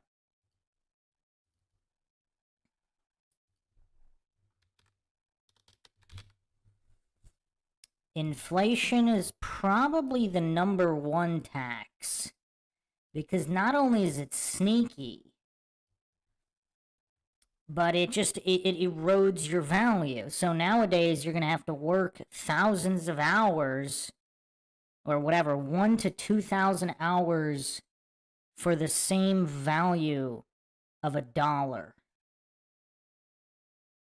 So you the amount you have to work 2,000 more hours today than people had to work before the 1900 to 1920 for the same value that the labor provided in terms of currency.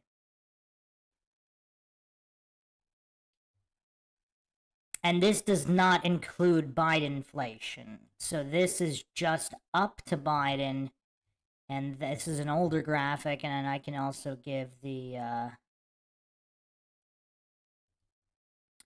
we can look at Bidenflation as well. So since 2020, it has been eroded even more, quite severely.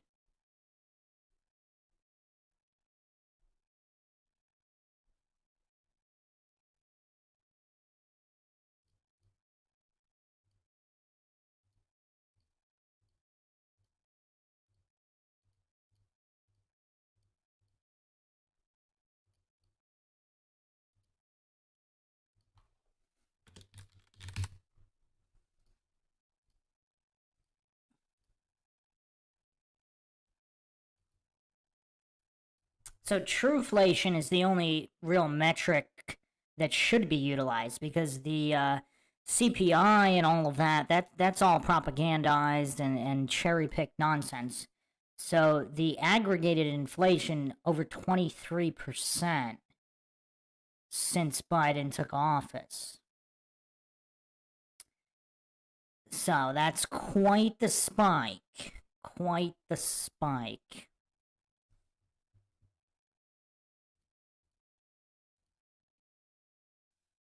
And yes, not to be a buzzkill, but perhaps another metric is to look at would be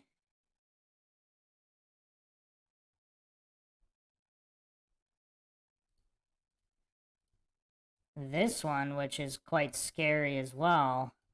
And so, yeah, I mean, trueflation is quite scary.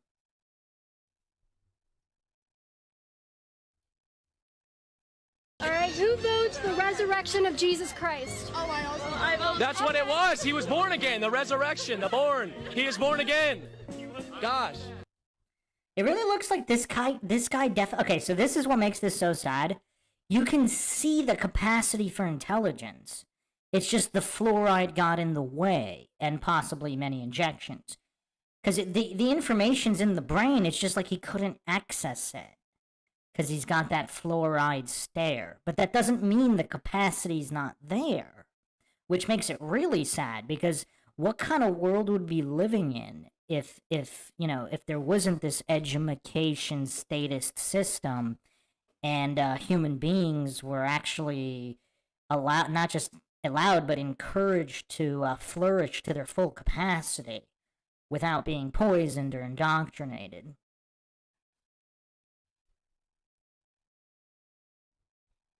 You knew it. I sound like a preacher. He was born again. We're medium rare out here with good bodies. It's clear water. And he was born again on Easter. Sir over there. Yeah, go ask them. Let me get one of these guys. These guys. Give me one. Yeah. Do you care to answer a couple questions today? Well, it's really one question for all.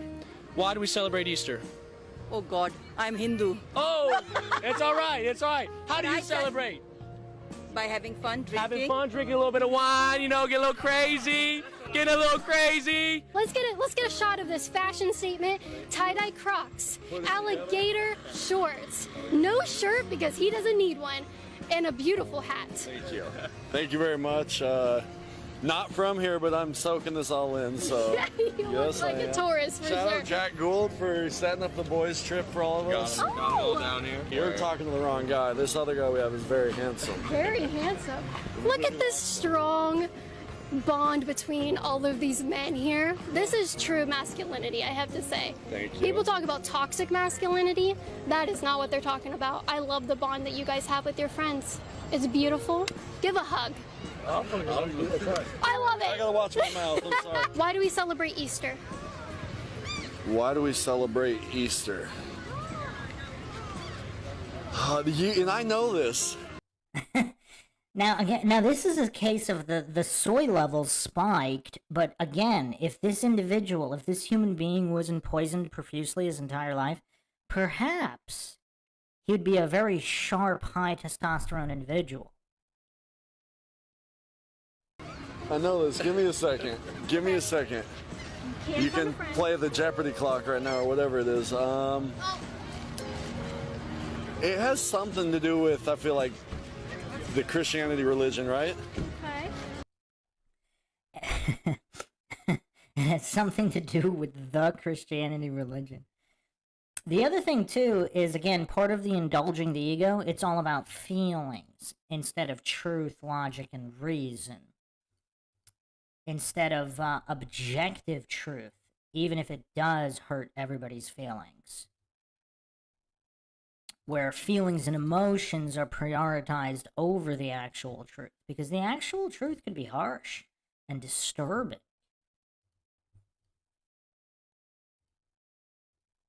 I'll give you that. Seems accurate. That's one lifeline. So Okay, I'm not gonna make any more of a fool of myself right now. No, you're in the clear. Okay. Okay. Okay. All right. You want to be more specific? No, I don't think so. Okay. You guys not Christians then? Correct. Correct. Okay. What are you? Oh man, jeez. I'm just curious. This is the Honestly, I grew up in a Christian family. Okay. They didn't ever tell you what Easter Well, was? they did, but I didn't pay attention very well. Guys, why do we celebrate Easter? Jesus Christ. See, I was right. I'm looking for specifics. That was my answer too. Risen from the dead. Yes. There we Thank go. you. There we go. Okay, there we go. 3 days later, he was in the tomb. I didn't want to take the lead. Story. Why do people celebrate Easter? I thought it was sports, man. What? They thought she was sports? Huh. Huh. Interesting. Interesting.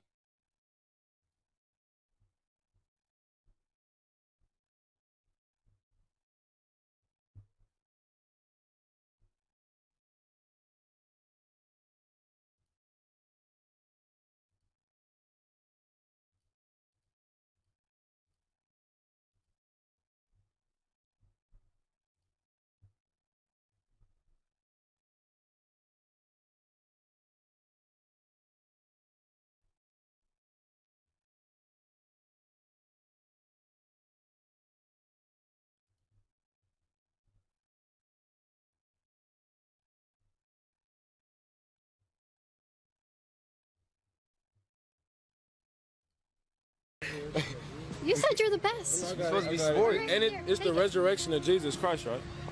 Do you agree with that? Yeah, I think so. Yeah, that's right. Yeah, I think so. Yeah, that's right. That's right. Why you? That's right, man. That's right. All right, that's right. That's right. That's right. Why do we celebrate Easter? Because it's Jesus' birthday. What?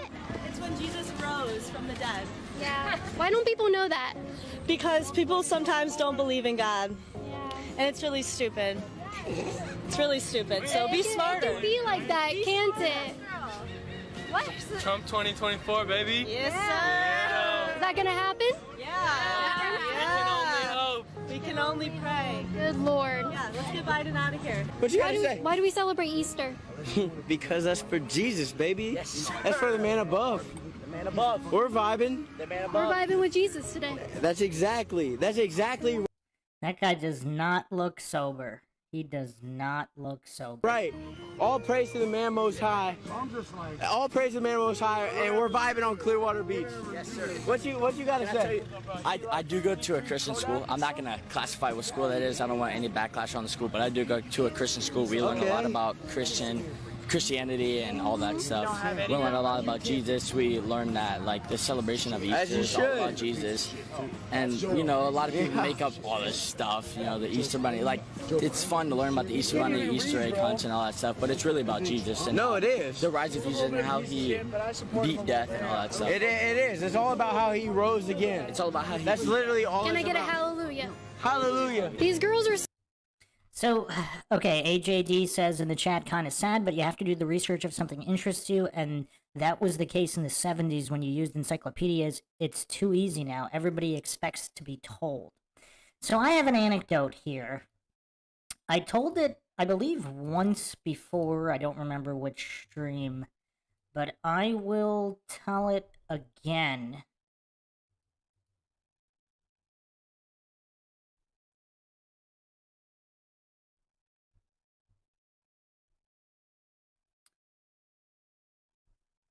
Give me a second to make sure the stream is still good here.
Almost, yeah, just want to make sure.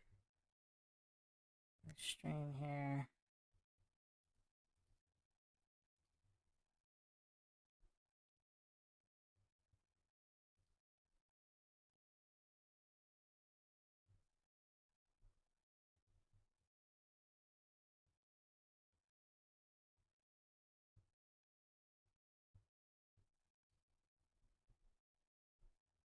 Hmm.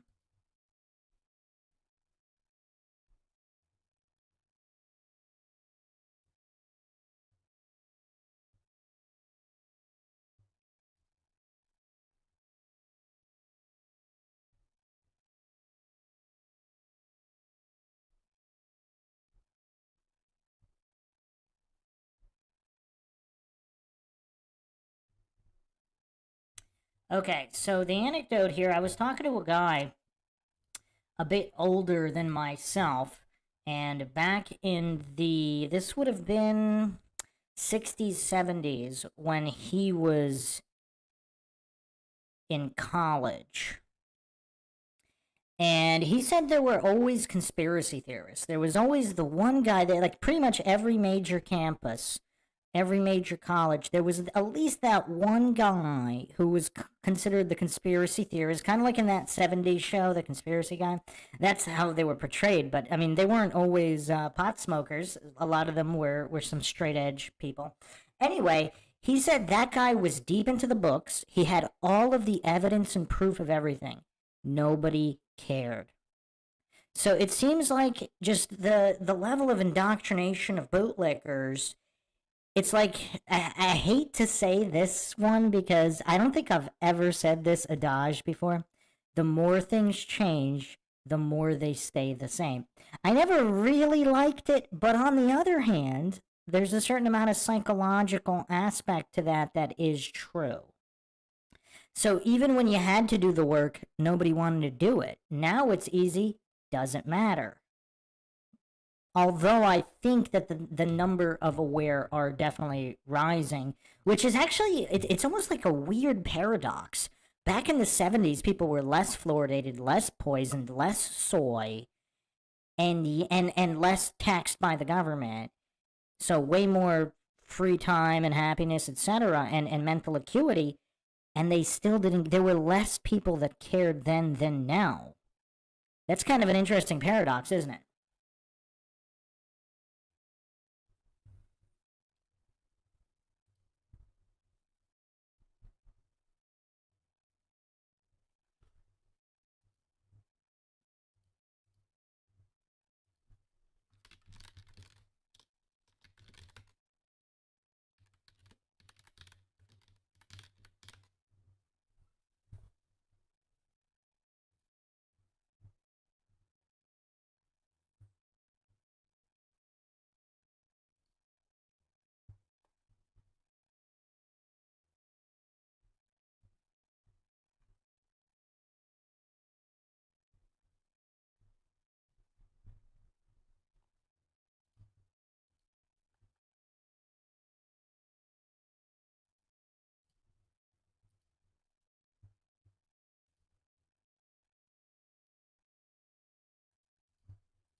So, yeah. Well, let's continue here.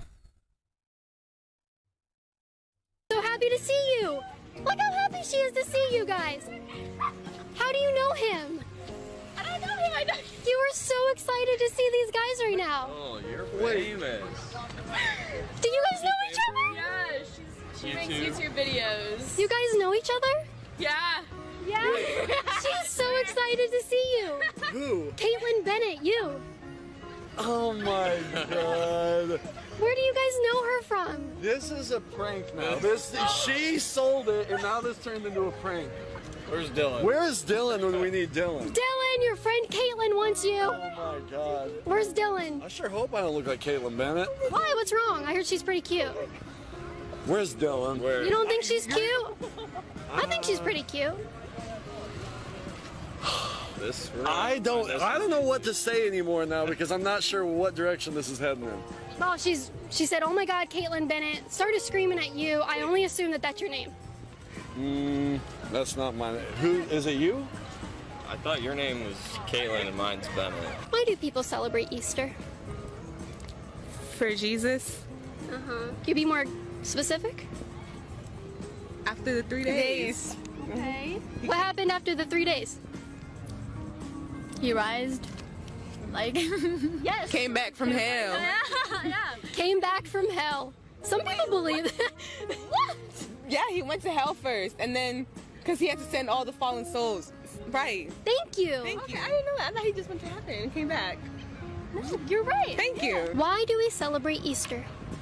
Why do we celebrate Easter? The resurrection of Jesus Christ. Very good. Why do we celebrate Easter? The resurrection of Jesus. Why am I getting wrong answers about that question? I guess people not Christians. I don't know. I don't know. They say they are, and they're like, his birthday? Technically, it could be his rebirthday, right? You're right. It could be very well his rebirthday. I can agree to that. Okay, his rebirthday. That is not what they said. Now, all you guys subscribe to this sweet face right here. Okay, she's vibing.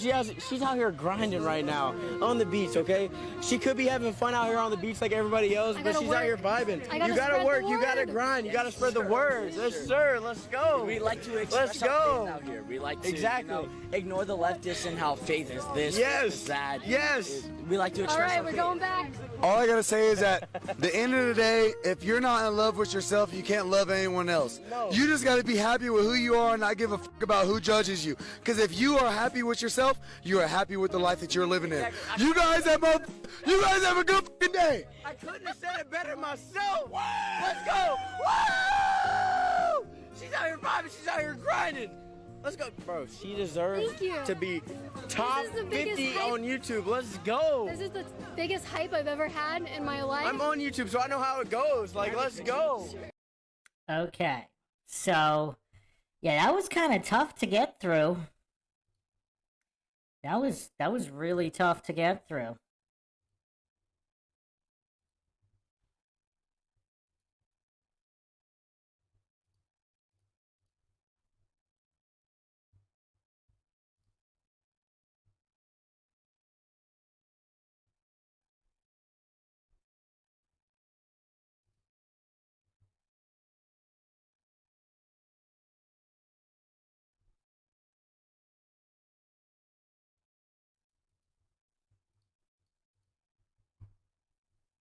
So, yeah, I mean, this series is kind of weird because on one hand, it's hilarious. On the other hand, it's tragic and it kind of forces you to think about society, the downfall of society and where this is all going.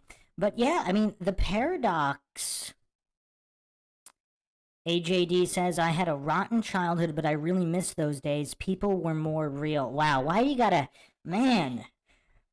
say that? I mean, that goes right in the feels, right? For anybody that's not a youngin'. Because now everybody's kind of in a programmed mode, checking their phone in just this permanent state of gophery. Permanent fluoride stares. But yeah, I mean, back in the 90s and prior, whether you had a good childhood or a bad childhood, there was definitely less of the fluoride stare. I mean, yeah, everything's kind of... I don't know how to put this. It's almost like everybody's living through this Instagram filter where nothing is really real. And it's kind of weird. It's kind of weird. Hello, Aaron's Energy and Jane Creek in here. Heracles. I mean, we're wrapping up now. I mean, that was tough to get through. We're wrapping up, but this was sad.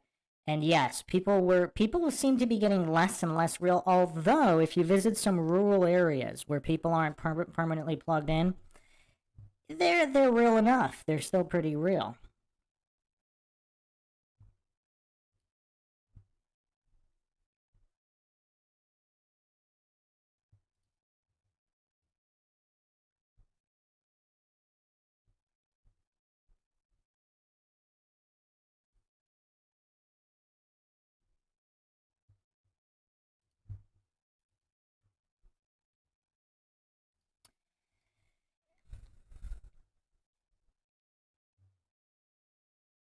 Elaine says they were fooled into thinking they hippies were bucking the system and that was enough. A year later, they were all getting MBAs. Well, that's the way the establishment works, though. They co-opt and infiltrate, and they play all angles. They infiltrate all sides, so they attempt to win no matter what. But let's try to end this on a positive note. Just the paradox I mentioned earlier. The fact that people were less fluoridated and had much higher testosterone levels for men anyway back in the 70s, it seemed a lot less people cared, though. I mean, maybe it's because things weren't that bad yet. Things weren't that bad yet. I mean, maybe they were worse than previous decades, but they still weren't that bad. Now that things are getting that bad, it almost seems like even the fluoridated are still waking up in bigger numbers. So we'll leave it at that positive note paradox. Hope everybody enjoyed another edition of the MindShock podcast in the Goofatorium series. Plenty more to come. If you want to help support the podcast, you can donate to our PayPal. Just check the link in the description. You can become a YouTube member right here on YouTube. Help support the channel that way. Make sure to subscribe, like, and share Twitter, Facebook, Reddit, Patreon. This is Bruce McGuire signing off. Catch you guys next time.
Welcome to MindShock. This is your host, Bruce McGuire, and you are listening to the Goofatorium series. This is episode 4.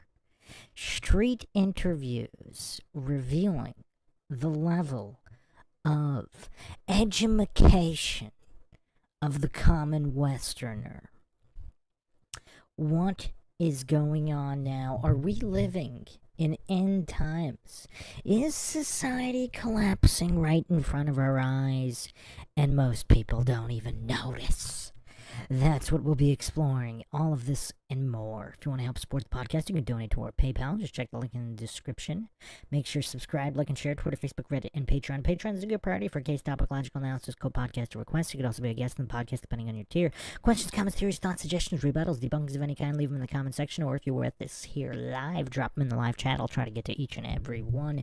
You can also become a YouTube member right here on YouTube. Help support the channel that way. If you're not getting notifications, you can also become a free patron and get notifications through there. They work a lot better than YouTube. So welcome everyone here. Aaron Chin Chin, Psyop within a Psyop, Lord Zed, Truth Trollette Flat Bob, Nominal. Yeah, sometimes I just think MindShock is an experiment in how much gophery one man can take. wasn't envisioned that way, but that's kind of what it's becoming with all of the logical analyses.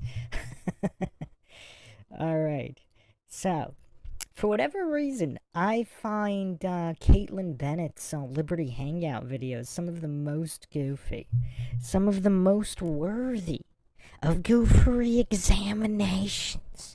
And we will continue here more. We've been picking on some youngins. We've been picking on the younger generation, the Zs and the Alphas or whatever, however you want to split generations. Let's go with some of the more old, middle-aged and geriatric goofs walking around. There's no shortage of those either. So let's see what we got here. Do you want money? Just from the image here, I think you guys can already tell what's coming.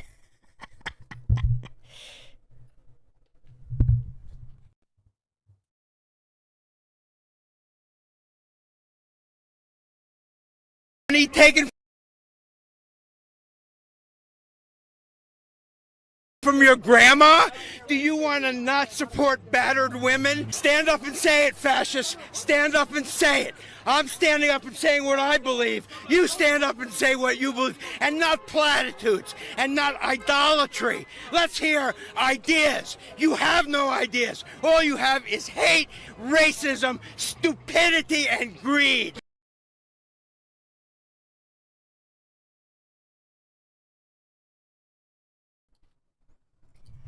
You know what's interesting about a lot of these unhinged goofs? Like, their psychological projection is so on point.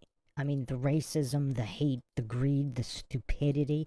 I mean, look at his subconscious exposing himself with such clear projection here. I mean, it's so on point. You have to marvel at how one part of the brain, the subconscious, can function so perfectly while the main conscious mind is completely gone. I mean, just the mysteries of the human mind here. The mysteries of the human mind, how the subconscious can be so dialed into reality and truth, while the conscious mind is so devoid of it. Just very, very interesting psychological examinations here.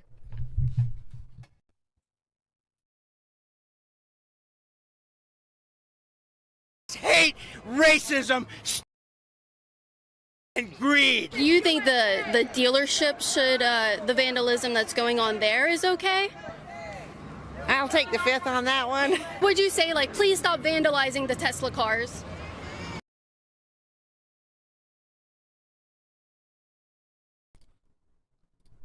And you could also tell the maturity level and the class or lack thereof based on their signs. I mean, class has completely gone extinct here. I mean, look at these goofs.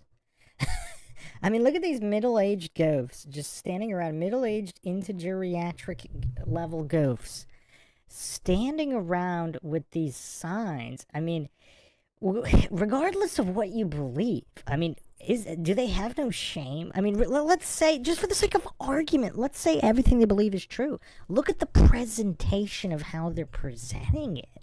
I mean, could it be any more shameful and goofy and disgraceful? I mean, what kind of a functioning adult would behave this way?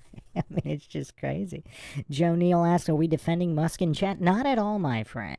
Not at all. We're just looking at the goofery here of these goofs. Because this is the Goofatorium series. Because there's a lot of goofs out there. Again, I do not claim anything is true or untrue, and Musk might be one of the biggest shills of them all. But again, just look at the goofery, because all of these brain-dead goofs here, they're all hating Musk for the wrong reasons anyway. I mean, that's what's kind of hilarious. Like, even if they're correct about his character, all of their actual points are completely wrong. I mean, it's hilarious. I am definitely not a fan of one Elon Musk, but I do find Musk derangement syndrome kind of hilarious. I mean, it's this fascinating offshoot of TDS. It's just very, very interesting psychologically examined.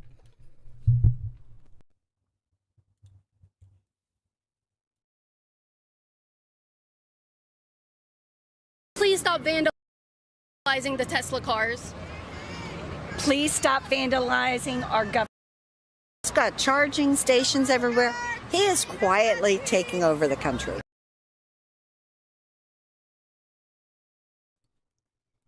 Aren't these the same goofs that want carbon taxes and green energy, and they want everybody to drive electric vehicles? Like, aren't these the same goofs? I mean, it's just kind of weird. Like, again, I do not advocate for any of these electric vehicles. I wouldn't trust any of them. I mean, especially once they start launching the EMPs, and I mean, it just, there's so many problems with that, not to mention they're far more destructive to the environment. But it's just weird, because these same anti-Musk goofs, these are the carbon tax bootlickers. I mean, it's just kind of weird. Lazarus says cognitive dissonance is a powerful tool. Flat Bob says Musk, Ron Hubbard. Aaron says taking over with charging stations. Good one.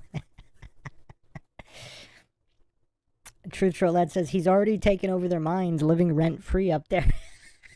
Yeah. I mean, there's nothing else going on in the mind. See, that's another thing. Like, when people have others living rent-free, like TDS and MDS, I guess now, because there's nothing in the mind, there's nothing occupying that space, there's just nothing there. So pretty much, you know, it's like monkey see, monkey do 4-year-old level, where they see something and then all of a sudden it lives rent-free because there's nothing else in there.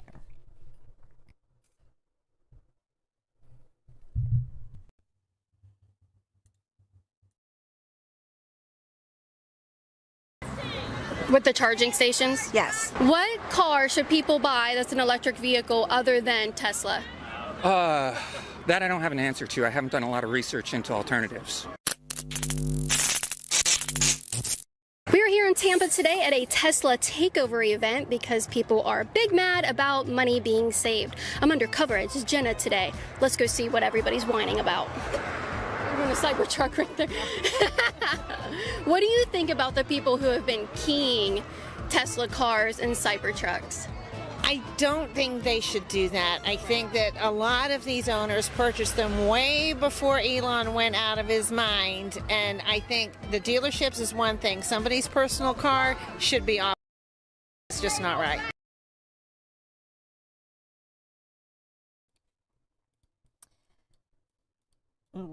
Wow, this lady actually has some kind of dignity and class and character and respect for personal property. But what's curious here, she's thinking Elon wasn't always out of his mind. like what magically changed? But I mean, it's kind of surprising. Usually the level of goof, you know, with no job, nothing to do, no purpose in life, that's just waving around signs, usually they don't have this kind of character to respect personal property. So props to this lady.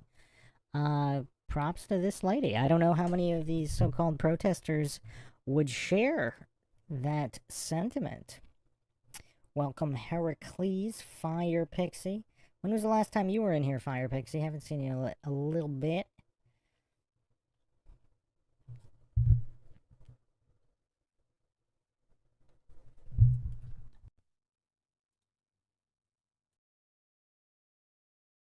Do you think the dealership should, the vandalism that's going on there is okay?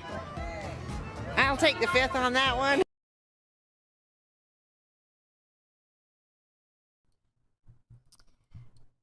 I guess I spoke too soon.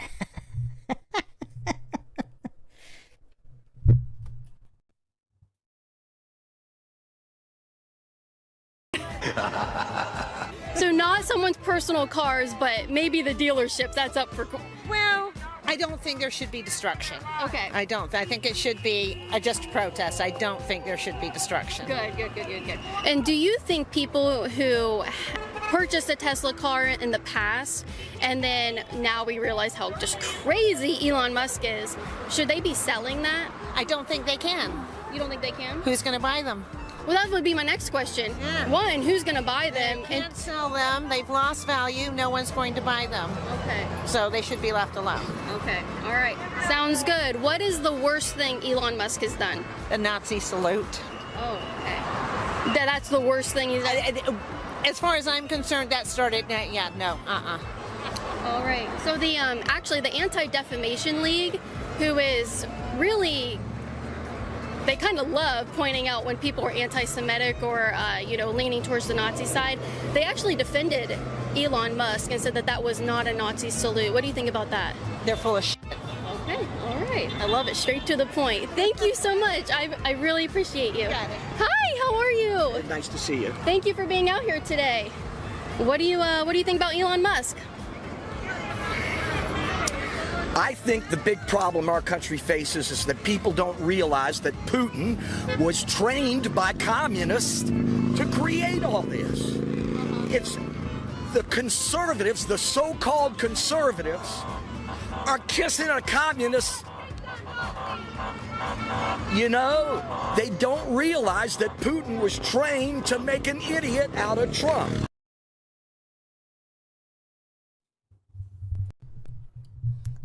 Is this guy an actor? He's awfully theatrical. How much soy is flowing through this guy's veins? I mean, he's wearing a motorcycle company t-shirt, 69 on it, Los Angeles, the city of angels, city of fallen angels. Quite a fruity city.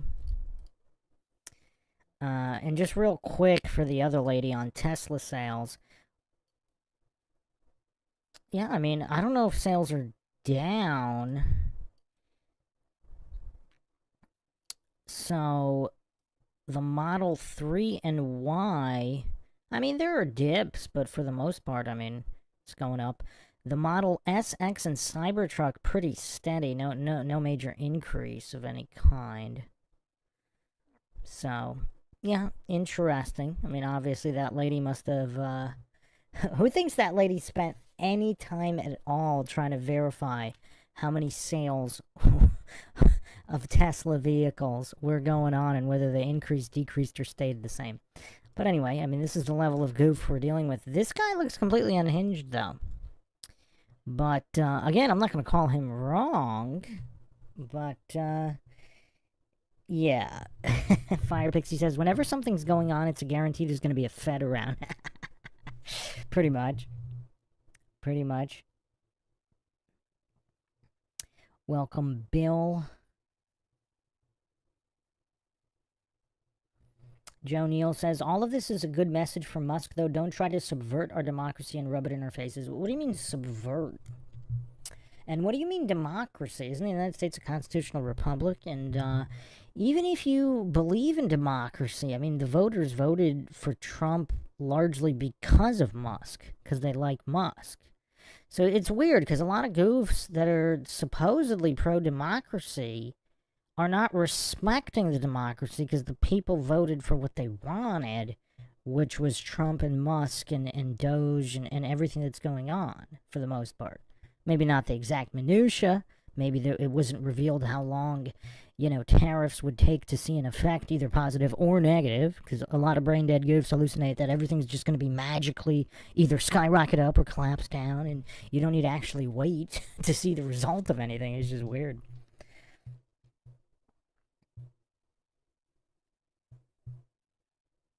Yeah, the Founding Fathers hated democracy for a reason. Democracy is mob rule. And how smart is the mob? How ethical is the mob? How virtuous is the mob? Like, why would anybody want democracy? I mean, just the level of goofery.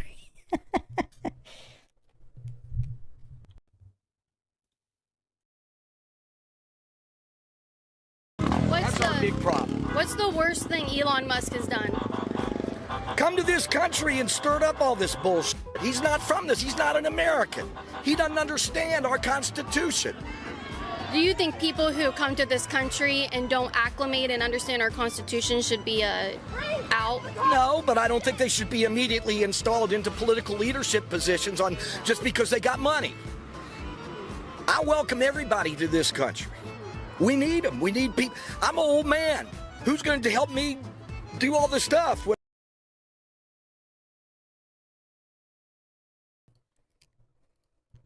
You gotta give this guy credit, though. He's not a complete vegetable. He saw where she was going with that. He saw where she was going with that, but he exposed himself anyway, because why feel the need to say that, make that statement that he came to this country and started all this. Even if he were an American and was here already and did the same thing, wouldn't that be the problem? Because this goof has issues with what Musk is doing. So where Musk came from, like, how is that relevant to what he's doing? Because even if Musk was, let's say, homegrown in America, but he did those same actions, clearly this goof has a problem with the actions. So why would he even bring up the worst thing he ever did was come to the country? Just the illogical goofery here on display. I mean, this is really delivering in the goofery.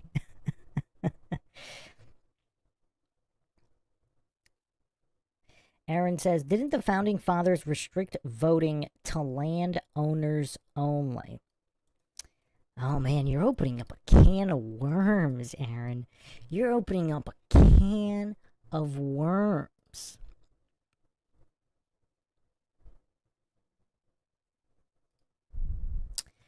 Now, I mean, so that's actually a really good topic. So in most cases, they would have deferred to the states. So, Article 1, Section 2, electors in each state shall have the qualifications requisite for electors of the most numerous branch of the state legislature. So, I mean, effectively, it turned out that it was mostly male property owners, but theoretically, any taxpayer, even those who did not own land, could vote. And you know what's also curious for the brain dead goofs that say women couldn't vote? In certain states, they could. So, for example, in New Jersey, female landowners could vote. So, widows or unmarried women who were landowners could vote. I mean, prior to 1807, they had some change-ups too. But yeah, a lot of the brain dead goofs don't know that. So, yeah, because, I mean, it's weird. I mean, there were millionaires. There was a woman who ran for president. I mean, just a lot of these brain dead Democrat feminist goofs. I mean, they're just utterly clueless about all these great women who achieved great things and didn't cry and whine, even though obviously in their time period, opportunities and mentalities made it a lot more difficult to accomplish what they accomplished. But, yeah, it's amazing what you can get done when you're not whining and crying about things in an entitled fashion, and you just go out there and do it. Because obviously no two people are going to have, it's not as easy for any two people. Every human being has different attributes and different strengths and weaknesses. So it'll always be harder or easier for one person versus another, regardless of gender, regardless of any metric.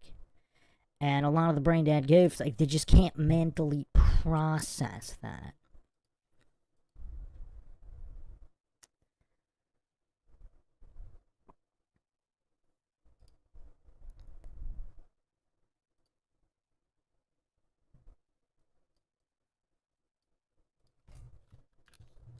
Now, let's get some receipts up in here. So, the first woman to run for president was Victoria Woodhull in 1872. So, obviously, if there was some kind of patriarchy preventing, keeping women down, they would have never allowed, they would have shut that down. Brain dead goofs don't know about her.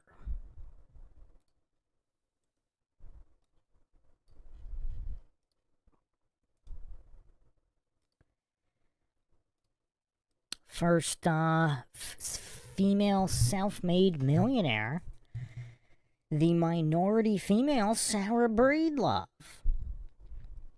She died in 1919, made her fortune before that. Again, the brain dead goofs just don't celebrate. I mean, you would think that they would celebrate these minority women who accomplished all these great things, but it runs counter to their narrative of the patriarchy not allowing this. It runs contrary to their narrative. I mean, even in the 60s, Muriel Seibert actually bought a seat on the New York Stock Exchange. You know, she wasn't crying and whining. She just did it. I mean, just the level of gophery from Democrat feminists. I mean, it's kind of like, it's almost like a competition. Who can be the most brain dead? But anyway, let's get back to this before this aside gets too long.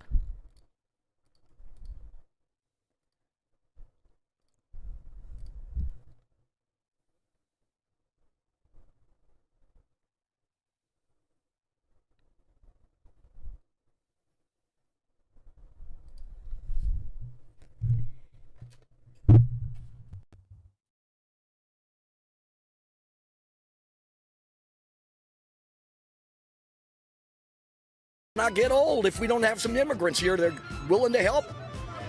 Do you have children? Nope. Oh, yeah, you're kind of SOL then, huh? Yeah, well, I had difficulty as a kid, so I didn't want to have kids. It was a conscious decision. Yeah. Then when I got old enough to have kids, it was too late. I love your shirt. Yeah,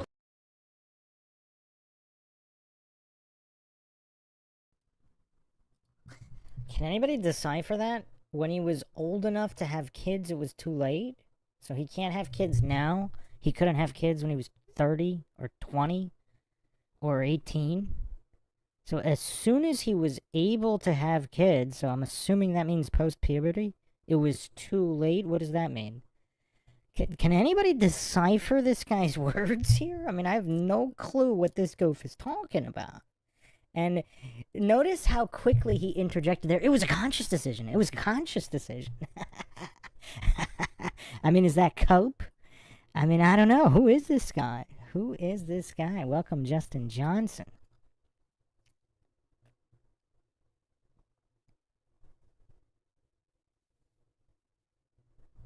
Fire Pixie says, definitely a Fed, and that was a Fed answer and a way out.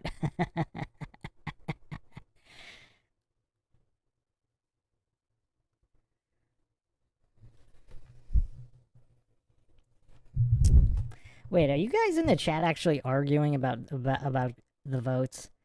Oh man. Oh man. The one and only Shiva Ayyadurai unequivocally proved the issues that occurred with Biden and that so-called election. But I mean, this chart really sums it all up here. I'll put it on the screen. I mean, this chart really sums up everything you need to know.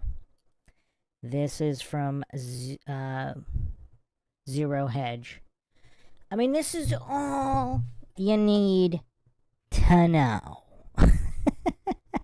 The level of gophery that takes place in elections.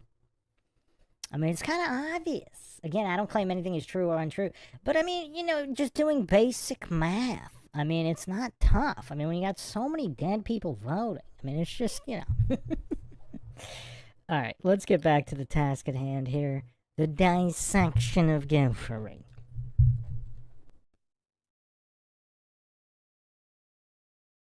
Can I get your shirt on camera? Absolutely. That is hilarious. Canada is not for sale. Absolutely. We're proud Canadians here. Are you a Canadian? Yes. Okay. Born and raised. Okay. Why are you protesting outside of Tesla today? Well, we're very concerned about the things that are happening in the Trump administration, and Elon Musk is at the heart of so much of it. What's the worst thing he's done so far? This is not the time or place to even enumerate it. It's very upsetting. We're here to raise awareness. Right, Father? Are you concerned at all about the 120,000 employees that Tesla has that make a living off of working in these dealerships and the energy side and the car manufacturing side? Are you worried at all there might be negative effects to their employment if Tesla were to go down? It is very concerning that the CEO of Tesla has decided to get so political. That's why most CEOs don't do it. Because in my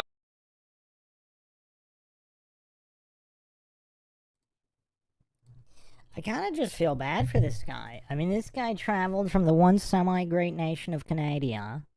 He was so triggered and he jumped through the hoop set up by Trump. And that's the thing, like a lot of these brain-dead goofs with no cognitive function, like Trump is obviously trolling all these goofs and they fall for it every single time. They actually spend money on t-shirts to jump through Trump's hoops. It's just absolutely hilarious.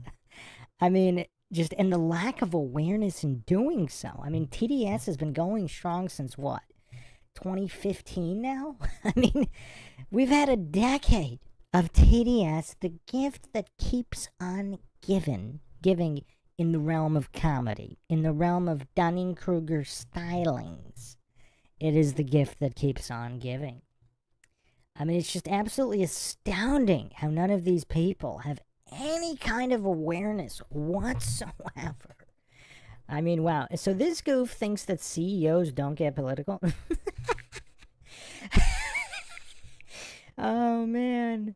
So he's never heard of Hollywood. He's never heard of the entertainment industry. He's never heard of any of the Hollywood studios. I mean, wow. Wow. He's never seen the advertising from any of these companies. Whew. I mean, this is tough. This is tough. Breaking this down. I mean, it's, you know, it's kind of hard to say society is not collapsing. I mean, when you got goofs like this hallucinating that CEOs and companies don't get political. I mean, yeah. Yeah. I mean, most of the media companies are all pretty partisan. I mean, it's just, yeah, this is kind of weird. Not to mention the donations and all of that. Like, I mean, who thinks Netflix isn't political? I mean, just the level of goof. I mean, it's just so weird. Like, this guy thinks CEOs and companies don't get political? Oh, man.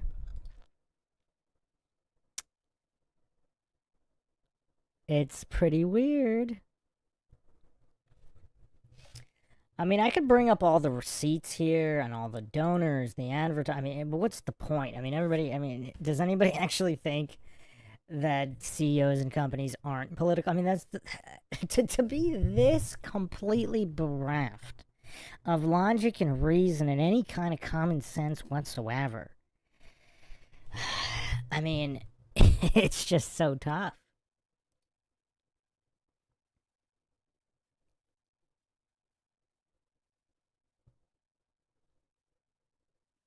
So, I mean, I don't even know how to dissect that. I mean, when you're that detached from reality, I mean, it's just weird. Like, certainly Zuckerberg was never political, right? None of these other CEOs were ever political about anything ever in history. I mean, it's just like, where do you go? How do you even dissect this kind of gophery? I mean, it's tough. I feel bad for this guy. He actually seems like he might be a genuinely nice guy. There's just no cognitive function. I mean, there's just nothing there. I mean, wow. Aaron says he is Canadian, Bruce. Hey, let's not disparage all Canucks. There's plenty of decent Canucks out there. Plenty of decent, intelligent Canucks. This goof simply is not one of them.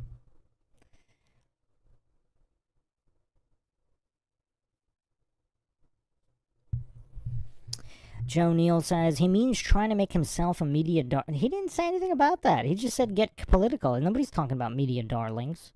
And obviously, you mean the Democrat media that propagandizes everything? Why would they back Musk if Musk is with Trump? That doesn't make any sense, Joe Neal. Musk thought America would love the idea of Doge. I don't think so. I think he thought his voters would, the Trump voters would, and most of them do. Some of them might not like, you know, some of the side effects of the budget cuts and etc. But they do like the idea of, I mean, I don't think anybody who voted or anybody who voted Trump because of Musk, especially that contingent, because when Musk came out for Trump, some believe that actually sealed the deal. Also, obviously, the Amish voters came out in pretty big force. I mean, when the Amish had to get involved, things were pretty bad. But yeah, so Lord Zed says, I don't know what Doge is. I avoided at all costs knowing about stuff like that. Are you talking about the crypto, or are you talking about the elimination of wasteful spending? But yeah, Joe Neal, I don't think he meant that at all. I mean, Musk knows that all the Democrats hate him. He knows that the Democrats love wasteful spending, and they would hate the idea of Doge and cutting wasteful spending. So I don't think there were any misconceptions there. Like, Musk knows who's going to hate him, who's going to like him. And so that seems pretty clear cut. I mean, I don't know why you're bootlicking this poor Canuck here, who looks like he's been lobotomized. I mean, there's just no cognitive function.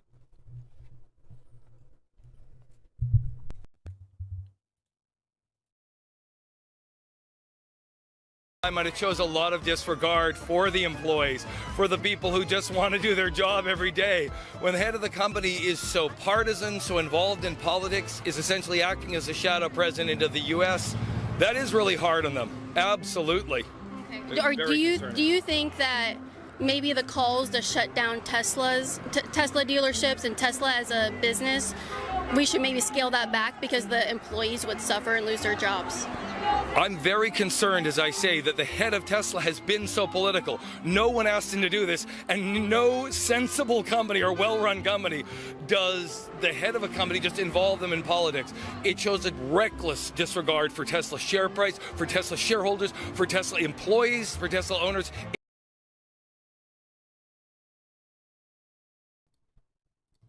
I mean, does this goof really not remember the go woke, go broke? I mean, when you go this political, like, for example, I mean, I'm not going to watch that trash, but the new Snow White movie was like the worst performing movie or something like that, because they politicized it.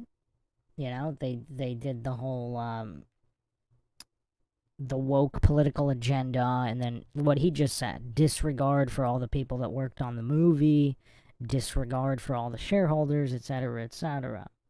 I mean, just the level of goofery in this poor guy. He does seem like a nice guy, though. Like, it's hard not to feel bad for this poor guy. I mean, was he legitimately lobotomized, though? Is that the issue here? Like, is there a physical issue with his brain? I mean, I don't know. I don't know. Lord Zed says, I know about Elon's satanic mommy. The rest is distraction. Oh, man. Elon Musk is one shady individual, but again, this poor Canuck is just not making any actual legitimate points. Like, if he started bringing that up, then okay. If he started bringing up Musk's Illuminati connections, okay. That's perfectly fine. But to just be this brain dead and not comprehending that many companies and CEOs are highly politicized.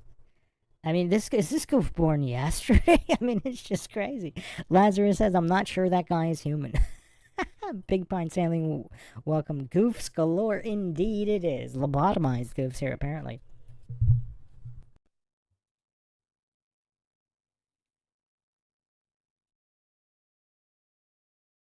It is a reckless action by Elon Musk, and that should be concerning. We should be concerned as Americans by what he is doing politically.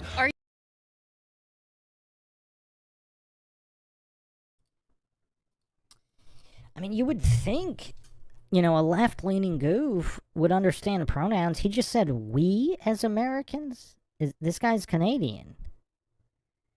So, I mean, is he identifying as American for this protest? I mean, I don't know what's going on here. I mean, in his lobotomized mind, can you identify as the citizen of a country that you are not a citizen of, and does that make it legitimate, and should that be recognized?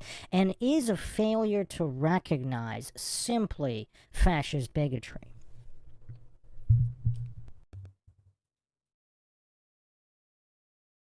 Are you an American? I'm a green card holder. Oh. I'm a Canadian citizen. But Americans should be concerned. Okay. And I have family who are American. We should be concerned. In fact, everyone should be concerned. Everyone around the world should care, as citizens of the world, the actions being taken by this government. Absolutely. But if you care about Tesla, you have to care about the actions of Elon Musk too, because it is deeply irresponsible to do this. And then, would you be able to publicly condemn the vandalism at the Tesla dealerships and on Tesla cars? Well, of course, I have nothing to do with vandalism. Why are you even asking me? Why the hell would I know anything about that? Because the right I wing. have nothing to do with that. No, That's I know fine. you aren't. That's It's just the a right ridiculous question to even ask. Like, why the hell? Why don't we all condemn vandalism? But why are you even asking me?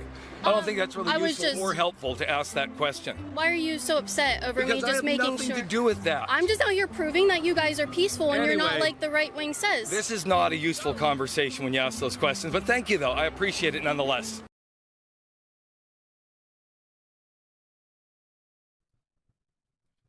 Well, that goof got totally triggered. And you know why he got triggered? Because he knows that his so-called fellow protesters are all cheering on the violence, as we saw earlier, with the pleading the fifth, the no comment, and the looks. That's why he got so triggered. Otherwise, why would he get so triggered? The goof exposed himself. So maybe he's not completely lobotomized. Maybe it was a partial lobotomy. So he had the cognitive function to get triggered because he knows what those fellow protesters are really like. I kind of still feel bad for the guy. I just can't help but feel bad for that poor goof. He kind of seems like a nice guy. He really does. Rethink has some more harsh words than I do for that individual. Lord Zed says, poor man's Jonathan Lithgow. Oh, now it can't be unseen? Wow, that is so true. Oh, man, that is totally a lobotomized Lithgow. Oh, man, that is Lord Zed. Wow, that is so on point. Lobotomized Lithgow here. Oh, man. Now that can't be unseen. Oh, man. Oh, man. So this is the Canadian Lithgow. That is the Canadian lobotomized Lithgow. Brownie point for Lord Zed here. Stephanie McGuire, welcome. Here, because I just am super entertained by Bruce's voice. You're not entertained by the goofery here? Are you not entertained by the goofery?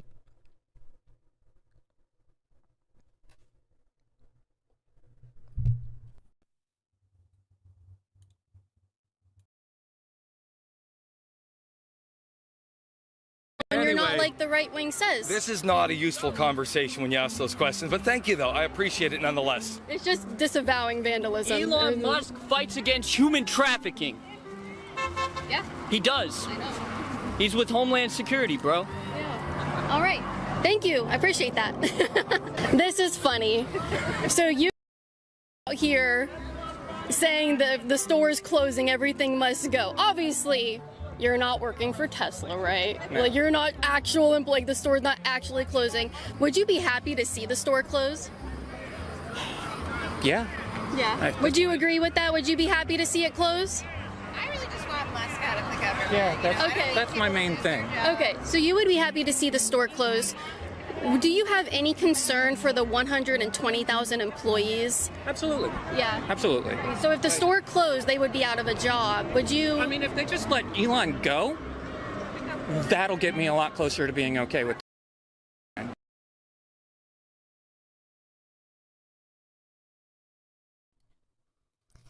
You know what's funny? Like, a lot of these narcissists, they don't even try to hide it. Because, like, obviously the only thing that's important is what's okay with them. Not reality, not objective reality of any kind. Not what's right or what is just or what is good. But whether or not they feel okay with things. I mean, where has any kind of maturity gone in the adult population over the past 2 decades? I mean, where did it go? Does anybody know where it went? Because back in my day, I mean, feelings were for toddlers. Feelings were for toddlers.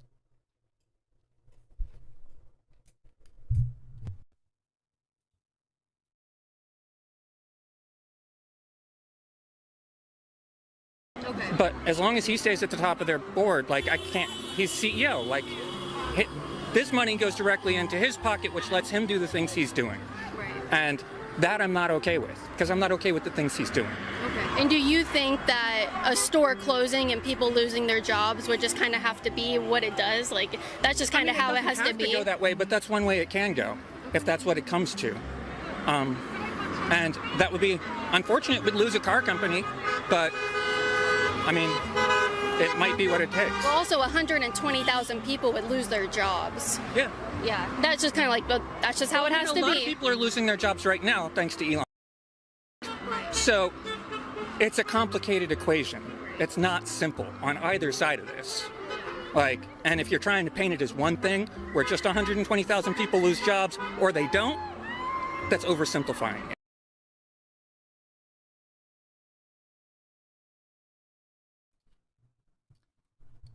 Another interesting projection. I mean, he's got quite the Confederate stash. Is this guy like a liberal or a Democrat? I'm kind of, I don't know, but I mean, he's got quite the Confederate stash, though. But, so he seems overly concerned about some, like, corrupt federal employees losing jobs. And let's say there were some good employees there, even though they're getting paid with stolen loot. Like, it's kind of weird. Like, a lot of these goofs, like, why do Democrats support slavery so much? So, because these people, they're not in the private sector. They're literally being paid with stolen loot. So, whether they're doing a good job or not, because most of them obviously are not. I mean, how often does the government do anything efficiently? Or more efficient than the private sector? Never. It's always more incompetent, more wasteful, more time-consuming. And so, if you're stealing people's money and then paying other people with the stolen money, like, who's going to feel bad about people losing their job that were being paid with stolen money? I mean, that's kind of crazy that this goof is equating that. And why does this goof and a lot of Democrats, why are they so callous when it comes to the private sector? When it comes to people losing jobs, like legitimate jobs where they're actually being paid based on the work of their labor, not with stolen loot of others. So, for example, in 2024, I mean, this was record job loss under Biden after record inflation. I mean, this is just kind of crazy that this goof, I mean, he wants to oversimplify the issue as he just projected, but is this goof that ignorant? He doesn't know anything about inflation or private sector job loss? I mean, it's kind of crazy. It's kind of crazy. I mean, look at Biden inflation here. I mean, it's so radical. Then it results in record job loss. Just record job loss.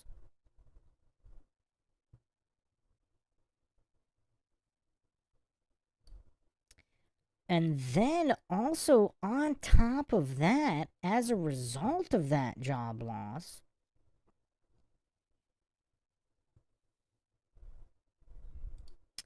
there's absolutely record homelessness. So, I mean, these are obviously, some major accomplishments under Biden. You have record inflation, record job loss, record homelessness. And, yeah, I mean, it's kind of crazy how this goof, he doesn't give a crap about any of this. But some government employees being paid with stolen money got laid off for incompetency or just not doing anything. And he's all livid about that? I mean, the level of goofery on display. I mean, this is record goofery here in 2025. I mean, this is absolute insanity here.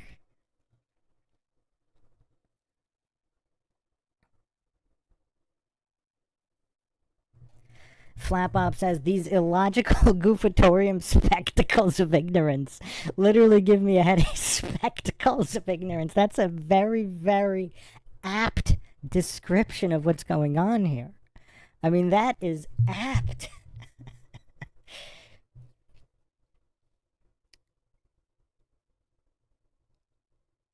I mean, it's just kind of weird, though, because, like, you have these bootleggers. I mean, I guess, if they're all lobotomized, they don't own their own brains, everyone's living rent-free in their deranged minds or whatever's left of them.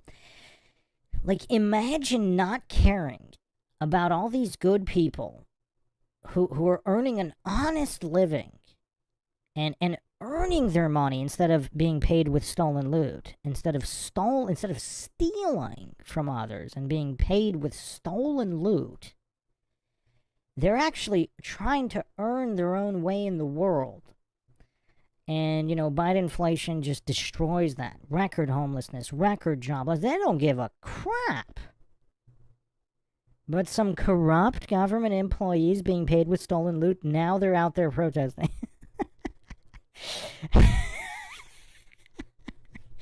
I mean, just the level of goofery here. Can anyone make sense of this level of goofery?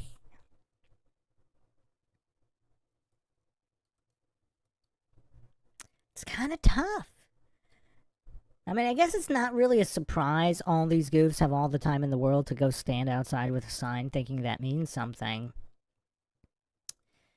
Because if they had brains, they probably, like, even if their position was correct, I mean, they wouldn't have time to do that. They'd be too busy actually accomplishing things in the world, making the world a better place, or helping their family, helping other people. But clearly, they don't give a crap about any of that.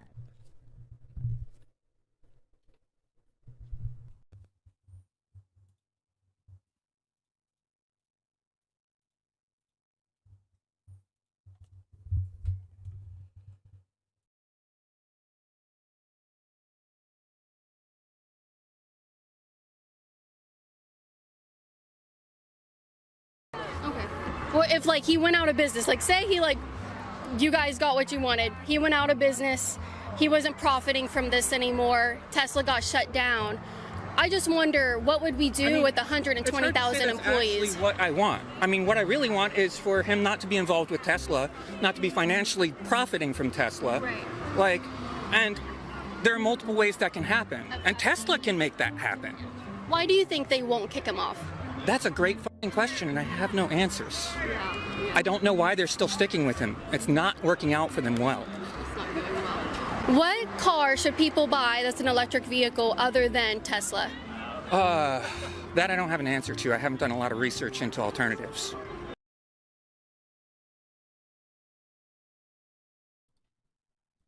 Has he done a lot of research into anything?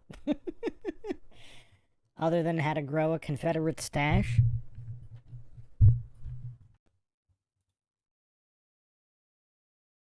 All right. Thank you for your time. Not that long ago, I would have said a Tesla. Okay. Because it was a company I did believe in until Elon Musk started doing the things he's doing today.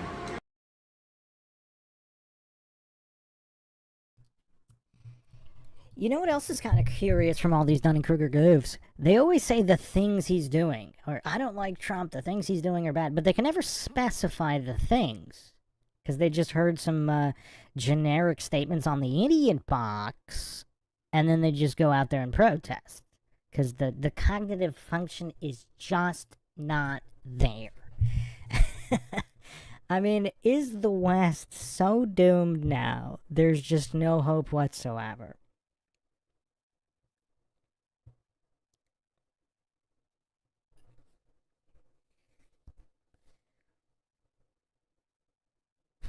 Bill says, how he eat and not munch on that stash.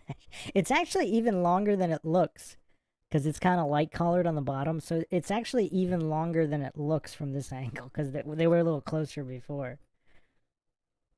Rethink Inc. says, just another dude out group thinking the cause the news told him to protest. Yeah, pretty much. Flat Bob says, I don't want the owner of a business to make money. That's what I just heard. Yeah, pretty much. Because again, this isn't even about Musk. I mean, Musk is definitely a goof. And yeah, the Illuminati connections, I'm going to have to do a dedicated episode on that, no doubt. And just the fraudulent nature of all of his history, and I'm not going to get into that. But, you know what's funny? Because I'm not sure how fraudulent Trump's business history is, but Musk's actually is, and you don't really hear about it on the media. So it's curious where the propaganda agendas intersect, because the mainstream wants to push space travel and all that crap. So they want to push SpaceX, so they can't attack Musk in the context of SpaceX specifically. It's always curious on the propaganda intersections.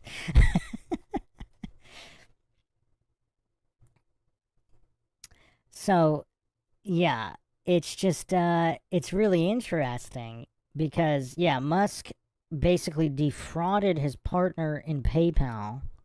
I mean, it all started with blood diamond money from his father in Africa. And then, yeah, I don't know that much about his mother. Supposedly there's some kind of Illuminati witch connection there, but there's also some kind of Illuminati connections with his father and the blood diamond industry. And I haven't gone super far back, but there might be other connections with going back through the family tree. Then he defrauded his business partner in PayPal, not unlike Zuckerberg with Facebook. And these were all possible CIA-backed operations anyway, just like Facebook. But then he buys his way into Tesla and SpaceX and fails to deliver on every single deadline he ever announced. Because SpaceX was already supposed to be doing moon tourism like decades ago. So, and obviously that never happened.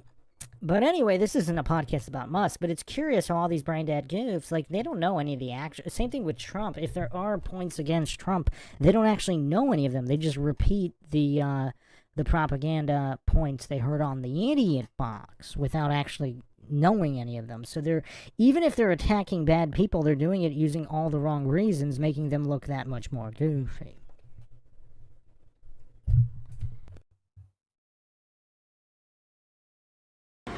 I appreciate your time. Yeah. Thank you. Do you have an alternative that you could recommend to people to buy instead of a Tesla?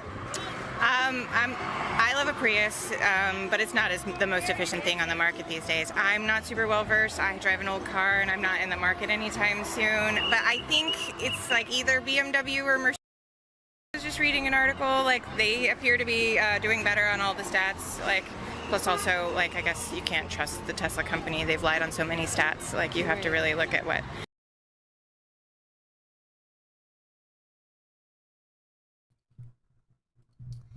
So you can't trust Tesla, but you can trust all the other companies that she was reading an article about? What kind of glasses are those? And what kind of earrings are those? Is that the Illuminati hex spiral? The hypnotizing spiral? I need to do a podcast on that spiral. Lot of Illuminati connections there, but those glasses, I mean, that's a bold fashion choice there. I mean, maybe somebody like Steven Seagal can pull that off, but I mean, I don't know anybody else that can pull off those kind of sunglasses.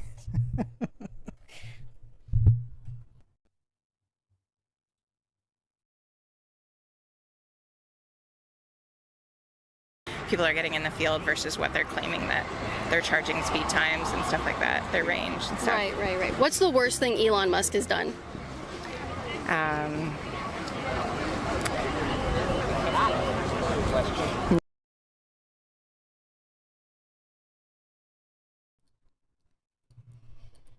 So this goof lady, if she's a lady, I don't want to misgender, but if this lady's a lady, this goof lady's standing out there for the better part of her day, protesting a guy, and she's having this much trouble thinking of something bad the guy she's protesting has done.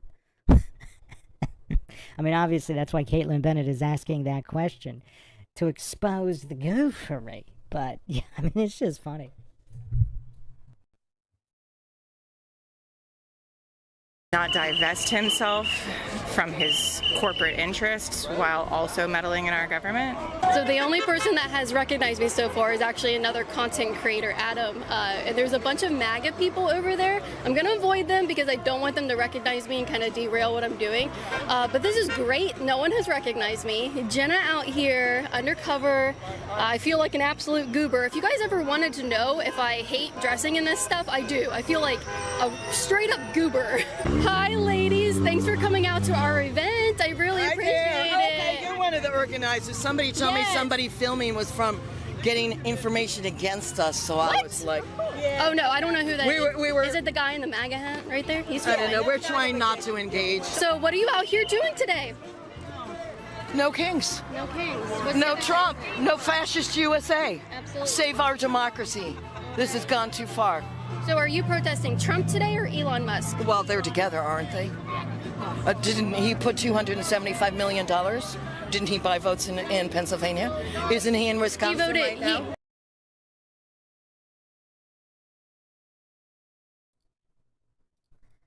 Wow, she's clearly not lobotomized. I mean, look at that rapid fire propaganda regurgitation. We have to give this old lady props. She's sharp. She's sharp, like on command, rapid fire regurgitation of what you heard on the Idiot Box. I mean, obviously no comprehension of anything, but the ability to regurgitate on command with this kind of speed, that's impressive, especially like given the level of goof surrounding her. I mean, that's impressive. To have this rapid fire regurgitative ability at her age. I mean, I don't know how old she is, but she does not look young. So clearly the brain is not completely fried or lobotomized like some of these other goofs around here.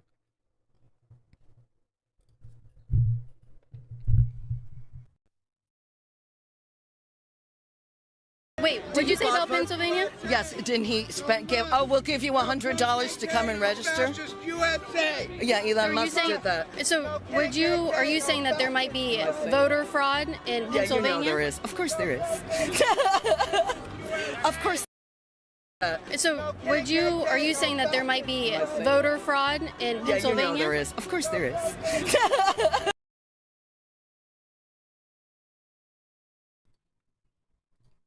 The maniacal laugh of a mentally gone goof. I mean, that's like such a villainous maniacal laugh straight out of some kind of movie. Oh man, of the mentally insane. Like, how is she not institutionalized? Like, when everything switched from insane asylums to just one giant open air asylum, I mean, would the downfall of the West be linked to that? Because now it's all just open air asylum. One giant open air asylum. She appears to be missing quite a lot of teeth as well.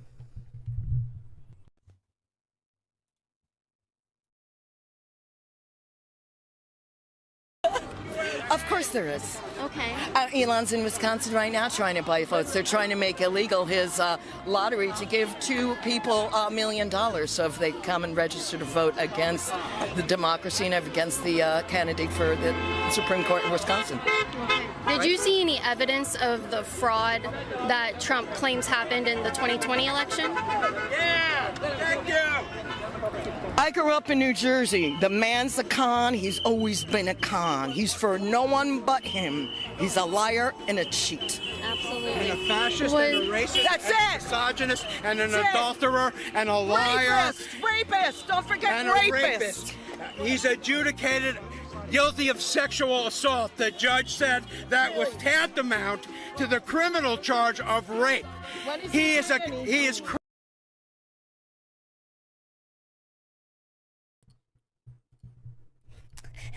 Is this lady's family member? Does insanity run in the family? Tantamount's kind of a big word, for these goofs. Like, we gotta give him a round of applause. Like, her rapid-fire regurgitation, impressive. This guy using multi-syllable words like tantamount. I mean, that's impressive. For the level of goof that usually comes out for these protests, I mean, these two goofs are impressive, I have to say. I'm impressed by this brand of goofery. I am definitely impressed. Now, you know what's kind of interesting? I don't want to go super deep into this, but so this is an interesting form here. So this is a verdict form regarding the E. Jean Carroll situation in Trump. So clearly there is not a preponderance of evidence supporting the allegations that these two unhinged loons are talking about. But even if the jury member did say there were, I mean, it's weird. Like, a lot of brain dead goofs, they think that juries can't be wrong. I mean, it's kind of weird. But why would E. Jean Carroll, why would she be tweeting that she's a massive Apprentice fan in 2012? Isn't that kind of weird? Because if these allegations are actually true, I mean, that's kind of weird.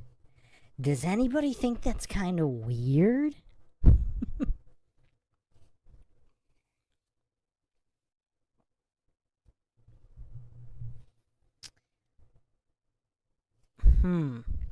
So, because she published an article in New York Magazine in June 21st, 2019, where she claimed that Trump assaulted her. She couldn't remember when. She said he assaulted her in the Bergdorf Goodman department store in New York City in either late 95 or early 96. So, despite this, like, how many actual legitimate victims are fans of their assaulters? I mean, maybe some with Stockholm syndrome. I mean, perhaps there are some. But wouldn't, in most cases, for those with functioning brains, would this lead you to believe? Because apparently she said there was not a peep about this until after Trump was president. That's kind of interesting, isn't it? I mean, isn't it?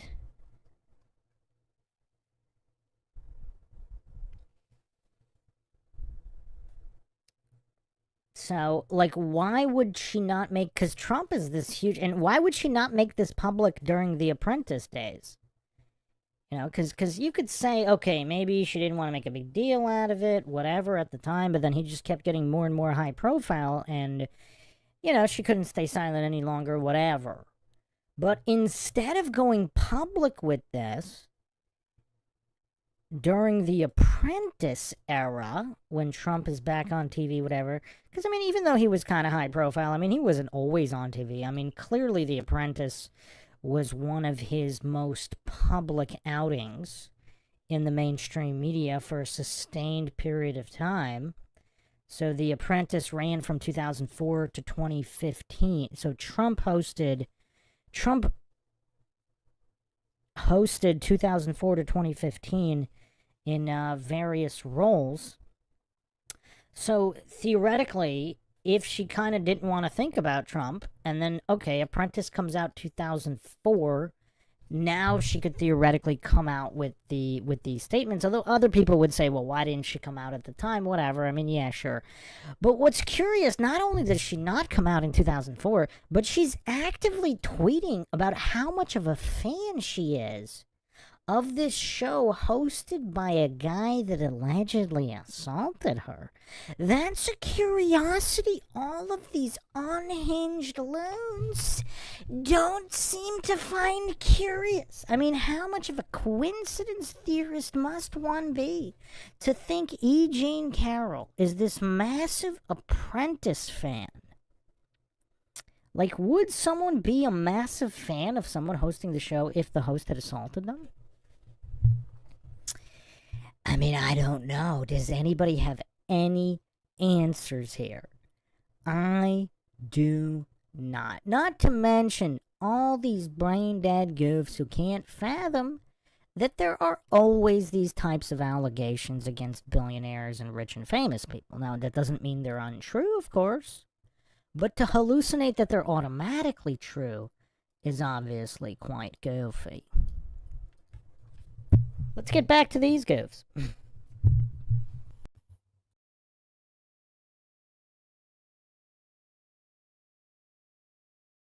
Credibly alleged of having raped a 14-year-old girl. Is that what you want for your president? Absolutely not. Elon, right? No, that, Yeah, which one are you guys talking about? I'm sorry, I interrupted you, and You're I shouldn't good. have done You're that. good, my friend. You're good. I was talking about our alleged president, our fascist, Nazified idiot.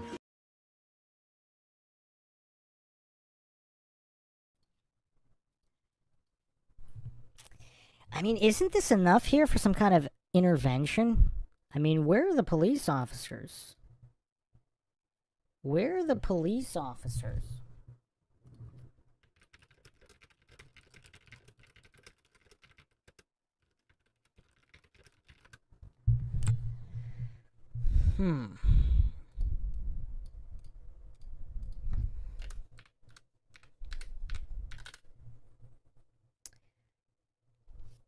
I mean, I just don't know. I mean, like, if a cop was here, shouldn't they have been put on, like, a 5150 hold? Like a 72-hour psychiatric hold, just from this kind of unhinged lunacy? I mean, who thinks that these are actual functional adults that can take care of themselves and are not a harm to themselves or others? I mean, this is crazy stuff here. But just real quick, is he talking about Trump or Biden? Because I think that's what Caitlin was trying to get at. Because he's talking about some kind of Nazi.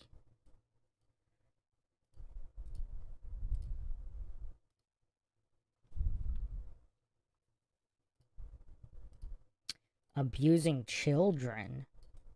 Abusing and assaulting children. I mean, is he talking about Biden? Who's he talking about here?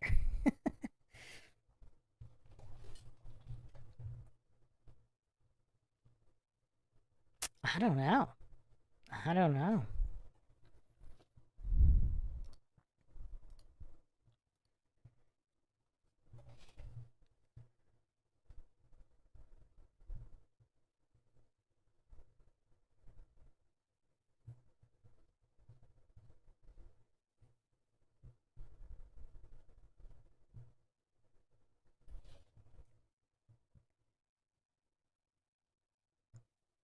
Yeah, I don't know what people are talking about in the chat.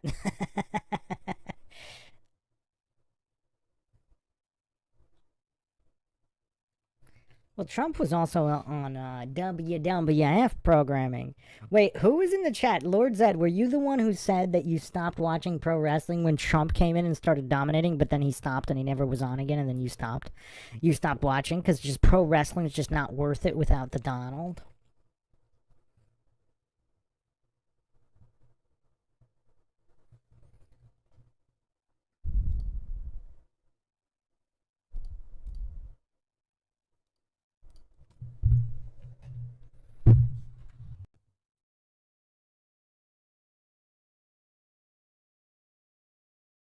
Moronic. The Mango Menace? Break our NATO alliance. Turn our allies against us. Steal our money. Throw 71 million people off Medicaid that people depend on. 71 million people. Is this what you want? Do you want money taken from your grandma? Do you want to not support battered women and abused children? Is that what you believe? Stand up and say it, fascists. Stand up and say it. I'm standing up and saying what I believe. You stand up and say what you believe, and not platitudes, and not idolatry. Let's hear ideas. You have no ideas. All you have is hate, racism, stupidity, and greed.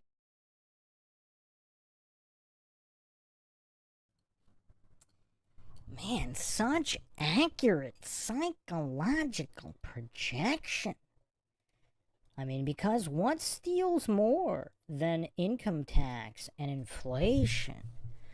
I mean, it's crazy. The federal government has just stolen more than any other entity in history. Larkin Rose, for all his goofery on Flat Earth, he had a very interesting question. Who has stolen more of your money? Random criminal throughout your whole life? Random criminals and muggers, or the federal government? Who's stolen more of your money? I mean, look at this. Over 2,000% leached from the value of the dollar. Because, I mean, who would even need Medicaid and all these social programs if money was 2,000%, had 2,000% more value? Like back in the day when a couple $1,000 could buy you a house, when a couple $100 could buy you a car, when you had non-specialized, non-credentialed employees being able to support an entire family with a house, a car, multiple vacations per year, multiple kids and dogs. I mean, that was the American dream. But look at this leeching done by the federal government since the Federal Reserve Act and then, of course, the income tax. I mean, it's very, very curious here. Very, very curious, but this goof psychological projection so on point in exposing his stupidity and lack of ideas and even comprehending what the federal government has stolen from the lives of all the commoners, of all the good people out there. Because nobody would be crying for any handouts. If you got plenty of land, you're growing your own food, or even if you're just going to the grocery store and doing a week's worth of shopping for a couple of bucks, a couple of nickels. I mean, you don't need Medicaid in that kind of situation when money has that much value. Why would you even need any handouts? I mean, they put the "Don't Feed the Birds" signs up at parks for a reason. But this unhinged goof, the mental capacity, is just not there. It's just not there. But his subconscious mind is working flawlessly in its psychological projection.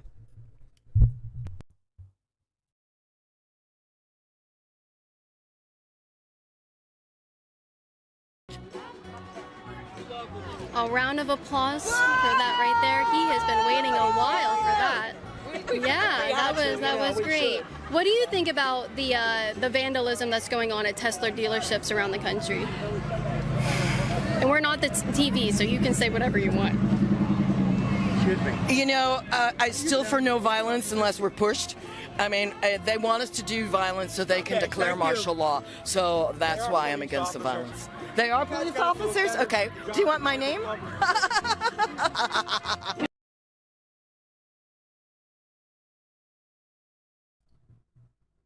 That's true. I mean, Joe Neal's going to be fighting the good fight in exposing the government. So if you're going to be doing that, Joe Neal, props to you. Props to you. Expose CPS and all this, the CIA trafficking, MK Ultra. I mean, all this stuff needs to be exposed.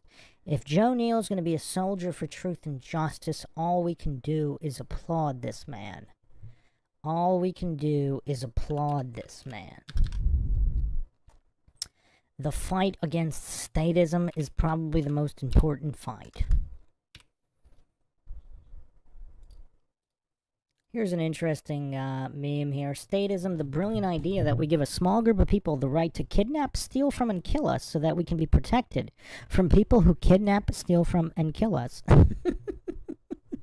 This is always a funny one. And that reminded me because I just mentioned that Larkin Rose quote about who has stolen more of your money.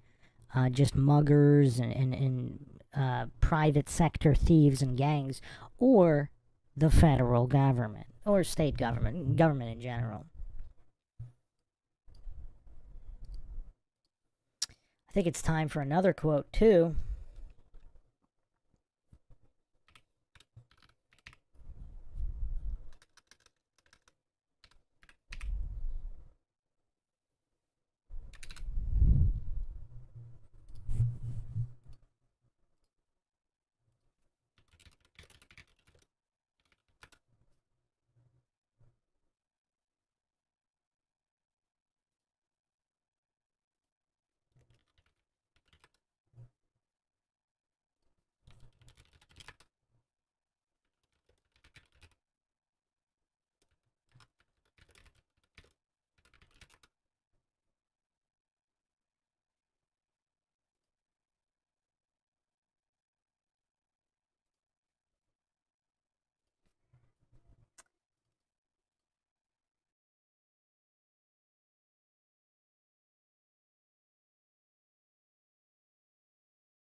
Here it is, Lysander, the great Lysander Spooner. If taxation without consent is not robbery, then any band of robbers have only to declare themselves a government and all their robberies are legalized. So if the Bloods and the Crips just considered themselves a government, it's all good.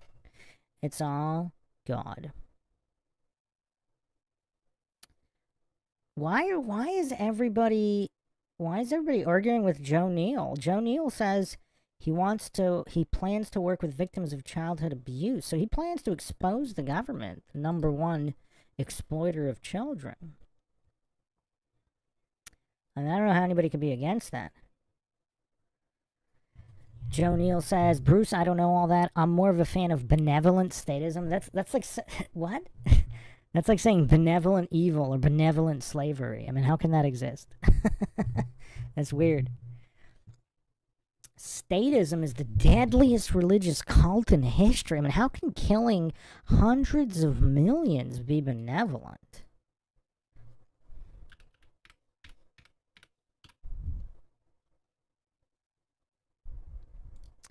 I mean, look at the stats here. I mean, this is really, really disgusting. In the 20th century, governments murdered 262 million of their own citizens. That's 7,000 deaths per day over the course of 100 years, 6 times more than died in the orgies of death governments call war. So governments kill their own citizens 6 times more often than the amount of citizens killed by citizens of other countries that go to fight the wars of the banksters. If the 20th century casualties of government were laid head to toe, their corpses would circle the earth 10 times. And again, this has nothing to do with the shape of the earth. I think it's referring to the equator, right? So whether you're a globe earther or a flat earther, whatever circle you want to call the equator, just a circle in the middle of the circle of the flat map or the equator on a globe, corpses would circle that circle 10 times. That's statism for you, folks. I mean, how anybody could be a statist is just insane. I mean, statism is the opposite of benevolence. I mean, I don't know if you can get more opposite than that. Deadliest religious cult in history. I mean, Christianity. I mean, even Islam can't hold a candle to this. I mean, I think Islam's killed quite a bit. Let's look at the Islam casualties.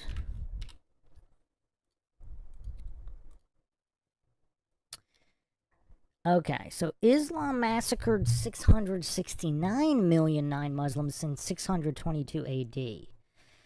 So yeah, I mean, given if we so so they killed 80 million Christians in 500 years. Governments killed 262 million in 100 years. I mean, the numbers just don't compare. They just do not compare here.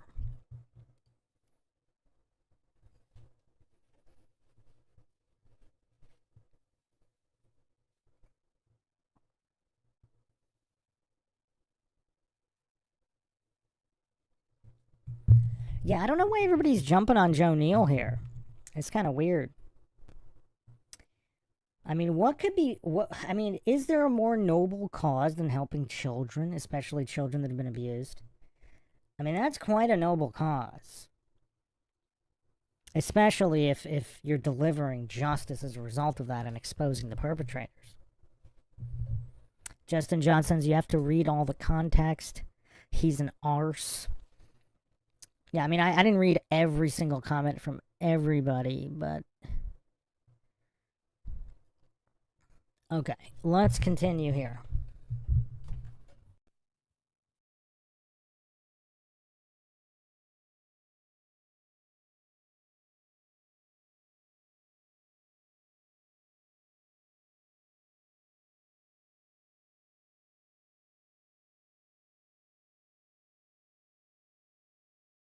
What are you guys out here protesting today? What's the number one thing to be anti-Elon for? Stop the oligarchy. We want Americans. He's not elected, and he has no business doing what he's doing. We don't want the billionaires taking over our country.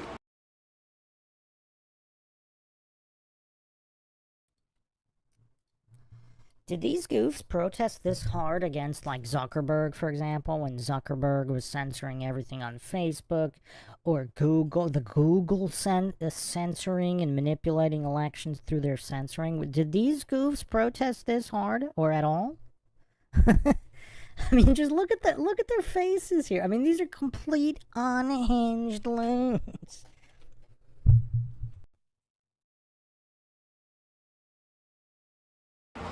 Trying it. Oh, let me get you on Facebook. Hold on. Yeah, we're stopping the oligarchy. That's what it's all about. Did you feel that way? They pit American against American so that they can pick our pockets. Did you feel that way when Kamala Harris actually got more donations from more billionaires than Trump did? I felt like I had a buffer, at least, with the Democrats, and now we have no buffer. Okay, so at least we were fooled with Kamala in there that we're going to be on a slow bleed, and now we're on the, take it right. I'm living on Social Security, and for the first time... This girl is interviewing people who know... My name's Jenna. Also, Jenna, I'd like to mention that Social Security is not an entitlement. It's something that put in 8% of every one of my paychecks. My employer put in 8%. They did not give me a retirement account because they said you have a government retirement. Evidently. Okay. Look how serious they are. Yeah, that's why I didn't make money. Wow. Who are they here for anyway, It's like someone hired them because they're routinely attacked at events or something. Yeah, if I was Tesla, I would hire security. There's no, I don't blame them. I've had companies in the past where things happen. I hire security. Yeah, or perhaps just a little girl who films YouTube videos that gets attacked at these types of events. So would you publicly denounce, or let me know if you think there's any validity to the vandalism that's happening at dealerships? Those are a different animal. Vandalism is not peaceful protesting. Peaceful protesting is an American right. It's in our Constitution.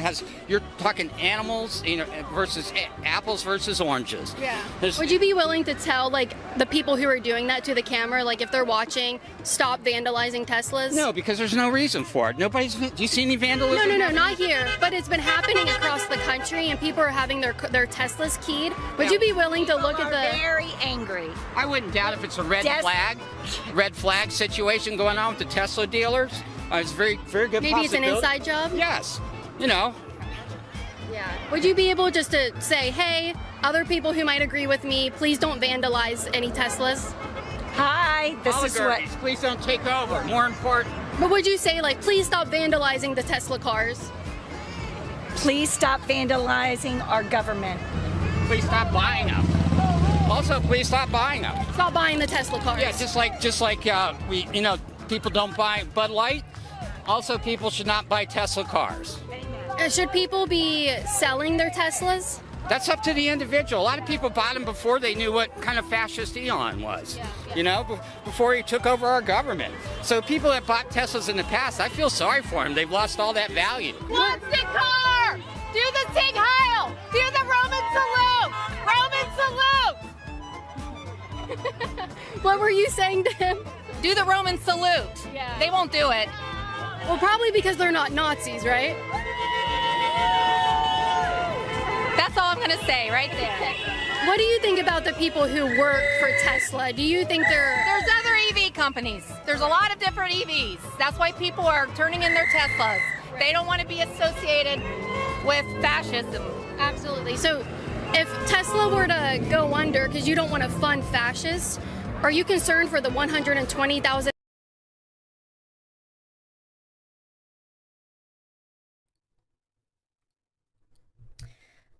How healthy do these people look? I mean, if they spent this time on a treadmill instead of standing by the road, I mean, they could get in some serious shape. They could get in some serious shape. So they don't care about their own health, but they care about showing signs to people driving. I mean, I don't know. I mean, does that make logical sense to anybody? I mean, this is just weird. This is just weird.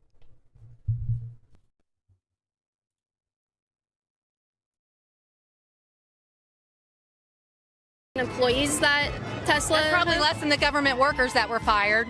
Way less. Well, so we can definitely talk about that, but are you concerned for all those private citizens who would lose their jobs? They can work for other EV companies. There's other EV companies. This is not the only one. So why are you China will more? probably be taking it over anyway. So why are you concerned for the federal employees that lost their He jobs, has but not? no legal authority to fire all these government workers. He didn't fire anybody. He's just an advisor. He can't legally fire anybody. Okay, I'm done.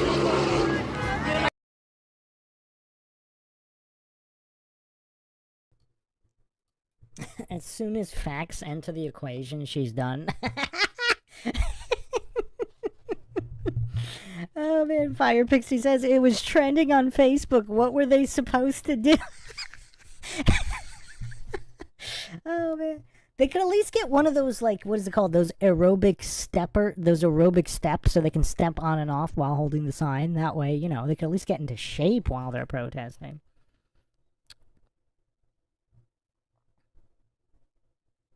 Lord Zed says, imagine if they spent all this time in the kitchen. Well, wouldn't they get fatter if that were true? If they're, well, I guess if they're making food for other people versus themselves. But yeah. Just the level of goofery here, because so technically it was all legal, right? I mean, I haven't spent that much time on it, but Musk was granted some kind of temporary powers. They can be extended. I think they're only through, is it through May something? Through May something, 2025. And then I think it can be extended if necessary. And then Trump basically just hired his own people to do the investigation, to audit and see where the wasteful spending was. So he didn't really do anything himself even, did he? I mean, did he actually do anything himself? I mean, he's on X just sending out random posts, or tweeting on X, if we're still calling it tweeting, even though it's X and Twitter, whatever. But he just mostly hangs out on Twitter all day. He doesn't actually do anything, does he?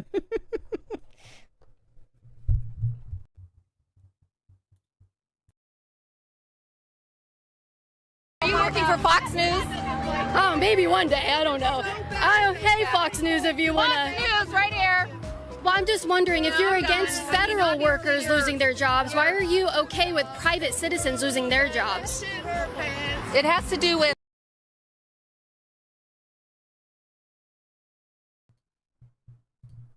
This lady thinks a Fox News reporter is going to be out there with some, like, one cameraman and some cheapo camera. I mean, I don't know. Maybe they do some kind of... I mean, that wouldn't be undercover, though. Like, I know Fox News does some undercover stuff, but she thinks they'd be out there with, like, one guy with, like, a tiny little camera. I mean, is that what they... I don't know. Maybe they do that, but I don't think any major Fox News anchors are going to be going... Or Fox News reporters are going to be going to cover stuff without any of the Fox News gear and, like, an actual Fox crew. I don't know what this lady's thinking. Now, didn't she say she was done? Okay, I'm done. She stepped off the curb and then stepped right back on and came right back into the conversation as if nothing happened. She doesn't even seem that mad about it as she's continuing the conversation. She got triggered bringing in facts, but then she came right back and now she seems less triggered. And this is interesting. Maybe a split personality.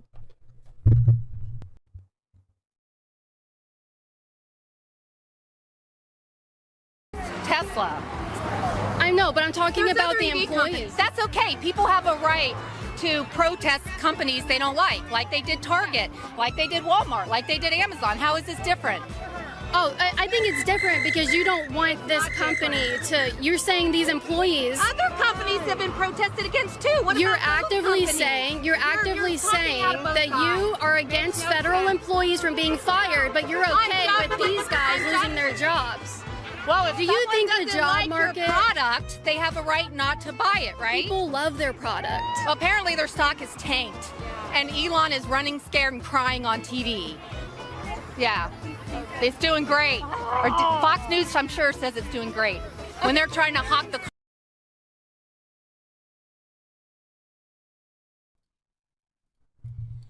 This lady is also, she keeps stepping into the road. See where everybody's standing on the sidewalk? That's perfectly legal, I guess, if they have the permits, or even without the permits. We're not going to get into that, public property. But obstructing a roadway, that is not part of a protest. So she keeps she keeps stepping into the road illegally. That's kind of interesting. obstructing traffic and endangering herself and others. And because, again, you're not supposed to be on the shoulder either because, in case emergency vehicles need access to the shoulder. Or that could also be a bike path, whatever that is.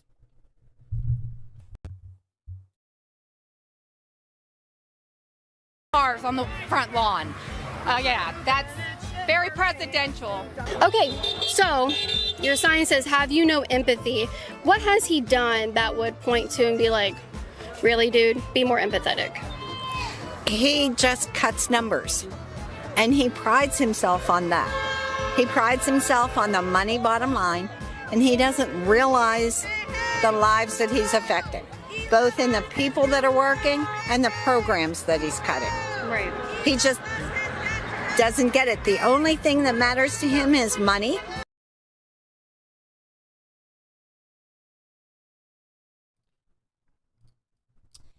Again, I don't want to assume gender here. Is this a man or a woman? What kind of hairstyle is that?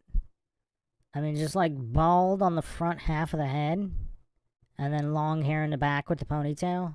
It's a very interesting hairstyle, if that's intentional. Again, I'm not going to assume it is or it isn't, but that's a very interesting hairstyle. Who knows? Maybe we'll see it sweeping the nation soon enough.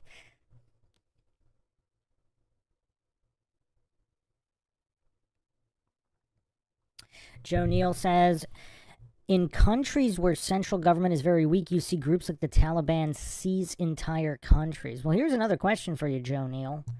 As horrible as the Taliban is, or some of these other groups, do they cause more or less death and destruction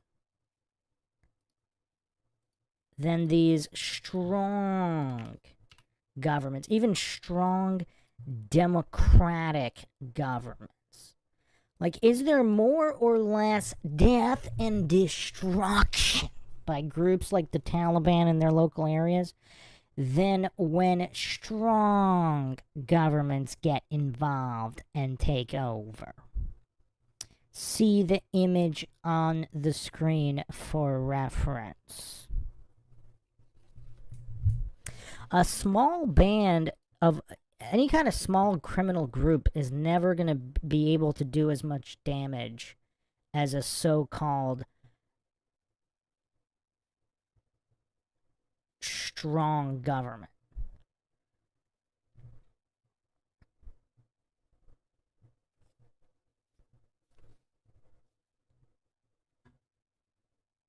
Just like you have the several million square miles of Zomia, the land of the ungoverned for thousands of years. I mean, supposedly even Genghis Khan didn't want to mess with those people because they just don't want to be governed. And so I'm sure they have some kind of crime, but it'll never be on the level of the kind of crime a strong government is capable of executing. Just look at, Russia or China. Random gangs would never, or mafias would never be as powerful because the strong central government has way more power through the exploitation of the citizenry in various means, whether it's taxes or otherwise, taxes, workforce, whatever. They'll always be more powerful. Like, they wouldn't have the resources to just go on all these wars and do all of this killing both in their own country and in other countries if not for that strong central government.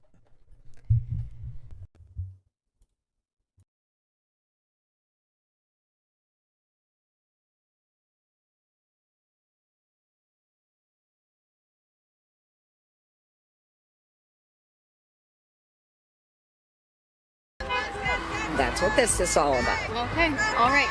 What kind of consequences would you like to see Elon Musk or Tesla as a company have?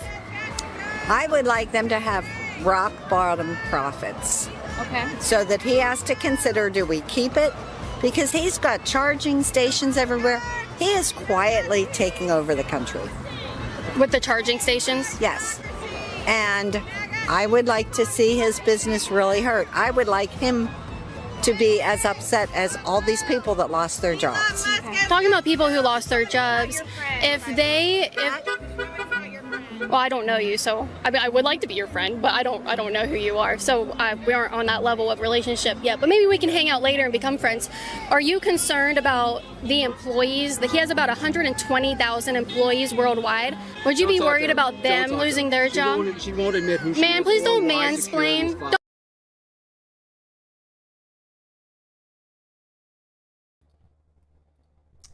Isn't it funny how all these Democrat goofs who are all about acceptance and all of this are actively trying to prevent people from talking to other people? So he's got a sign that says Tesla funds fascism while trying to fascistically stop someone from speaking to somebody else. Like actually physically blocking a camera from recording an actual conversation and interrupting this woman with this very bold hairstyle choice, if it's intentional, interrupting her private conversation that she entered with her own free will. And now this goof is trying to fascistically shut down a conversation. I mean, just the lack of awareness here is just insane.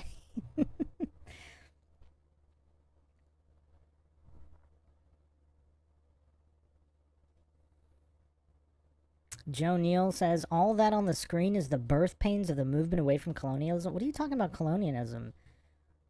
Like, there was colonialism in Iraq? Wait, what are you talking about? Those weren't birth pains. I mean, those were pains by other governments coming from other places and getting involved with locals.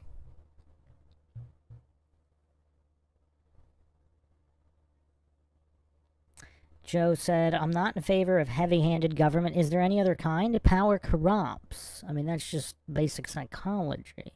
You can't have government without corruption, because a government without power is not a government. That would be a voluntarism type setup. Government is all about the utilization of violence to control people. So by definition, it can't be good or benevolent in any way. So you're just kind of saying, well, they shouldn't be too heavy-handed. Well, who's going to prevent them? Like, who's going to prevent or modulate how heavy-handed they are? Because by the very nature of them being government, you would have no choice in that. So you'd be subjugated. You would prefer, you know, you're not one of those govern me harder daddy type of people. You're like govern me softly. Like you want to be subjugated and oppressed softly, like not too much. Maybe to the point where you don't even consider yourself subjugated and oppressed. That's what makes you comfortable, but they have no obligation. They have no obligation to cater to your whims about how you want to be subjugated. I mean, these are just the core tenets of government itself. I'm actually kind of surprised that you didn't seem to think about that before. Since 1900, all the warring has been related to the breakup of various European empires. But you're just proving my point further, because those European empires were governments. They were powerful governments. Just like, I mean, some of them had nothing to do with Europe. I mean, you had these, you had Arabian empires, and that's what Iraq was. You know, I mean, was there a European empire in Iraq? Like, what are you talking about? Like, what European empire was in all of these Middle Eastern countries? Like, we're not talking, I mean, obviously some of them, but the ones on the screen, I mean, what are you talking about?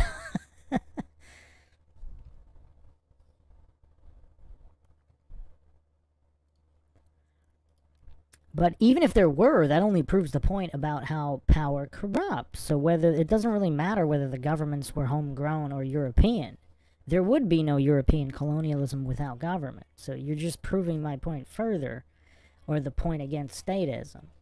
Because by the nature of being a government, they were able to amass the power to be colonial powers and go to these other places and cause problems. But that's not what happened with those particular countries.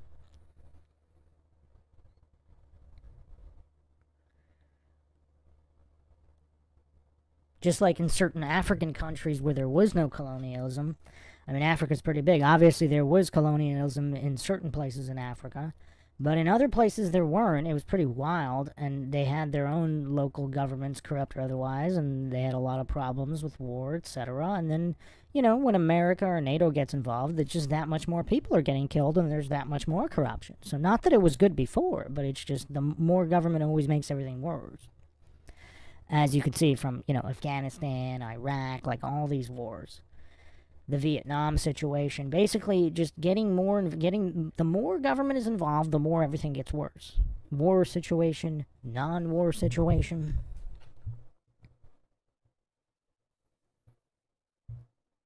But let's continue with this madness here.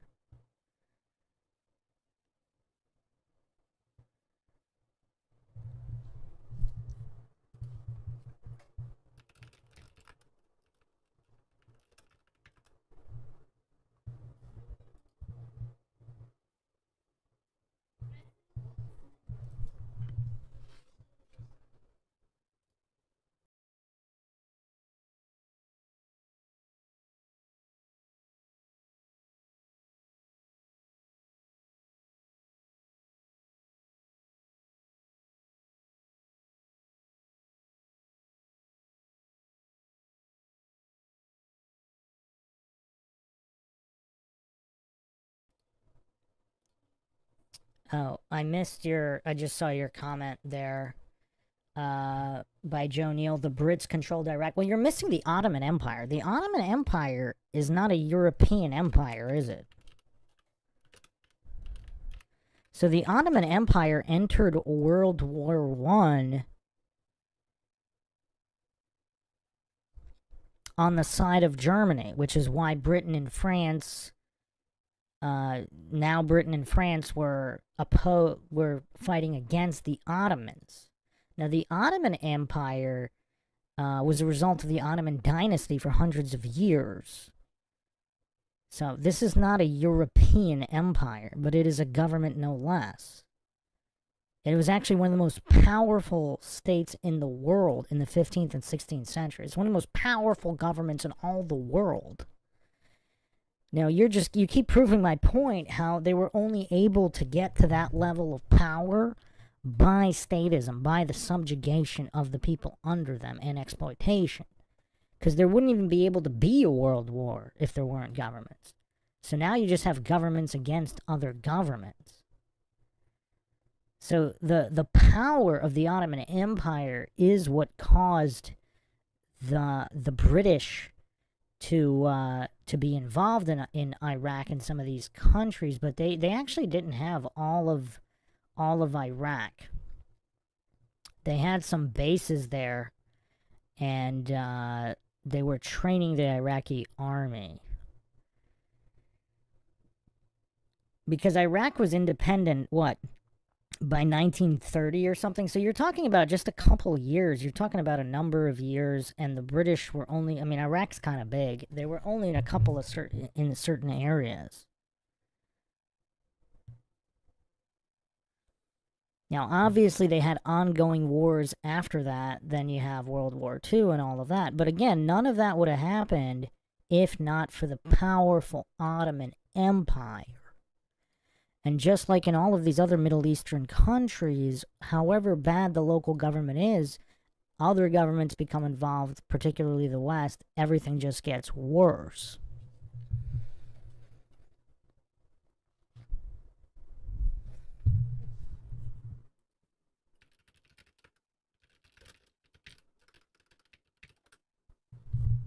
I'm not really sure what point you're making, because you just keep illustrating how statism causes death and destruction everywhere. And the more powerful the states, the more damage they can do in other states. And it's just like a snowball effect.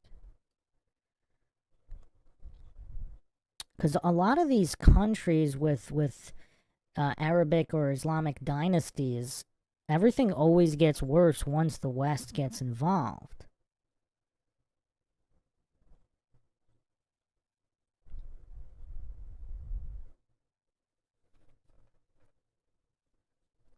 And in British colonialism wouldn't even be possible if not for the powerful government of Britain.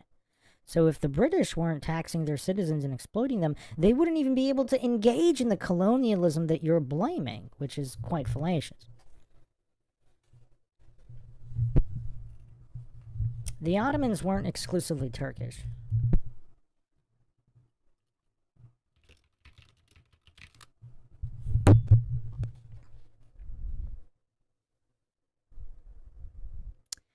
And only a tiny part of Turkey is in Europe.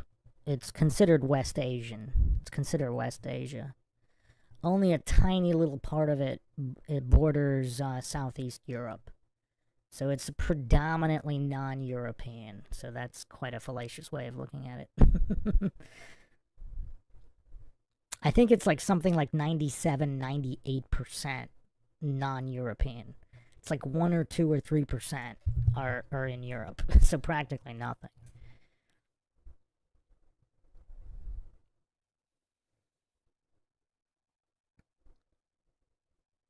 But anyway, let's continue here without getting sidetracked further. Obviously, statism is the problem. Colonialism is statism.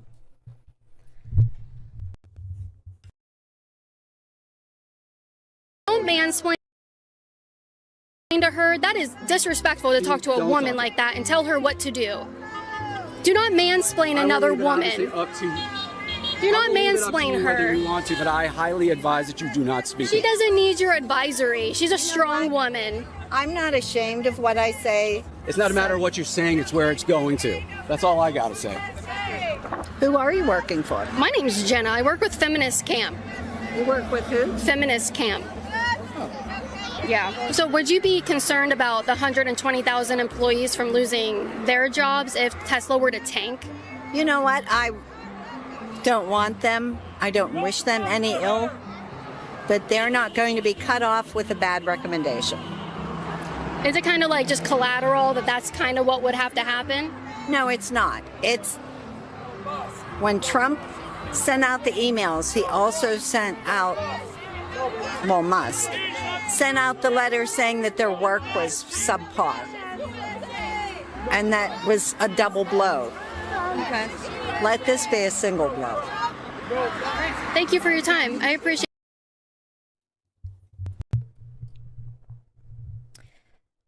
it. Joe, in the chat, you keep missing the point, though. The point is the more government is involved, the more everything gets worse. And that's basically statism. Whether it's local, then you have, you know, the U.S. or the Western powers becoming involved in the world. Like, the more governments get involved, the more everything gets worse. That's the point. And you were kind of arguing against it for some reason, but... And good on this lady for ignoring that goof guy that was trying to fascistically shut down the conversation. That's hilarious.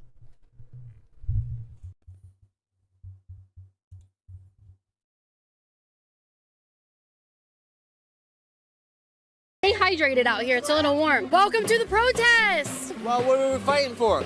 Yeah, so they want Elon Musk to go. All right, I'm here. We're all. I agree. You agree? Yeah. What's the worst thing Elon has done?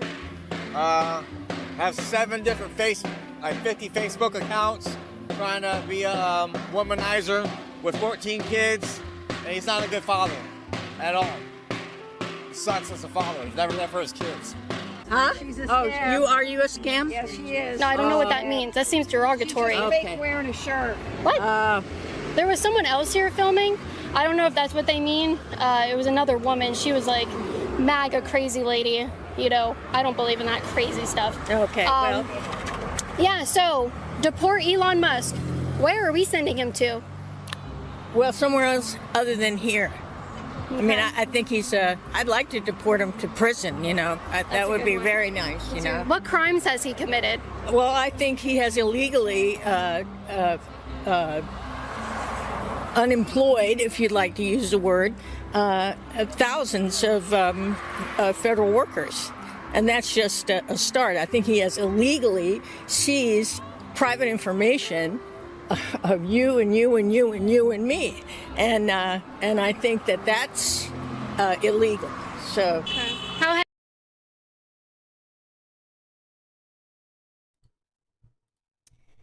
You know what else is kind of funny? These same goofs, these Democrat goofs, these were the goofs that ignored the so-called conspiracy theorists when they were blowing the whistle on government spying like decades ago. Everything from Snowden, Assange, like, though all of the Democrats were saying, oh, that's crazy conspiracy theory. Now all of a sudden they have a problem with their data being seized.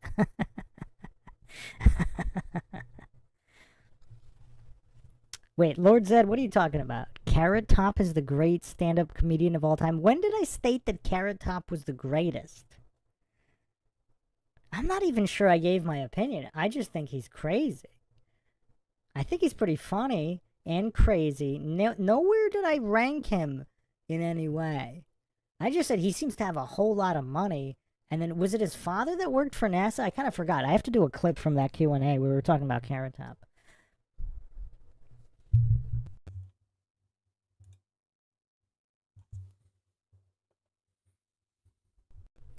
But I'm surprised Carrot Top hasn't done some kind of collaboration with Steven Seagal. That would be quite legendary.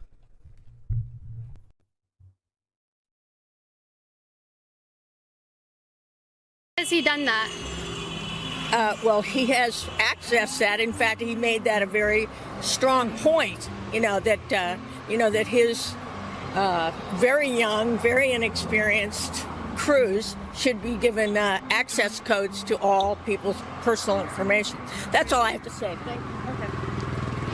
Okay. How do you protest? You want to get your voice out. Why wouldn't you give it to someone that... Actually, I think we're about to break the internet. I spoke too soon. I just fact-checked myself. Apparently, Carrot Top and Steven Seagal are actually pretty good friends.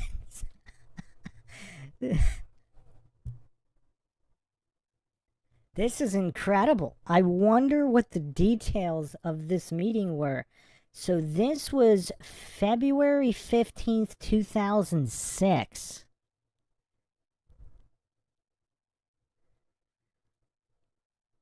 Man, if only we knew what they were talking about at this meeting.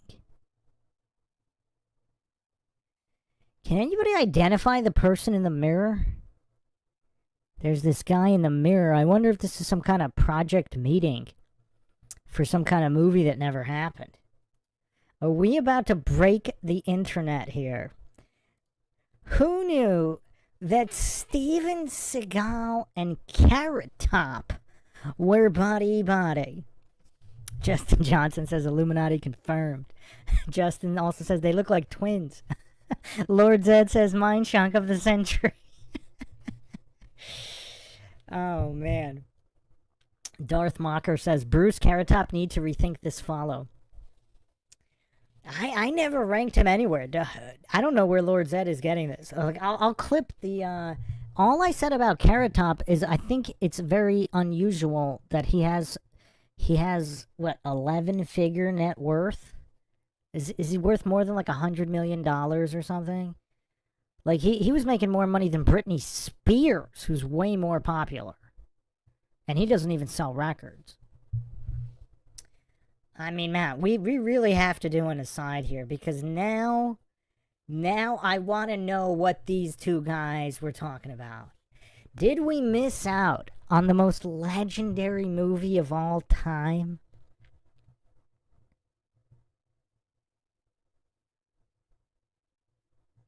I mean, who could imagine if these guys actually made a movie? I can't find any more information about this meeting. So this is Getty Images here. It says date created February 15th, 2006. I don't know if that means the date it was uploaded. Well, no, it says uploaded October 3rd, 2008, but date created like on the website, or is this metadata on when the photo was actually taken? Uh-oh.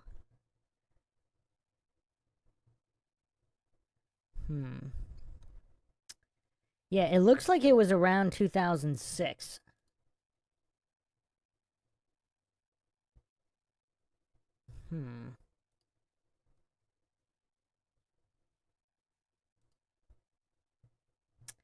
There's really no other information here. Okay, I found the exact date. It's February 15th, 2006. It was in Vegas. It was backstage at the annual Pollster Concert Industry Awards. And is anybody surprised? Is Steven Seagal also involved in that? What the heck is going on? He's at the Pollstar Concert Industry Awards. It's a trade publication for the concert and live music industry. What the heck is Carrot Top doing there? I mean, obviously Steven Seagal, one of the greatest musicians of all time, possibly the greatest living guitarist and vocalist.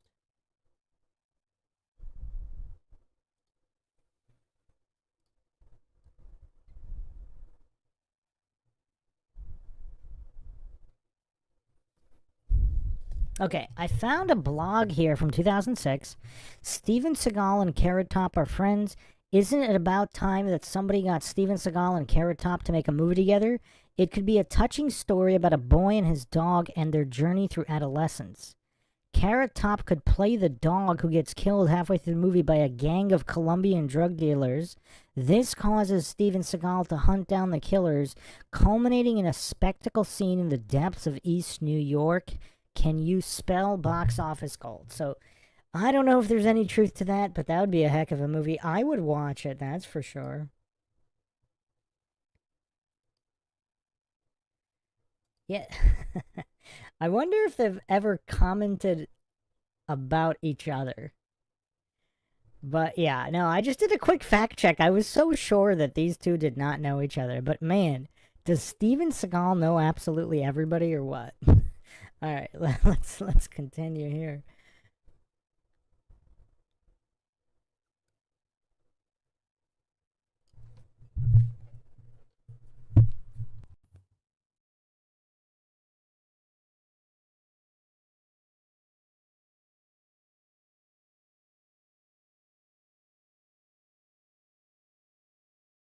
Who are you? I'm just a guy at Tesla that. Or you work here?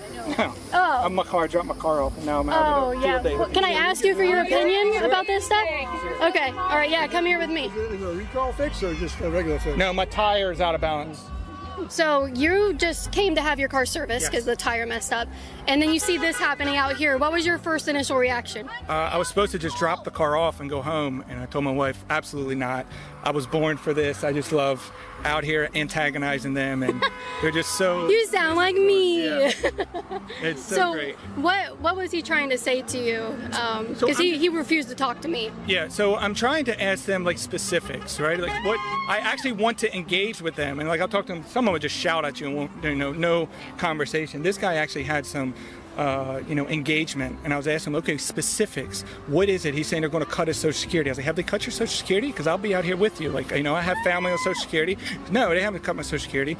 They're going to cut my Social Security. Okay, when did they say they're going to cut? Because I heard the opposite. I heard that they're not. Matter of fact, last night Elon just did a thing. We're not cutting your Social Security. So where are you hearing that? They're not cutting your Social Security. And then I asked it wasn't him, it was a different guy that engaged with me, and I said about. I said, do you agree that there's some waste and fraud in the government, specifically Social Security? He was also complaining about a Social Security. And he said, yeah, there's waste and fraud. I was like, do you agree that there's people 120 years old plus on the Social Security records? He's like, I'm sure there's some of them. I was like, so do you think that they should be cut?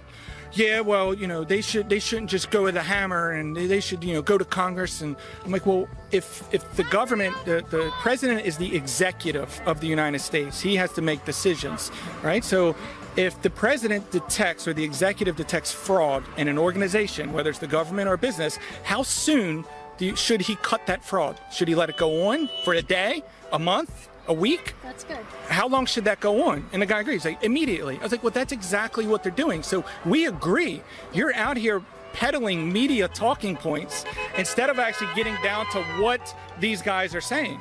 That's good. Yeah, I like that. That's good. So how long should we allow fraud to happen? Do you think that if this was the other side of the aisle, if Kamala had somebody in there finding all this fraud, do you think they would be out here protesting anybody to do with her? Would they be championing saving money from the taxpayers. You wouldn't hear anything about fraud if Kamala got into the office. They're uncovering stuff that I didn't even think that they thought they would uncover. As in, that money is just funneling out of the government. Taxpayers are paying these NGOs and these nonprofits, right?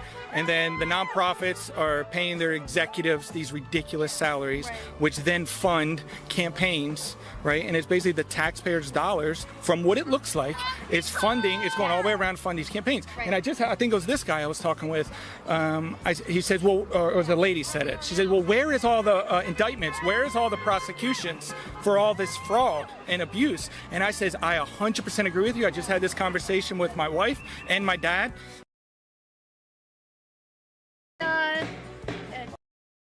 Them, they won't engage with me. Well, they found out who you They are. don't like me. They found out. They don't like me. Because of your guys' support, I always come out here prepared with security. It was needed today. I appreciate them so much. And you can go to patreon.com/Caitlin Bennett if you would like to continue supporting me and my work and keeping me safe out here. She did an amazing job today. I'm really proud of her. Do you think the store will be closing after your guys' efforts today? I'm not talking to you. I think we both know it didn't do anything.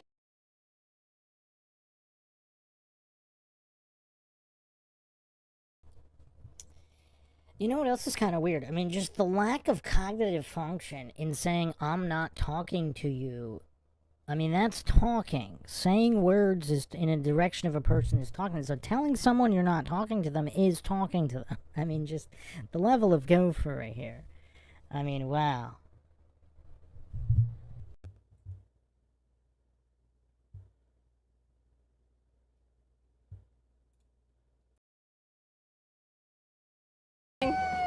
Okay, we are going to let these people have a little rest here, where I'm going to go off to another event, so hit that subscribe.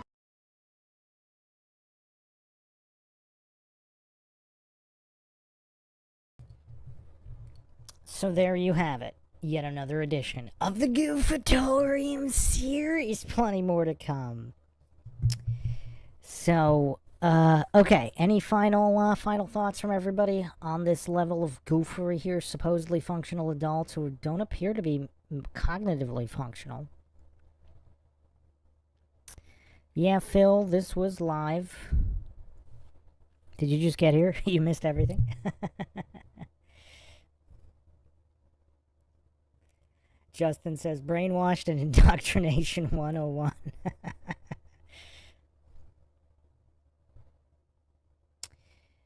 Joe, are you talking about Pittsburgh or Philly in terms of what the video was? I think that was Tampa, Florida, if I remember correctly. Phil says, wait, let me light up. Yes, I missed it all. Jay Edgerton says, bring back Legends of Gophery featuring Jaren. Legends of Gophery. Yeah. Lord Zed says, what an amazing night, Bruce. Thanks, so much fun. Aaron says, thanks, Bruce. It's important to be reminded. I've talked about this all the time. I think we are witnessing the collapse of Western civilization in real time. Whether it can be reversed or not, that remains to be seen. I think all of this Trump stuff, just like term one, I'm not even going to call it stopping the bleeding. I don't think it could even do that. And then you never know how many of them are compromised. Obviously, I wouldn't trust Musk for anything. Is he being used as a useful idiot? Is it all MK Ultra? Does he even not understand what he is doing from the microchips and all the other stuff? Who knows? And then obviously, Trump. The curious thing about Trump is he the Antichrist? He has all the ingredients of one, but if he's not the Antichrist, he also has a lot of the ingredients of the good guy trying to help when he doesn't have to, given his position. So that's what's curious, because the Antichrist, point by point, has the appearance of the hero saving everybody. So it's very, very tough. It's very, very tough. But when I first heard people talking about the collapse, that we're witnessing the collapse of civilization in real time, I probably heard that first, maybe even in 07, 08. And my immediate response was an appeal to incredulity, logical fallacy. Like, no way. What are you talking about? Like, just the level of technology. And things hadn't gotten quite that bad back then, even though they were pretty bad. But yeah, no. Now the slide has been so obvious since the event of 2020. But just going back and trying to pinpoint it, we've done this on many live Q&As. Apparently, it was like 2011, 2012. Those 2 years, there was a mass tipping point into just goofery. Possibly the point of no return, but we will see. We will see. Justin Johnson says, this is the apocalypse, the end of ignorance and complacency, the great awakening. Yeah, I mean, after the collapse, who knows what can rise. But, yeah, quite tough. But these people are out there walking the streets pretty crazy in this open-air asylum known as the United States. Big Pine Sailing says, hard to tell, but I'd hope so. I don't trust any man to save us, but I'll take the wins when they come. Well, also something that hasn't been talked about, if he is a good guy, that doesn't mean he won't be manipulated, either MK Ultra or otherwise. So his intentions could have all been good, and that could all be usurped and co-opted by evil forces as well. A lot of people don't go over that theory. They think he's either just good or evil, and that's it. Justin says the invisible enemy is no longer invisible. Yeah, I mean, a lot more people are awake, but it's weird. It's like you have both extremes or more extreme. So the dumber people are way dumber, but then the more awake people are more awake than ever before.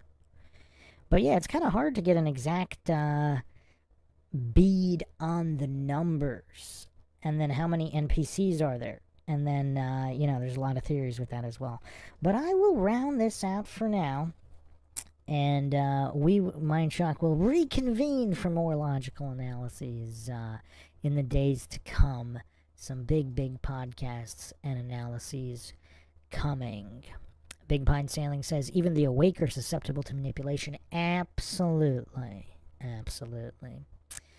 Hope everybody enjoyed another edition of the MindShock podcast. If you want to help support the podcast, you can donate to our PayPal. Just check the link in the description. Make sure you subscribe to the channel here, the Bruce McGuire channel, the home of MindShock. Like and share, Twitter, Facebook, Reddit, Patreon. This is Bruce McGuire signing off. Catch you guys next time.